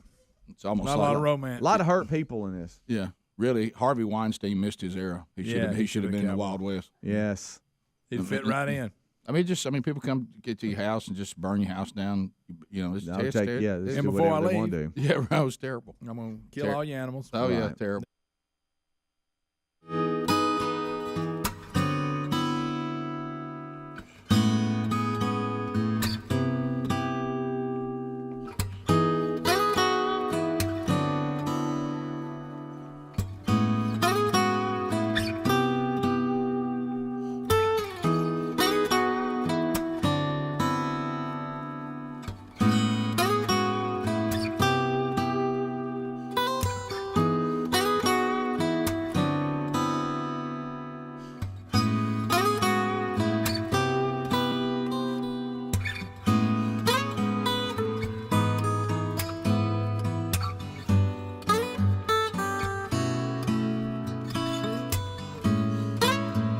Here we go from the No Name Studio on the bleeding edge of technology. It is the Rick and Bubba Show. Speedy, the real Greg Burgess, Helmsy, and Eddie Van Adler, all here for another one. Welcome back, Bill Bubba Bussy. Rick, glad to be here, and thank all of you for joining us for... I'm sorry. I'm sorry. That's on me. I did a reenactment in the break, and it stayed with him. Okay. Well, your physical humor is incredible. It was me walking with Bubba in the parking lot. I thought if I already said something stupid. My apologies. Randy Moss. I forgot the mic was hot. Yeah. The consider it hot, guys. Consider it hot. Yeah, I had somebody a minute ago, and I don't know who he was talking about. He said, the popping doesn't bother me as much as whoever I just keep sniffing. Well, there's enough people around. Somebody's gonna say. Who's the sniffer? But anyway, this place makes my nose run. It does me too. I don't know what it is. It does me too. We're probably allergic to something in here. Who did that? Who did that? Who did that? It wasn't me. Greg. So anyway, we keeps doing that. Seriously. Is that Adler? That's Rick. That's so good. I'm spitting. That was well played. Then because he blames her. What? Yeah. I still have the sniffer. Somebody, I don't know what it is. I think it's a drop ceiling. Yeah, how about up there? No, Greg. Bubba has watch me. I'll arrive here perfectly fine. Yeah. And all of a sudden, and it ends, but from the time I get here to about the third segment of the show, I have sniffles, and then by then I'm fine. It goes on. I'm with you. Well, we'll dust around here. Have y'all looked around a little bit? I tell you what, it may be the poppy. We may be allergic to poppy. That's it. We ain't got a chance. If you're allergic to that, we got problems. All right, so you better get some salve. Be like that woman carrying around that cat. Have to have some Zyrtec, I guess. All right, so Bubba, are you going back to the MRI today? Going back to get an MRI. What limb? My knee. Okay. Yeah. Why didn't they do that when they had your hip in there? Yeah.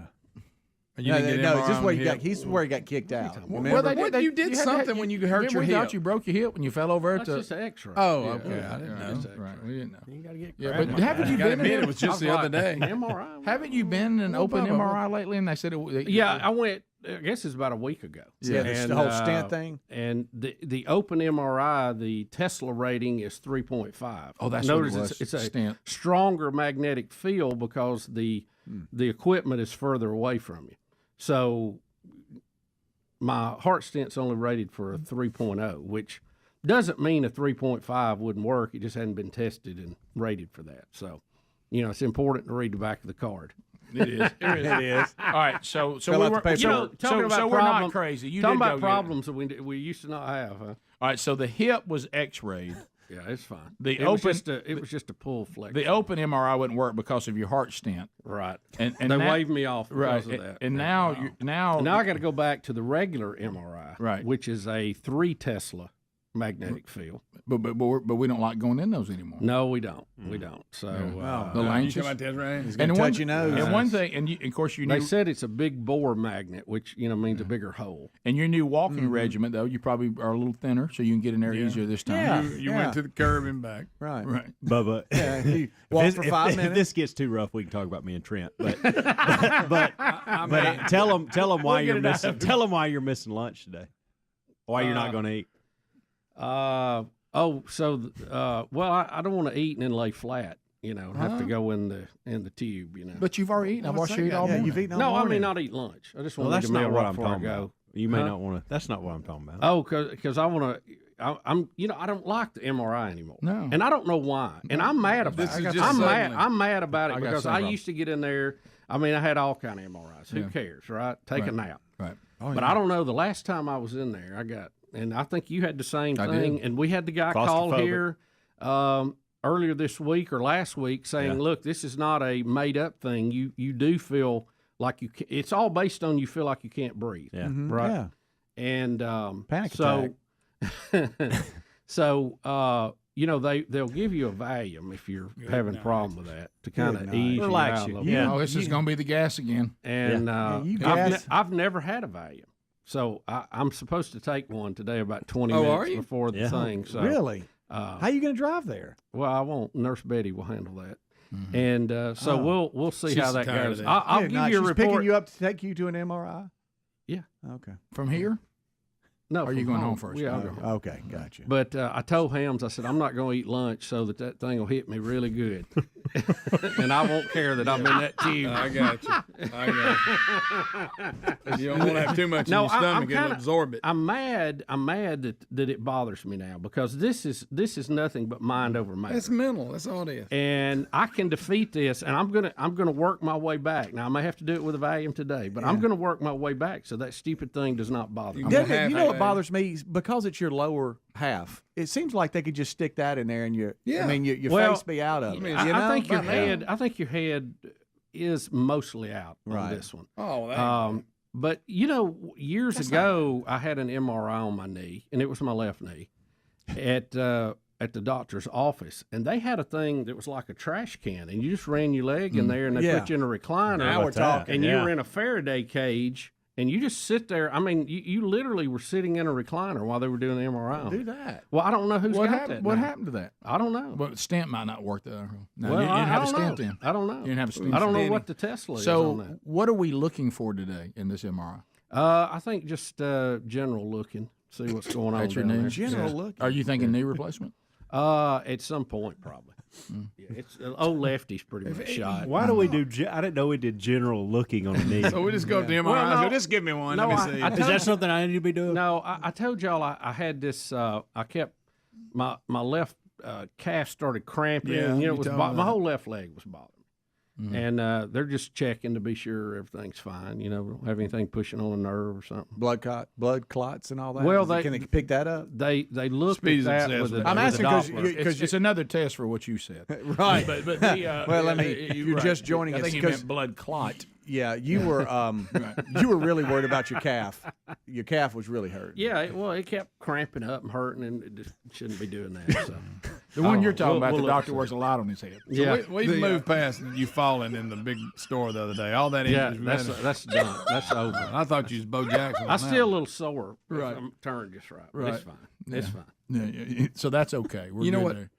I had an MRI one time, and when it's real close to your face, they'll tell you how long they're going to do it. Yeah. I would count in my mind, and it made it go faster. I was never on count, but it was close. So I go, okay, I'm about 30 seconds in. I think the one that got me was lower back when I was having, some disc trouble back there, and I mean, they leave you in there. That's about a 45-minute one. Yeah, is there a limit I've had on that how one many? done. Is there a limit on how many you can have? No, not MRIs. Well, unless you got too much power, now you can't do anything. Well, you just don't need metal things stuck in your body. No, flying out your heart. Yeah, you don't flying want through your that. chest. You don't need that. The it's not supposed to, and it probably. I don't wouldn't, feel good but about it this. just Valium. hasn't been tested. I don't feel good about this. Valium. What if you have some About weird what? reaction? About you taking Valium? You got a bit of an addictive personality. He does. Oh, Well, it's so addictive. I've never had one. Yeah, I know. And, But that's what I mean. you wait You till about you to take take it. that step. Yeah. You're gonna shake hands with danger. Don't end up like Johnny Cash. And now, Right. now that you're out there non-denominational and all that,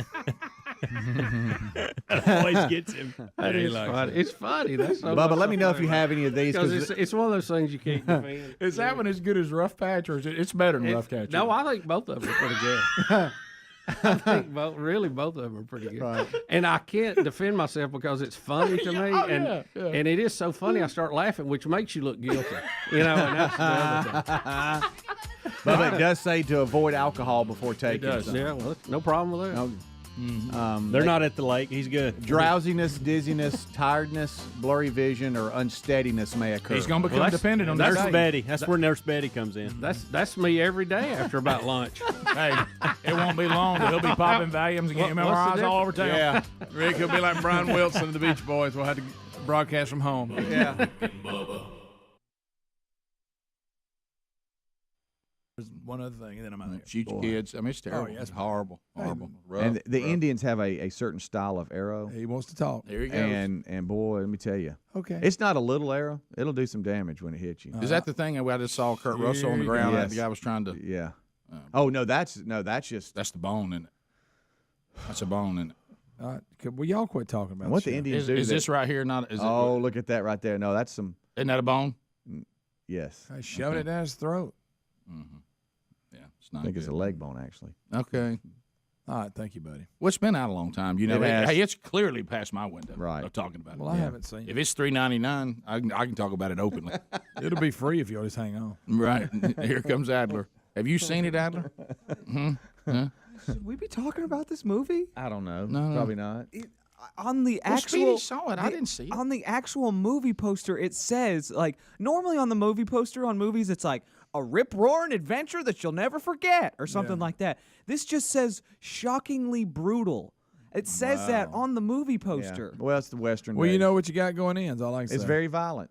It is. Let me tell you where I'm in trouble with You this, got too. cannibal Indians. What do you expect? See, I don't want to get into shockingly brutal, but when I see Kurt Russell, the sheriff of a town, and he's got his mustache rocking and his hat's perfect and his beard's blazing, You gotta watch. I mean, I'm like, man, I want to see that. I mean, really kind of has a really cool life in this movie until You're right. Yeah. Until Another review online said, "This is the most disturbing Western I've ever seen." yeah, That's a big statement. Yeah. It is. Wow, they got some. I might have to check it out though. Sounds good. I'm watching it. I'm definitely watching it. Well, I know you will, Greg. You'll lean in. Well, I like a good But it's just Western. like when it ends, it's like you just sit there for a little bit. I know. Like Didn't you good night. say your wife got up and had to leave? Yeah, she's like, "What are we doing?" You know. You stayed with it though. Well, It's $3.99. He well, done it's invested. been $4. You think that's not going to watch? Oh, He my watched God. the credits. He kept waiting for like an Avengers after. He wasn't going to miss nothing. maybe there's a scene. Tell us about the next one. I stayed with it so light the room got dark because everything the TV had gotten dark. All the credits You gonna get that come up. $3.99 out of it, wouldn't you? Hey, wow. The weapons too the Indians made to do the work. Yeah, Greg, don't listen. We'll be back. More Rick and Bubba next. Rick and Bubba, Rick and Bubba. Henry, you and I were talking about having kids going off to college, Oh, yeah. and so for you, this is your first to go off to Oh, yeah. college. First one. So Mama, Amy's freaking out. She's, the other day she was making lunches and she just started crying. I go, "What are you doing?" She goes, "I'm only going to make 22 more lunches." And I'm like, "Okay, the fact you're making his lunch is sad. Okay, that's number one. He should be making his own. Who's going to make his lunches right once he's off to college?" And it's everything she does is just she'll just stand there and she'll break down and start crying. I'm like, it's going to be okay. He needs to go. Right. He needs to go. He's Right. going to be fine. Right. And she's like, "I don't know," because she's such a, she's not a helicopter mom. She's just always been there. Well, she's just a mama. She is a mom. And this is the first one to leave, but then it's our job to go, really what we should really, I would join you in crying as if he wasn't leaving. Right. You know what I mean? Right, exactly. What if you we have no idea. What if we look every day and he's on this couch and we realize, oh my gosh, he's not motivated to ever leave here. Right. No, he needs to go. I mean, that's what Right. I keep telling him. I mean, like prom was, I don't know, a couple weeks ago, and there were like 6 couples, and afterwards they were going to this one house, and he goes, hey, everybody's going to stay there overnight. And I told everybody that's probably not in the cards for me. And I said, absolutely not. He said, okay. He go, I'm fine with that. I said, but you can come home. You know, make it come home at 3 o'clock. And Amy's like, no, 2. And I go, just leave him alone. 3. He's fine. He'll be fine. He came home like 2:45, and I was up, and I said, dude, you're here early. And he goes, well, I know Mom was worried. I go, she's been asleep since 10. She pretends to be worried, okay? She's fine. I'm mad you're here early because I was watching a movie and you came in right at the end, and I had to pause it, and now I'm going to be up 15 minutes later than I wanted to. Right. So go do something. I'm going to finish my movie, and then we'll talk. So That's That's this, so good. This is happening at our house now. That's the panic of another one leaving, of the things that they need to know. Well, to me, there's some pretty obvious things. The whole washing clothes, changing a tire. Yeah. So I hear my wife, and it's just interesting how their minds work versus ours. And I hear her hollering at him, Brooks, come down here right now. And I thought, oh, this is big. Yeah. And so he comes and she goes,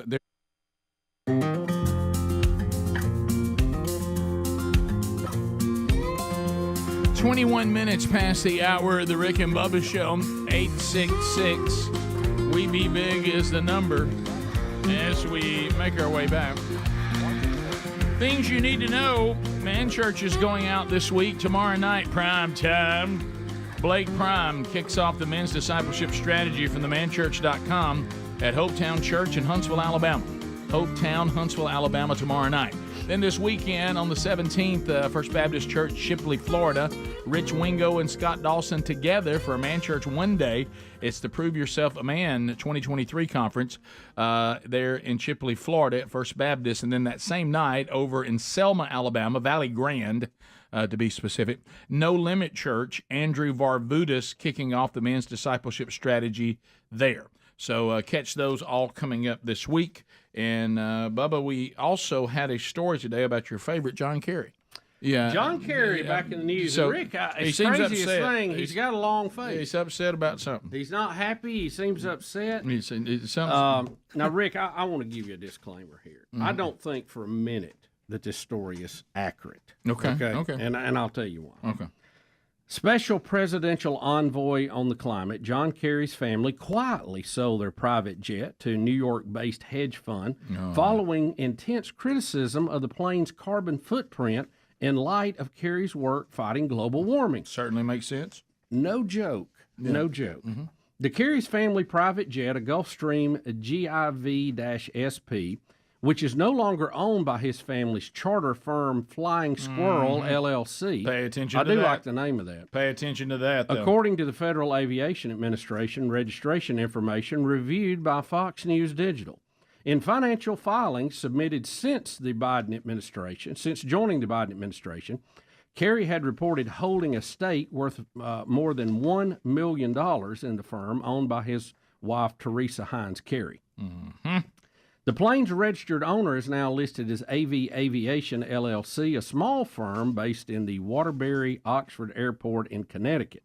Documents filed with the Connecticut state government shows that AC Aviation is a subsidiary of a New York hedge fund, AC Investment Management, which specializes in renewable energy and clean technology investments and manages funds worth hundreds of millions of dollars. Mm-hmm. Now, keep in mind, even on face value, now we're saying that a investment company that specializes in renewable energy has now bought a jet. I know. Same thing. I know. Same thing. I know. But I'm telling you, John Kerry, and they're at a level of Rick, that most people don't understand. Mm-mm. It's just like when he worked tirelessly to increase taxes on rich people's yachts. Yep. In his home state, what did he do? Moved it. He moved it 300 yards down the beach across the state line so he didn't have to pay the tax he helped to enact. Correct. So I'm gonna make a an educated guess here on this with no proof that somehow or another through all these LLCs and through this company and that company and this company, he'll still be flying in a private jet. No question. Yeah, it just won't be his name on it. Right. He's just moving it around where you can't point to it anymore. He's still going to fly like he always he's not flies. going to do Zoom calls, and he dang sure ain't going to get on a sailboat. No. He's doing exactly what the president stood up there and accused Amazon and everybody else of doing, not paying their fair share. Mm-hmm. So, he thinks you should pay your fair share, but not him. If we see John Kerry stepping off Southwest and JetBlue and all that, then maybe so. But I guarantee you, we're not going to see that. He's not going to fly on. He's not going to fly commercial. No, all he's doing is going to have access to the same jet, so he's got the paperwork done differently. And may use another jet. Flying Squirrel LLC may be dissolved. Who knows? But they'll come up with something. No, he's still got a deal. He's still going to fly because he's still important. Well, he's so important. He's got to fight global warming. Y'all don't understand how important I am. I'm so important. I can still fly. You peons can't. Getting a lot of emails about the Oscar Mayer Wienermobile today. Yes. Yeah. We love the Wienermobile. That Wienermobile is hilarious. It's always been hilarious. Yeah. I think at one time Bubba had to call out PETA. They were protesting it and how ridiculous they seemed. They were chasing a giant weenie on wheels. I still remember that line. Yeah, I've rode on it before. You ever rode on it? Did I get in it? I remember being around it. I don't remember if I called you guys from one, if you remember. Well, drove it around town. The looks that you get sitting on that and the happiness. I mean, people start cheering you on like you're in Smokey and the Bandit. Absolutely. I try to avoid the Wienermobile has fallen victim to the catalytic converter theft during Vegas. They stopped in Vegas and they stole it right off the vehicle. Y'all know we hear about this a lot from people that have commercial fleets. Catalytic converters have a rare ingredient, platinum? metal, platinum, which sells for, I don't know, thousands of dollars. And they steal these and then carry them to people who melt them down and give them pennies on the dollar for it, and so on and so on. But it's amazing to me how many of these things are stolen. Yeah, every day. Talking to an owner of an exhaust muffler shop and all that, he said, "You have no idea how many I have to put on because they were stolen." I don't know why we can't shut this down, because these places that melt down metal, and all this, they're the ones accepting these things. Right. And it just seems to me we would set up on them and start grabbing these people who are bringing them, trying to sell them. Where do you feel about when you stole one off the Wienermobile, though? That's really funny. That's like a big prize. Yeah. I mean, I think you have to examine your life, really, what you're doing. People are just not, we hear of all this despair in the world today. And people are just not worried about ill-gotten gains, and we're warned about that. And it falls under the law of the harvest. It comes back to you amplified many times, and you see so much self-destruction going on out there, and I go, guys, some of this could be avoided. It's just the law of the harvest. Yeah, the yin and the yang, however you want to look at it, coming full bore at you. I would love to have one of those, like the next time I do spiral dolls, because I use the all-beef bundling Oscar Mayer Wiener. That is my favorite one. That is a good one. I'd love to have this parked out in front of the house while I was preparing spiral dolls. And what I would love, and give them out. It's real roomy inside it. What I would love is for Greg's next birthday for him to go home. Yes. And it'd be sitting in front of his house. That would look good. Yeah, with a giant bow on it. Right. There you go. Oh my goodness. With the catalytic converter. Right. Yeah. Well, it's still running. And a nice little gift from his big brother. Yeah. Here it is. Here it is. Oscar Mayer. Yeah. And maybe some off-color card to go with it. There you go. There's so much potential there. Yeah, just something to make you happy. There's potential there. Right, just something to make you happy. Sure. Because it is your birthday. It is. Look inside. I mean, I could have a bunch of y'all riding with me. Wouldn't y'all love for us to get in one of those and ride around? I would. And just do a little team building. I mean, wouldn't that be funny? It would. It'd be tough to park that thing. A road trip anywhere. Anywhere. Wouldn't matter. Anywhere. All right, we'll take your phone calls next. All 10 lines are open. Here we go. If you got a comment, you got a question, you got something you want to talk about, bring it to the table. Your opportunity to talk on the show and be the program director. You pick what we talk about next segment. And if you move right now, you will get in. Rick and Bubba, Rick and Bubba. Some things we need to do. You know, you going off to college, I want to show you this. And I thought, oh, okay, well, this has got to be something big. This is whatever. This is how you make tuna fish salad. and I was like, honey, I don't think this is ever going to come into play. He's never buying tuna again. I don't recall ever being in college saying, anybody here know how to make tuna fish salad? Yeah. Where's the tuna fish? Does anybody? Honey, if we're going to use this window, let's go over and talk about separating the colors of clothes. Yeah. Cold water, hot water, warm, all that. Let's spend some time on that. Tuna fish salad is never going to come up. Yeah. You know, and I watched my son just trying to, because a lot of this is, their minds, they get something on their mind and all that, and I just watched him. Okay, good. Oh, so if I want to put eggs in it, and all that, and I'm just thinking he's just trying to. I mean, he's never going to make tuna fish salad. It's never going to come out. He's not going to have tuna or eggs.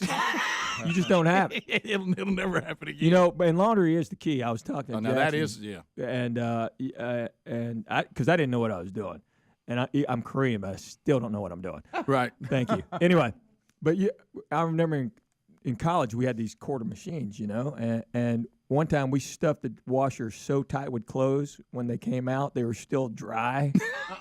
Oh yeah, like 80% of it was dry. You pulled something out, like it was unbelievable. And we're like, hey, look, we don't have to dry them. That's how stupid we were. Oh no, well that's I'm teaching them things they'll actually do. Like if you'll hang the towel up, you can use it for days. Hey, just don't throw it over in a wad no, over in the corner. No, you get two and you flip flop them for a month, and then you throw them away, and then you go to a hotel and grab a couple more, and you never have to buy one. Well, I didn't buy a towel until I was married.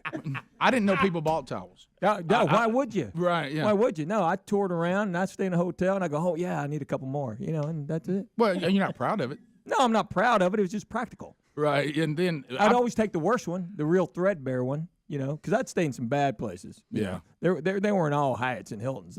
Back in the day, there's some threadbare towels. I'll take those. Well, when you look at the vehicle versus the room the club got you, and you go, I think I'm sleeping in the car tonight. Yeah, because that's less likely to be an issue. Daddy, I slept in my truck a lot. Yeah, I did. Now, you remember, Greg? We did that when we were in the van. We were out on the road, and we were like, because you just had to go whatever they got you. Oh, yeah. It wasn't. We weren't to the point you could tell them where you wanted to stay. No. They told you where you're going to stay, Right. and you go in there. I'll never forget. Heck, half the first hotels I ever stayed in, they weren't hotels; they're motels. Right. Yeah. It was one of those deals where they had that the phone where you picked it up, and there was no dial, there were no numbers. It just went straight to the switchboard. One of those places. Wow. Yeah, that was fun. Yeah, well, you always could tell how bad the hotel was by if there was violence going on in the parking lot. Yeah, when there's rules and number one's no firearms.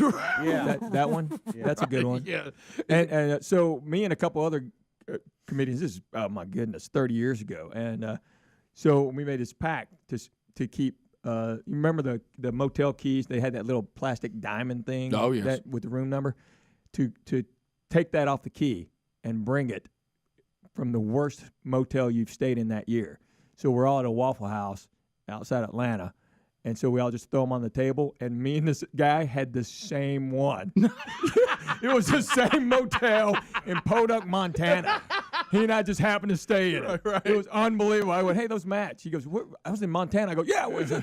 Just outside Billings. He goes, yeah. He goes, yeah, I heard gunshots, man. No. If you roll up to one and you look and you're the only one that doesn't live there. Yes. You know what I mean? They're all out there with You're the only overnight person. Yeah, when there's furniture out there and a motel. Right. Yeah, they got their own recliners outside smoking. That's yeah.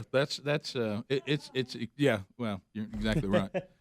That person's been there too, in the golden ticket seats. You remember that hotel as well? Oh yeah. But and Greg, was it you that stayed at the one that had a hamburger? Yeah, the bed had been made up. I used to work for the power company, and we would go on these Bragger. storms. Bragger. The bed was made up. We unmade the bed. There was a half-eat cheeseburger. Wow. It made up in the bed. Wow. Was it good? Did you finish it? Yeah. Lettuce was a little wilted. Was it good? Are you kidding me? A half-eat cheeseburger? Well, half. Everybody went like, come here. You got to say That this. is unbelievable. Now, that's a 5-star. There's a bonus. That is. Room service. Yeah, room service. Golly. Wow, breakfast in bed. Hey, talk about a men on the pillow. I can't believe it was half. Half That's eaten. crazy stuff. Not a whole one. A half-eaten cheeseburger. I mean, somebody got in that bed and decided, nah, I don't think I'm going to finish this. Yeah, no. Or where'd I'm full. my cheeseburger I'm full. go? And by the way, could there be any more of an official confirmation that they do not wash the sheets? Oh, yeah. Yeah. I used to travel with my own back in the day. Not a bad Oh, really? Yeah, I would That's travel really with my not own a bad shoes. idea. Yeah, just a fitted one to put over whatever they had. Yeah. Ooh. That's learned behavior. Yeah, it was. Yeah, it was very long. I may start doing that. I like that. Yeah. It is 35 minutes now past the hour. Phone calls. And we look forward to chatting with you and hearing what you have to say as you are now programming the Rick and Bubba Show, talking about what you want to talk about. So we start with Brian in Sweet Home, Alabama. Brian, you're on the Rick and Bubba Show. We thank you for your patience. Go right ahead. Hey, good morning, guys. You were talking earlier about the vaccine, and have you heard about the requirement that schools may be requiring the COVID vaccine as an immunization along with the other shot the kids get? Well, if it's a government school, that wouldn't really surprise me at all if that were to happen. I have not heard that. I think I heard it maybe murmured one time, but I don't know that I it's think got there any was a leg. discussion of it, Yeah. and there are some people would like that mandated with the other vaccines that you get as a kid. Yeah, and the reason why, for obvious reasons, the reason why that would be considered a little bit different is those other vaccines, went through the proper, method in research and testing, and they're still being looked at. To this day. This one is definitely having some problems. I don't think. Yeah, it's not a vaccine in the typical what we think of a vaccine. You take it once in your life and you're done with it. Yeah, and the mRNA, technology, though it does have some promise, is still experimental. Even when you have people that worked on it saying, I don't think we should give these to children. It's got some problems, but Brian, it would not surprise me if that becomes a requirement, but I don't think we're there yet. So hopefully we won't get there, but legitimate concern. We continue, 866-WE-BE-BIG. Let's go to Tim in Alabama. Tim, go ahead. Yeah, I just wondered about the scars that the John Kerry was supposed to get while he was in Vietnam, those Purple Hearts. I'd like to see those scars. Can you repeat that? I'm sorry, I'm in a bad location. Sure. All right. I think was talking about John Kerry. Yeah, I think what he was saying. You remember John Kerry gave us all these war stories about his time in Vietnam, and come to find out, not exactly as he presented it. The Swift boat deal. Yeah. Swift boat. I think that's what that was. Yeah, about. yeah. Swift boat Want to sunk see the him once, scars didn't it? for his Purple Heart. I see. That's Okay. what he said. Okay. Thank you, Speedy. Good job. Let's go to WLAY, Florence, Alabama. Scott. Scott, go ahead. Hey, guys. Good morning. Hey, buddy. I was just kind of curious. Years ago, you used to hear all these commercials about conserve electricity and turn off the lights and all different kinds. I was just kind of wondering, when was the last time any of you guys heard one of those conserve electricity commercials? Been a while. I haven't heard them in a long time now. I don't think it's the end thing now. Right. Let's go to Knoxville, Tennessee. Charlie standing by. Charlie, go ahead. Hey, guys.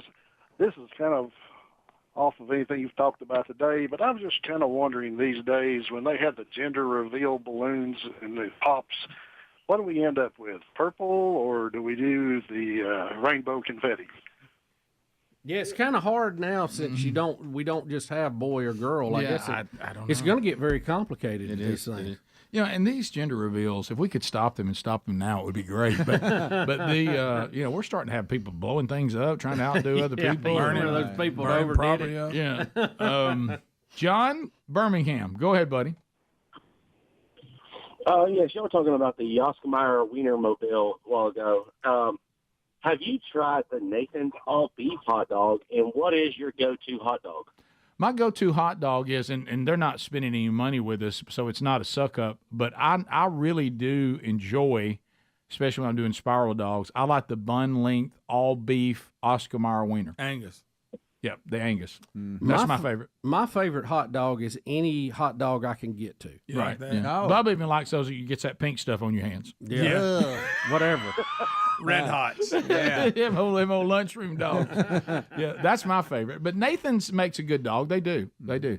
And I even like the Hebrew National. Oh, yeah. They're good. And a type. But my favorite is the Angus all beef bun link Oscar Mayer. I tell you, when you go to Disney World, the kosher line is always shorter. I know. And so I jump right over there I'm with in a you. minute. I'm with you. Lines are available if you want to get in at 866 We Be Big to Montgomery, I-92. David, go ahead. Hey, y'all. Hey, Greg, I just want to say doo-doo. Okay, buddy. That it? Yeah. Okay. Thanks, buddy. To Jason in Mississippi. Jason, go ahead. Welcome to Rick and Bubba. Hey, I was going to go one direction, but now I'm going to go two, so I'm going to throw a little chicken soup at you. Okay. I was just thinking about those balloons being shot down and the Chinese spying on us, but hey, they don't have to spy on us. Oh, weird Uncle Joe will give it to them. You know what I'm saying? Mm-hmm. But then on the other hand, the same government that wants you to wear a mask and to be safe everywhere you go, they're going to send a plume up in the air and set on fire in Ohio the size of Rhode Island. Yeah. But then they're going to tell you to be careful, and they care about your health. But guess what? They want you to have assisted suicide and abortion. That's some kind of government we got working for us there, ain't it? Yeah, as I said, they're the kings, but remember their world view is based on emotions. It's not based on logic, principles, none of that. And when that's how you're going, you get a lot of mutually exclusive views because it's just all about feelings. You get a lot of contradicting views. I know that. Or whatever is politically expedient. Let's go to Jackson, Tuscaloosa. Jackson, go ahead. Good morning, guys. How are y'all? We're good. I heard y'all talking about the Oscar Mayer Wienermobile, and I just got sent a picture of it last week in Vestavia. So it's possible to get it in Greg's driveway. I think we can do it. We'll get that catalytic converter back on it because that one was in Las Vegas, I think. Yeah, that's where they went. Look, I don't want to. I love the Wienermobile. Okay, but if I could just make one adjustment on it, okay, that automobile part that is the bottom. Yeah. I wish that looked more like a bun. Right. Instead of just being yellow. It looks like I've got a convertible with a weenie sitting on top of it. Yeah, it does. If I could make that some look, kind of Batmobile. If I could make that look a little more like a bun, I'd be all about that. How many are there now? There's several. It's a good question. I There's don't a know. fleet of them. Yeah, yeah. There's Rick, one in Tuscaloosa, Alabama. I want to say now. 8. I don't know where I got 8. You got 8? Yeah. So you want that? Okay, I see what you're saying, Rick. See, this doesn't look enough like a bun. It just looks like there's a convertible. Yeah, it looks like mustard. So what if it was just painted? If it was painted the color of a bun, would that help? No. Okay. I want it to look like a bun. Okay. It could, like it's sitting in there, and then the wheels can still be where they are and all that. Okay. I'm sure there's some sort of engineering problem with that, but I like it. Let's go to Rick. Rick, welcome to Rick and Bubba. Go ahead. Rick? Yeah. Go ahead. You get me? All right. When Fauci comes out, and I know he will, about strain derailment and all the chemicals released, when he makes us start wearing masks because of that, do you think all the churches will start shutting down again? No. I think that church shutdown thing was a one-timer. You'll have some that'll do it, but MacArthur's not going to. And there's a lot of people that became emboldened because he proved that was all a bunch of hogwash. So I think that was one of those shots where the church was refined, and those that want the church to be shut down for that probably don't go back to church anymore anyway. There was a bit of a purging. I think the pushback against that will be much stronger this time, especially because we know so much more too. Let's go to Bradley. And by the way, it is funny. Right now in Ohio, I guess the way they treated the mask, I guess as long as you're wearing a mask, you're fine. I guess so. Bradley in Fort Payne, go ahead. Yeah, I was wondering, since Biden's doing so wrong, how if they not got somebody higher up that can get that man out of office? He just don't belong there. Well, it's nothing, Bradley. Yeah, but he's president. Bad news, Bradley. Yeah, nothing's going to happen unless he gets voted out this next time. Which I think. I don't even think the Democrats want him this next time. So I think they're trying to do him in. So that may solve the problem. Megan in Birmingham. Megan, go ahead. Hi, I was just going to make a comment on the vaccine. I made the decision and my 2 small daughters not to get vaccinated. Mm-hmm. My mother has had every vaccine and booster under the sun. We went to Canada over Christmas break. She came back with COVID. We were all just fine. Yeah, I know. I'm hearing a lot of that. Really, right now, and look, it's not a scientific study. Don't misunderstand me. But the people who didn't take any of the vaccine seem to even be doing better against COVID with their own natural immunity and not having that insult from the vaccine. These people, and I'm one of them too, are not catching COVID again at the rate the vaccinated are. And I'm not saying that there's any way to make that a scientific. Look, I think every case is a little bit different. Yeah, you need to consult with your doctor and then make a wise decision. Sure. But I think the mass mandated vaccination of the country, especially kids, is a big mistake. Agreed. Brian in Memphis. Brian, how you doing, buddy? Good morning. Good, guys. How are you? We're good. Great. We're good. Hey, I don't know if Adler can find it, but the other night I was watching TV and Biden's new campaign commercial come on. I don't know if you guys have seen that. I don't think I have, no.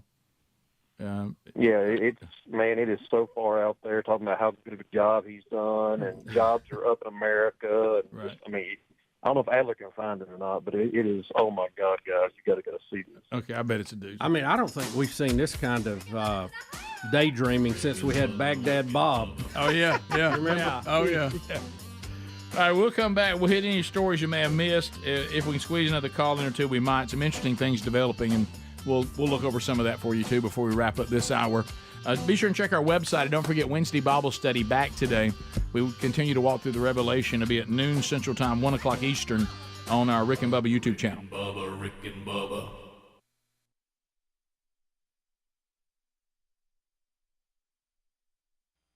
Still staying in those places? No, I try to move up a little bit. Yeah. I get to pick my own now. They kind of, like you said, they pick where you stayed. And a lot of areas you were at, there wasn't a big choice. And the old Cheeseburger Motel was one of those. That's when you don't take your power. So. Yeah, you know. And that's why you were there, right? That's right. That's when you don't take your socks off in the hotel room. Oh, no. No, you don't take your clothes. You don't do much. See, I'm the kind of person I can't sleep with socks on, but I make exceptions. Yeah, I'm not a sock guy. You know, my wife wears, heck, she wears Uggs to bed. I haven't seen her feet in 18 years. I want to feel the sheets. You know what I mean? That's just I can't sleep with a shirt on or anything like that. No. Yeah, well, I used to sleep in the raw until I had kids. Because the first time Jackson was crying, I went running through the house. I went, okay, this is not going to work anymore. Yeah, this is over. No, it's not going to work. Would it kill Dad to put on I'm some naked tidy holding a baby in a diaper. This ain't going to work. It's not. Things have changed. Yeah, so then I started wearing boxers, and then now I'm like, now I'm like a granddad. I wear the full Monty, man. I'm like, no. I got pajamas and a shirt, and it's like, wow, You've become that guy? I've become that guy. Oh, wow. Naked holding.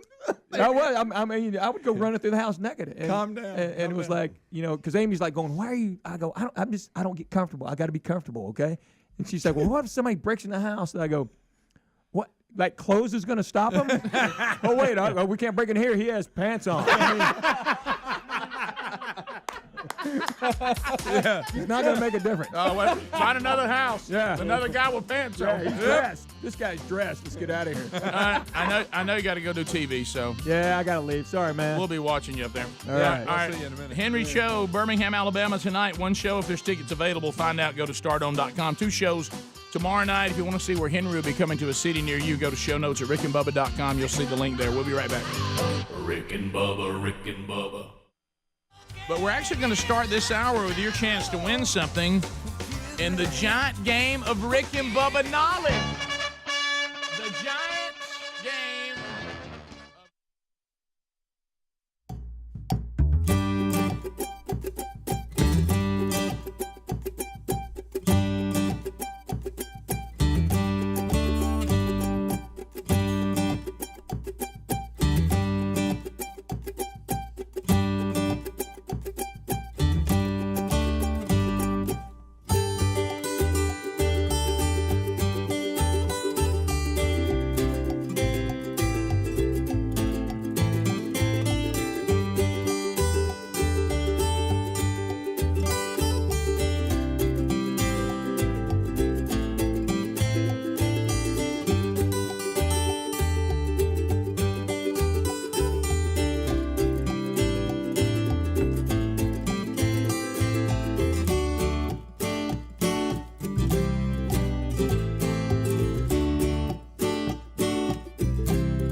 They make it easy to protect.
To the top of the hour, the Rick and Bubba Show. 866-WE-BE-BIG is our number as we are working our way back.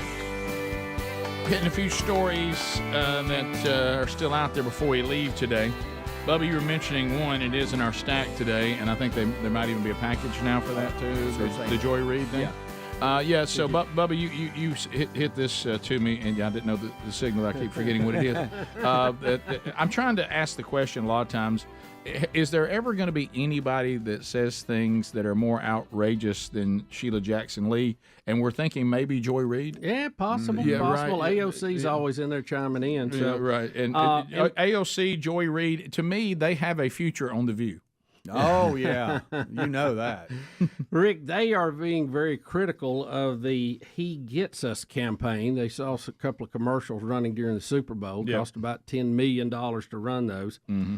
And MSNBC host Joy Reid is dogging them and also AOC. And we have video on that? Yeah, Joy, this is her in her own words, Okay. what she had to say about it. But AOC's already been saying it. Basically yes. chiming the same thing. Yeah, Okay. yeah, pretty much.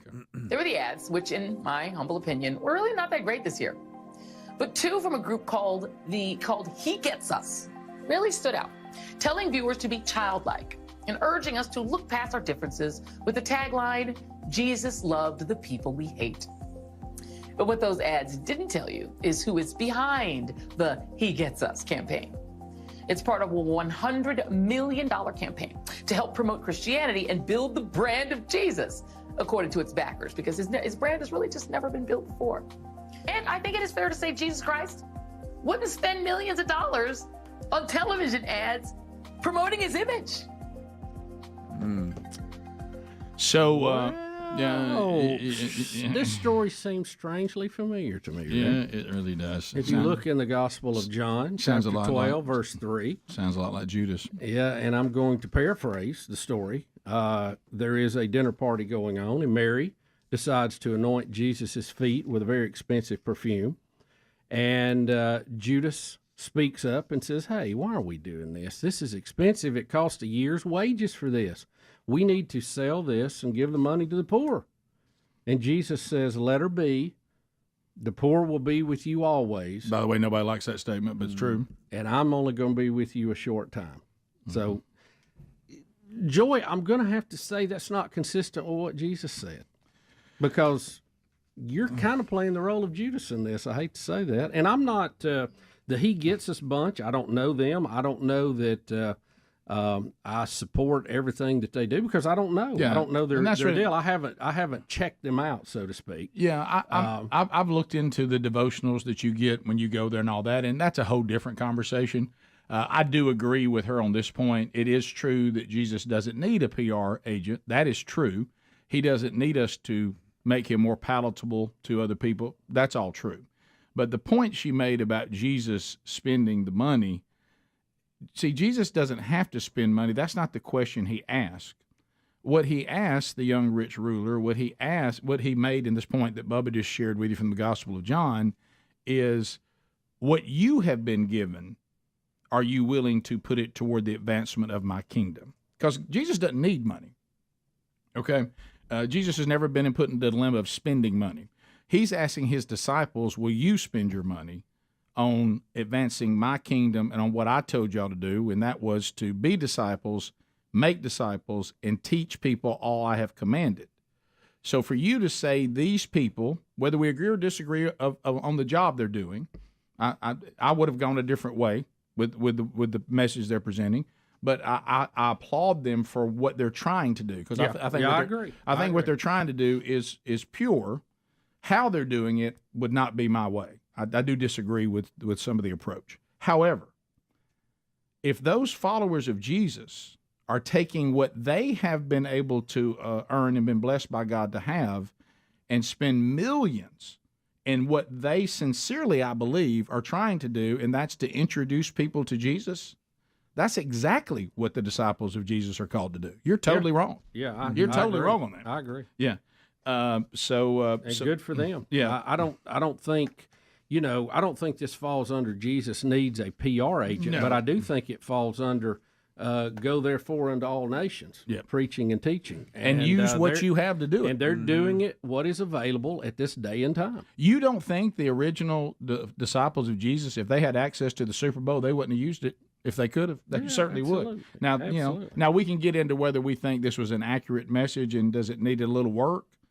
That's a whole different conversation. That's not what Joy Reid's talking about. No. Joy Reid is saying that Jesus wouldn't spend this money, and the argument of spending the money that it would be better used on the poor has been addressed directly by Jesus, and you're wrong, Joy Reid. You are wrong. You're wrong. Not because I think you're wrong. Jesus said you're wrong. Right.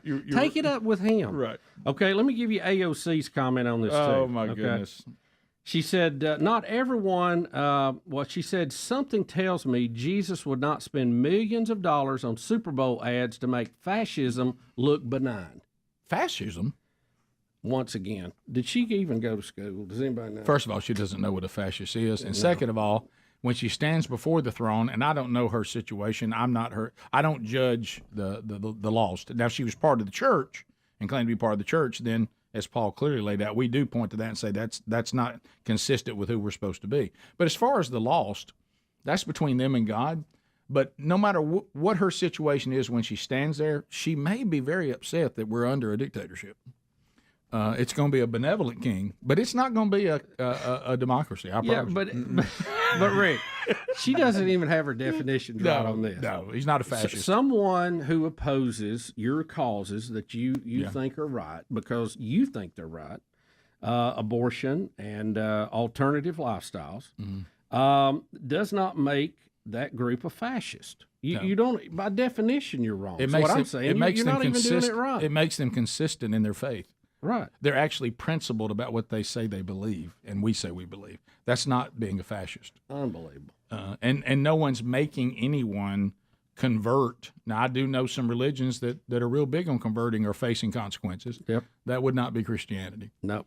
So if you have no idea what you're talking about. But that's never the fascist thing is just. I mean, that's just common. I'm not going to take a lecture on Christianity or Jesus from Joy Reid and AOC. I'm just not. I mean, I see how y'all live your lives, and you have no credibility on this. So, unbelievable. And you don't even have what you're saying even remotely correct. So at least I found this out one time with a guy that agreed to go on a ride with me, and he's seeking and searching, and I was ready for all this big conversation with him about our faith, and we get about 30 miles in the trip. I said, this is not the way I thought it was going to go. I've just found out you don't really know anything about our faith. If you knew more about Scripture, we could have a better conversation. You've acted like you're an expert on my faith, and I've discovered you don't know anything about it. So at least know what you're talking about. Top of the hour. If you leave us, have a great day. If you got more Rick and Bubba, however you're getting some of the maybe archived content today, enjoy that when we come back. Rick and Bubba, Rick and Bubba.